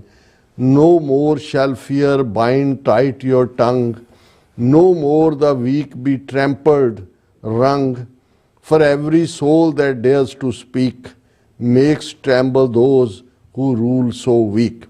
ਕਿ ਹੁਣ ਕੋਈ ਵੀ no more shall fear bind tight, ਹੁਣ ਕੋਈ ਵੀ ਜ਼ਬਾਨ ਇਸ ਲਈ ਬੰਦ ਨਹੀਂ ਹੋਏਗੀ ਕਿ ਉਸ ਦੇ ਉੱਤੇ ਖੌਫ ਦਾ ਜੰਦਾ ਲੱਗਾ ਹੋਇਆ ਹੈ। ਕੋਈ ਵੀ ਜਿਹੜਾ ਕਮਜ਼ੋਰ ਹੈ ਉਸ ਦੇ ਉੱਤੇ ਕੋਈ ਜਿਹੜਾ ਉਹ ਟੈਂਪਲ ਨਹੀਂ ਕਰ ਸਕੇਗਾ, ਕਿਉਂਕਿ ਹਰ ਸੋਲ, ਹਰ ਰੂਹ ਜਿਹੜੀ ਹੈ ਉਸ ਦੇ ਅੰਦਰ ਅੱਜ ਹੌਸਲਾ ਹੈ ਡੇਅਰ ਟੂ ਸਪੀਕ, ਬੋਲਣ ਦਾ। ਔਰ ਇਹ ਜਿਹੜਾ ਹੌਸਲਾ ਹੈ, ਜਦੋਂ ਕੱਲੀ ਕੱਲੀ ਆਵਾਜ਼ ਇਕੱਠੀ ਹੋ ਜਾਂਦੀ ਹੈ ਫਿਰ ਦੁਸ਼ਮਣ ਵੀ ਜਿਹੜਾ ਹੈ ਉਹ ਕੰਬਣ ਲੱਗ ਜਾਂਦਾ ਹੈ। Makes tremble those who rule so weak, ਕਿਉਂਕਿ ਇਹ ਜਿਹੜਾ ਉਹਨਾਂ ਦੀ ਤਾਕਤ ਹੈ ਜਿਹੜੀ ਉਹ ਬਹੁਤ ਵੱਡੀ ਸਮਝਦੇ ਨੇ, ਪਰ ਜਦੋਂ ਸਾਂਝਾਂ ਦੀਆਂ ਆਵਾਜ਼ਾਂ ਉੱਠਦੀਆਂ ਨੇ ਸਾਂਝੀ ਤਾਕਤ ਦੇ ਸਾਹਮਣੇ ਉਹ ਬਿਲਕੁਲ ਮੀਕ ਹੋ ਕੇ ਜਿਹੜੇ ਨੇ ਉਹ ਕਰੰਬਲ ਕਰਨ ਲੱਗਦੇ ਨੇ। Stand O stand and raise your cry, let truth ignite the darkened sky, the chains they forge will break and fall when justice comes to claim them all. ਖੜੇ ਹੋਵੋ, ਮਜ਼ਬੂਤੀ ਦੇ ਨਾਲ ਖੜੇ ਹੋਵੋ, ਆਪਣੀ ਆਵਾਜ਼, ਬੁਲੰਦ ਆਵਾਜ਼ ਚੁੱਕੋ। ਸੱਚ ਜਿਹੜਾ ਹੈ ਅਲਟੀਮੇਟਲੀ, ਸੱਚ ਨੂੰ ਹਨੇਰੇ ਸਕਾਈਜ਼ ਦੇ ਵਿੱਚ ਸੱਚ ਦਾ ਚਾਨਣ ਚਾਰ ਚੁਫੇਰੇ ਖਿਲਾਰ ਦਿਓ। ਜਿਹੜੀਆਂ ਚੇਨਸ, ਬੇੜੀਆਂ ਸਾਨੂੰ ਨੇ ਉਹਨਾਂ ਨੂੰ ਤੋੜ ਕੇ ਪਰੇ ਮਾਰੋ। ਜਦੋਂ ਜਸਟਿਸ ਆਉਂਦਾ ਉਦੋਂ ਜਿਹੜਾ ਫਿਰ ਸਾਰਿਆਂ ਨੂੰ ਉਸ ਦਾ ਜਿਹੜੇ ਜਿਨ੍ਹਾਂ ਨੇ ਇਨਜਸਟਿਸ ਕੀਤਾ ਉਹਨਾਂ ਨੂੰ ਜਵਾਬਦੇਹ ਬਣਾਇਆ ਜਾਂਦਾ। Stand O stand and raise your cry, let truth ignite the darkened sky, the chains they forge will break and fall, ਜਿਹੜੀਆਂ ਉਹਨਾਂ ਨੇ ਕੜੀਆਂ ਸਾਨੂੰ ਲਾਈਆਂ ਹੋਈਆਂ ਨੇ ਉਹ ਡਿੱਗਣਗੀਆਂ। When justice comes to claim them all, ਇਹਨਾਂ ਸਾਰਿਆਂ ਨੂੰ ਜਵਾਬਦੇਹ ਬਣਾਇਆ ਜਾਏਗਾ। ਅਖੀਰਲਾ ਪੈਰਾਗ੍ਰਾਫ ਹੈ, so rise O voices, rise and fight, turn shadow into blazing light. The cruel may rule with iron hand, but we shall take back our land. ਕਿ ਖੜੇ ਹੋ, ਆਪਣੀਆਂ ਆਵਾਜ਼ਾਂ ਬੁਲੰਦ ਕਰੋ ਔਰ ਆਪਣੀਆਂ ਅੱਜ ਜਿਹੜੇ ਤੁਸੀਂ ਪਰਛਾਵਿਆਂ ਵਾਂਗ ਹੋ ਉਹਨੂੰ ਰੋਸ਼ਨੀ ਦੇ ਵਿੱਚ ਤਬਦੀਲ ਕਰ ਦਿਓ। ਭਾਵੇਂ ਅੱਜ ਜਿਹੜੇ ਜ਼ਾਲਮ ਨੇ ਉਹ ਇਹ ਸਮਝਦੇ ਨੇ ਕਿ ਵੀ ਬੜੇ ਜ਼ਾਲਮਾਨਾ ਪੰਜੇ ਦੇ ਨਾਲ, ਖੂਨੀ ਪੰਜੇ ਨਾਲ ਉਹਨਾਂ ਨੇ ਤੁਹਾਨੂੰ ਹੋਲਡ ਕੀਤਾ ਹੋਇਆ, ਪਰ ਅਲਟੀਮੇਟਲੀ ਅਸੀਂ ਆਪਣੀ ਧਰਤੀ ਨੂੰ ਲਿਬਰੇਟ ਕਰਵਾਵਾਂਗੇ। ਦਰਿਆਏ ਜਮਨਾ ਤੋਂ ਵਾਘਾ ਤੱਕ ਇੰਡੀਪੈਂਡੈਂਟ ਸੋਵਰਨ ਨੇਸ਼ਨ ਖਾਲਿਸਤਾਨ ਇੱਕ ਹਕੀਕਤ ਹੋਏਗਾ। ਖਾਲਿਸਤਾਨ ਜ਼ਿੰਦਾਬਾਦ। ਜੀ ਡਾਕਟਰ ਸਾਹਿਬ ਤੁਹਾਡਾ ਬਹੁਤ ਬਹੁਤ ਸ਼ੁਕਰੀਆ। ਔਰ ਢਿੱਲੋਂ ਸਾਹਿਬ ਜੀ ਤੇ ਬਹੁਤ ਬਹੁਤ ਸ਼ੁਕਰੀਆ। ਬਹੁਤ ਹੀ ਵਧੀਆ ਨਜ਼ਮਾਂ ਜਿਹੜੀਆਂ ਨੇ ਉਹਨਾਂ ਨੇ ਸਾਨੂੰ ਭੇਜੀਆਂ ਨੇ। ਹੁਣ ਆਪਾਂ ਆਪਣੇ ਜਿਹੜੇ ਵਿਊਅਰਸ ਮੈਸੇਜ ਨੇ ਉਹ ਆਪਾਂ ਸ਼ੇਅਰ ਕਰਨ ਜਾ ਰਹੇ ਹਾਂ। ਸਭ ਦਾ ਬਹੁਤ ਬਹੁਤ ਸ਼ੁਕਰੀਆ ਅਦਾ ਕਰਦੇ ਹਾਂ। ਨਿਹੰਗ ਸਿੰਘ ਜੀ ਸਾਡੇ ਪਹਿਲੇ ਵਿਊਅਰ ਨੇ, ਸਾਨੂੰ ਫਤਿਹ ਬੁਲਾਉਂਦੇ ਨੇ। ਵਾਹਿਗੁਰੂ ਜੀ ਕਾ ਖਾਲਸਾ, ਵਾਹਿਗੁਰੂ ਜੀ ਕੀ ਫਤਿਹ। ਧਰਮ ਸਿੰਘ ਜੀ, ਸੋਨਮਾਲ ਜੀ, ਮੁਹੰਮਦ ਜਾਕੂਬ ਜੀ ਕਹਿੰਦੇ ਨੇ ਕਿ ਰਾਜ ਕਰੇਗਾ ਖਾਲਸਾ, ਸਤਿ ਸ਼੍ਰੀ ਅਕਾਲ, ਖਾਲਸਾ ਫੋਰ ਖਾਲਿਸਤਾਨ, ਲਵ ਖਾਲਿਸਤਾਨ, ਹਾਜ਼ਰ ਜਨਾਬ। ਬਹੁਤ ਸ਼ੁਕਰੀਆ ਮੁਹੰਮਦ ਯਾਕੂਬ ਸਾਹਿਬ। और फिर कहते हैं जब तक रहम करे। हाँ जी, फिर कहते हैं जब तक सूरज चांद रहेगा खालिस्तान तेरा नाम रहेगा। सो नाइस, ਤੁਸੀਂ ਹੌਸਲਾ ਦੇ ਦਿੰਦੇ ਹੋ ਯਾਕੂਬ ਸਾਹਿਬ। बिल्कुल। और डॉक्टर परमजीत समराज जी बहुत प्यार नाल सानू फतेह बुलांदे ने, खालसा जिंदाबाद कहते ने। ਸਾਡੇ ਰੈਗੂਲਰ ਵਿਊਅਰ ਨੇ, ਬਹੁਤ ਬਹੁਤ ਸ਼ੁਕਰੀਆ ਡਾਕਟਰ ਸਾਹਿਬ। हाँ जी, ਆਲਵੇਜ਼ ਤੁਸੀਂ ਐਪਰੀਸ਼ੀਏਟ ਕਰਦੇ ਹੋ। बिल्कुल। इंद्रजीत सिंह संधू जी भी, प्रीतम रेहान जी भी, और इसी तरह पाल सिंह जी और फिर प्रीतम रेहान कहते हैं कि डॉक्टर साहब सेवा सिंह लाली कौन है और खुद ਨੂੰ ਖਾਲਿਸਤਾਨ ਦਾ ਪ੍ਰੈਜ਼ੀਡੈਂਟ ਦੱਸਦਾ, ਔਰ ਪਰ ਗੱਲਬਾਤ ਤਾਂ ਇੰਡੀਅਨ ਸਟੇਟ ਦੀ ਕਰਦਾ ਹੈ। ਸੋ ਬੈਕਗ੍ਰਾਉਂਡ ਕੀ ਹੈ ਜੋ ਤੁਸੀਂ ਬੁੱਝਿਆ ਬਸ ਉਹੀ ਹੈ। ਉਹੀ ਹੈ। ਉਹੀ ਹੈ। ਖਾਲਸਾ ਦੇਸ਼ ਪੰਜਾਬ ਜੀ ਕਹਿੰਦੇ ਨੇ ਕਿ ਵਾਹਿਗੁਰੂ ਜੀ ਕਾ ਖਾਲਸਾ ਵਾਹਿਗੁਰੂ ਜੀ ਕੀ ਫਤਿਹ। ਡਾਕਟਰ ਸਾਹਿਬ ਜੀ ਸਾਨੂੰ ਹੁਣ ਇੱਕ ਬੁੱਕ ਨਵੀਂ ਲਿਖਣੀ ਚਾਹੀਦੀ ਕਿ ਹਮ ਹਿੰਦੂ ਹੀ ਹੈ। ਜੋ ਅਸੀਂ ਪੰਜਾਬ ਦੇ ਵਿੱਚ ਦੇਖ ਰਹੇ ਹਾਂ ਸਿੱਖਾਂ ਦਾ ਹਾਲ, ਉਹਦੇ ਤੋਂ ਲੱਗਦਾ ਹੈ ਕਿ ਹਮ ਹਿੰਦੂ ਹੀ ਹੈ। ਨਹੀਂ, ਆਪਣੇ ਖਾਲਸਾ ਦੇਸ਼ ਪੰਜਾਬ ਜੀ, ਤੁਸੀਂ ਦੇਸ਼ ਪੰਜਾਬ ਦੇ ਮਾਲਕ ਹੋ। ਇਵੇਂ ਦੀਆਂ ਢੈਂਦੀ ਕਲਾ ਦੀਆਂ ਗੱਲਾਂ ਥੋੜੀ ਕਰੀਦਾ। ਇਹ ਨਾਲ ਨਾਲ ਰਹਿਣੇ ਹੁੰਦੇ ਨੇ। ਪਹਿਲਾਂ ਵੀ ਸੀ, ਅਸੀਂ ਖਾਲਸਾ ਗੁਰੂ ਦਾ ਉਹ ਖਾਲਸਾ ਜਿਸ ਪਰ ਥਾਏ ਗੁਰੂ ਸਾਹਿਬ ਨੇ ਫਰਮਾਇਆ, ਜਬ ਲਗ ਖਾਲਸਾ ਰਹੇ ਨਿਆਰਾ, ਤਬ ਲਗ ਤੇਜ ਦਿਓ ਮੈਂ ਸਾਰਾ, ਜਬ ਗਏ ਵਿਪਰਨ ਕੀ ਰੀਤ ਮੈਂ ਨਾ ਤੁਰਾਂ। ਵਿਪਰ ਦੇ ਢੇ ਚੜੇ ਹੋਏ ਨੇ, ਲੇਕਿਨ ਅਲਟੀਮੇਟਲੀ ਇਹ ਵੀ ਨਿਕਲ ਜਾਣਗੇ ਉਹਨਾਂ ਦੇ ਚੁੰਗਲ ਚ। ਜਸਵੀਰ ਸਿੰਘ ਬਰਾੜ ਜੀ ਵੀ, ਔਰ ਫਿਰ ਇਸੇ ਤਰ੍ਹਾਂ ਅਮਰਜੀਤ ਸਿੰਘ ਸਾਨੀ ਜੀ ਵੀ, ਬਸਰਾ ਜੀ ਵੀ, ਫਿਰ ਇਸ ਨਿਹੰਗ ਸਿੰਘ ਜੀ ਕਹਿੰਦੇ ਹੁਣ ਇਹ ਦੱਸਣ ਕਿ ਸਿੱਖ ਬੰਦੀ ਜਿਹੜੇ ਨੇ ਉਹ ਸਿੱਖ ਕਹਿੰਦੇ ਕਿਹੜੀ ਬਦਮਾਸ਼ੀ ਕਰ ਰਹੇ ਨੇ ਉਹਨਾਂ ਨੂੰ। ਹਾਂ, ਉਹਨਾਂ ਨੇ ਜਿਹੜਾ ਬਜਰੰਗ ਦਲ ਦਾ ਰਿਲੀਜ਼ ਕੀਤਾ ਹੈ ਕਿ ਜੀ ਗੁੱਡ ਕੰਡਕਟ, ਉਸ ਦੇ ਉੱਤੇ ਉਹਨਾਂ ਦਾ ਕੰਮ ਹੈ। ਬਿਲਕੁਲ। ਪੰਨੂ ਜੀ ਵੀ, ਔਰ ਜਤਿੰਦਰ ਸਿੰਘ ਜੀ ਵੀ, ਫਿਰ ਅਜਮਤ ਜੀ ਵੀ, ਔਰ ਫਿਰ ਮਿਸ਼ਰਾ ਸਿੰਘ ਜੀ ਵੀ, ਗੁਰਪ੍ਰੀਤ ਸਿੰਘ ਜੀ ਵੀ, ਕਰਮ ਸਿੰਘ ਜੀ ਕਹਿੰਦੇ ਨੇ ਕਿ your show is full of the great knowledge. ਬਹੁਤ ਸ਼ੁਕਰੀਆ ਵੀਰ ਜੀ। ਹਾਂਜੀ, ਲਖਬੀਰ ਸਿੰਘ ਜੀ ਵੀ, ਅਮਨ ਸਿੰਘ ਖਾਲਸਾ ਜੀ ਵੀ, ਮੁਹੰਮਦ ਜੋਨਸ ਜੀ ਵੀ, ਔਰ ਇਸ ਤਰ੍ਹਾਂ ਰਾਜਨਪ੍ਰੀਤ ਸਿੰਘ ਜੀ ਵੀ, ਗੁਰਦਿਆਲ ਸਿੰਘ ਜੀ ਵੀ, ਪ੍ਰਭਜੋਤ ਅਮੇਜਿੰਗ ਜੀ ਵੀ, ਸਿੰਘਰਚਾ ਜੀ ਵੀ, ਸਤਨਾਮ ਔਜਲਾ ਜੀ ਵੀ, ਔਰ ਸ਼ਰਦਾ ਸਿੰਘ ਜੀ, ਬਲਾਲ ਜੀ ਵੀ। ਇਹ ਕਹਿੰਦੇ ਨੇ ਹਾਲ ਡਾਕਟਰ ਸਾਹਿਬ ਸਿਸਟਰ ਨੀਲਮ ਕੌਰ ਜੀ, ਕੱਲ ਪਾਕਿਸਤਾਨੀ ਆਰਮੀ ਚੀਫ ਨੇ ਖੁੱਲ ਕੇ ਇੰਡੀਆ ਨੂੰ ਪਤਾ ਨਹੀਂ ਕਹਿੰਦੇ ਤੋਤਿਆ। ਡਾਕਟਰ ਸਾਹਿਬ ਅੱਲਾ ਜ਼ਿੰਦਗੀ ਰੱਖੇ ਤੁਹਾਡੀ ਤੇ ਸਾਡੀ ਵੀ, ਕਿ ਆਫਟਰ 20 ਇਅਰਸ ਬਾਅਦ ਇੰਡੀਆ 10 ਸਟੇਟਸ ਤੋਂ ਫਾਰਿਗ ਹੋਏਗਾ। ਹਾਂਜੀ ਬਿਲਾਲ ਅਹਿਮਦ ਜੀ, ਬਹੁਤ ਬਹੁਤ ਸ਼ੁਕਰੀਆ। ਤੁਸੀਂ ਰੈਗੂਲਰਲੀ ਜੁੜਦੇ ਹੋ, ਕਮੈਂਟ ਵੀ ਕਰਦੇ ਹੋ। ਇਸ ਵੇਲੇ ਲੱਗਦਾ ਹੈ ਵੀ ਪਾਲਿਸੀ ਪਾਕਿਸਤਾਨੀ ਫੌਜ ਦੀ ਐਗਰੈਸਿਵ ਹੈ। ਹੋਪਫੁਲੀ ਜਿਹੜਾ ਇਹ ਇਵੇਂ ਹੀ ਬਣੀ ਰਹੇ, ਔਰ ਭਾਰਤ ਦਾ ਜਿਹੜਾ ਅਲਟੀਮੇਟਲੀ ਹਸ਼ਰ ਉਹੀ ਹੋਏਗਾ ਜੋ ਤੁਸੀਂ ਬਿਆਨ ਕੀਤਾ, 15 ਤੋਂ 20 ਟੁਕੜੇ। ਹਾਂਜੀ, ਲਾਡੀ ਸਿੰਘ ਜੀ ਵੀ, ਫਿਰ ਇਸੇ ਤਰ੍ਹਾਂ ਮਨਜੀਤ ਸਿੰਘ। ਡਾਕਟਰ ਸਾਹਿਬ ਜੋ ਕੁਝ ਦੁਨੀਆ 'ਚ ਚੱਲ ਰਿਹਾ ਉਹਦੀ ਹਿੰਦੂਵਾਸੀ ਆਪਣੇ ਏਜੰਡੇ ਕਹਿੰਦੇ ਲਾਗੂ ਕਰੀ ਜਾ ਰਹੇ ਨੇ ਕਿ ਮਤਲਬ ਸਾਡਾ ਜਿਹੜਾ ਧਿਆਨ ਹੈ ਇੱਧਰ ਹੋਣਾ ਚਾਹੀਦਾ, ਅਸੀਂ ਕਿੱਧਰ ਲੱਗੇ ਹੋਏ ਹਾਂ। ਹਾਂ ਨਹੀਂ, ਬਿਲਕੁਲ ਤੁਸੀਂ ਮਨਜੀਤ ਸਿੰਘ ਜੀ ਠੀਕ ਕਿਹਾ। ਮੈਂ ਏਜੰਡੇ ਕਹਿੰਦੇ ਨੇ, ਹਾਂਜੀ, ਕਿ ਸਾਡਾ ਫੋਕਸ ਨਹੀਂ ਲੂਜ਼ ਹੋਣਾ ਚਾਹੀਦਾ। ਉਹ ਤਾਂ ਆਪਣੇ ਕੰਮ ਤੇ ਲੱਗੇ ਹੋਏ ਨੇ। ਬਲਾਲ ਜੀ ਕਹਿੰਦੇ ਨੇ ਕਿ ਡਾਕਟਰ ਸਾਹਿਬ USA ਦੀ ਡੀਪ ਸਟੇਟ ਖਾਲਿਸਤਾਨ ਦੇ ਬਾਰੇ ਕੀ ਵਿਚਾਰ ਰੱਖਦੇ ਹੋ, ਤੇ ਮੇਰਾ ਮਤਲਬ ਕਿ USA ਕਿੰਨਾ ਸੀਰੀਅਸ ਹੈਗਾ ਖਾਲਿਸਤਾਨ ਦੇ ਲਈ। ਦੇਖੋ ਬਿਲਾਲ ਅਹਿਮਦ ਜੀ, ਮੈਨੂੰ ਲੱਗਦਾ ਵੀ ਅਜੇ ਤਾਂ ਇਹ ਆਪਣੇ ਹੀ ਟੈਰਿਫ ਔਰ ਦੂਸਰੇ ਤੀਸਰੇ 'ਚ ਫਸੇ ਹੋਏ ਨੇ, ਪਰ ਆਉਣ ਵਾਲਾ ਪੀਰੀਅਡ 'ਚ ਅਗਲੇ 6 ਮਹੀਨੇ 'ਚ ਇਹਨਾਂ ਦੀ ਪਾਲਿਸੀ ਟੁਵਰਡਸ ਇੰਡੀਆ ਕਲੀਅਰ ਹੋਏਗੀ। ਅਸੀਂ ਹੋਪ ਕਰਦੇ ਹਾਂ ਕਿ ਵੀ ਇਹ ਸੱਚ ਦੇ ਨਾਲ ਖਲੋਣ, ਪਰ ਅਲਟੀਮੇਟਲੀ ਤੁਹਾਨੂੰ ਵੀ ਪਤਾ ਹੈ ਵੀ ਮੁਲਕਾਂ ਦੇ ਆਪਣੇ ਹਿੱਤ ਹੁੰਦੇ ਨੇ, ਆਪਣਾ ਏਜੰਡਾ ਹੋਏਗਾ ਇਹਨਾਂ ਦਾ। ਪਰ ਲੈਟ ਵੀ ਵੇਟ ਐਂਡ ਸੀ, ਇਸ ਵੇਲੇ ਅਸੀਂ ਕੁਝ ਕਹਿ ਨਹੀਂ ਸਕਦੇ ਜੀ। ਕੁਲਦੀਪ ਕੌਰ ਜੀ ਵੀ, ਫਿਰ ਜੂਨ 84 ਜ਼ਖਮ ਰਿਸ਼ਤੇ ਖਾਲਸਾ ਜ਼ਿੰਦਾਬਾਦ ਕਹਿੰਦੇ ਨੇ। ਗੁਰਜੀਤ ਸਿੰਘ ਜੀ, ਚੜ੍ਹਦੇ ਪੰਜਾਬ ਨੂੰ ਤੇ ਲਹਿੰਦੇ ਪੰਜਾਬ ਨੂੰ ਸਲਾਮ ਜੀ। ਨੂਪਾ ਜੀ ਹੋਰਾਂ ਦਾ ਤੁਸੀਂ ਮੈਸੇਜ ਪੜ੍ਹ ਦਿਓ। ਔਰ ਨਿਹੰਗ ਸਿੰਘ ਜੀ ਕਹਿੰਦੇ JIO Dhillon Sahib ਐਕਸਟਰਾਡਿਨਰੀ great awesome poetry and Hindi Gurbani ਵਿਚਾਰ ਕਹਿੰਦੇ ਨੇ I objected Kangana film emergency and cancel it but now behavior change by official।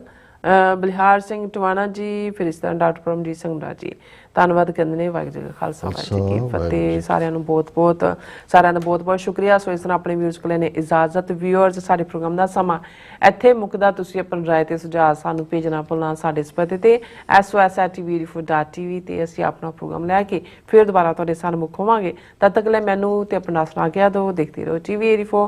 ਬੁਲਾ ਦਿਓ ਫਤਿਹ। ਵਾਹਿਗੁਰੂ ਜੀ ਕਾ ਖਾਲਸਾ ਵਾਹਿਗੁਰੂ ਜੀ ਕੀ ਫਤਿਹ। ਰੱਬ ਰਾਖਾ।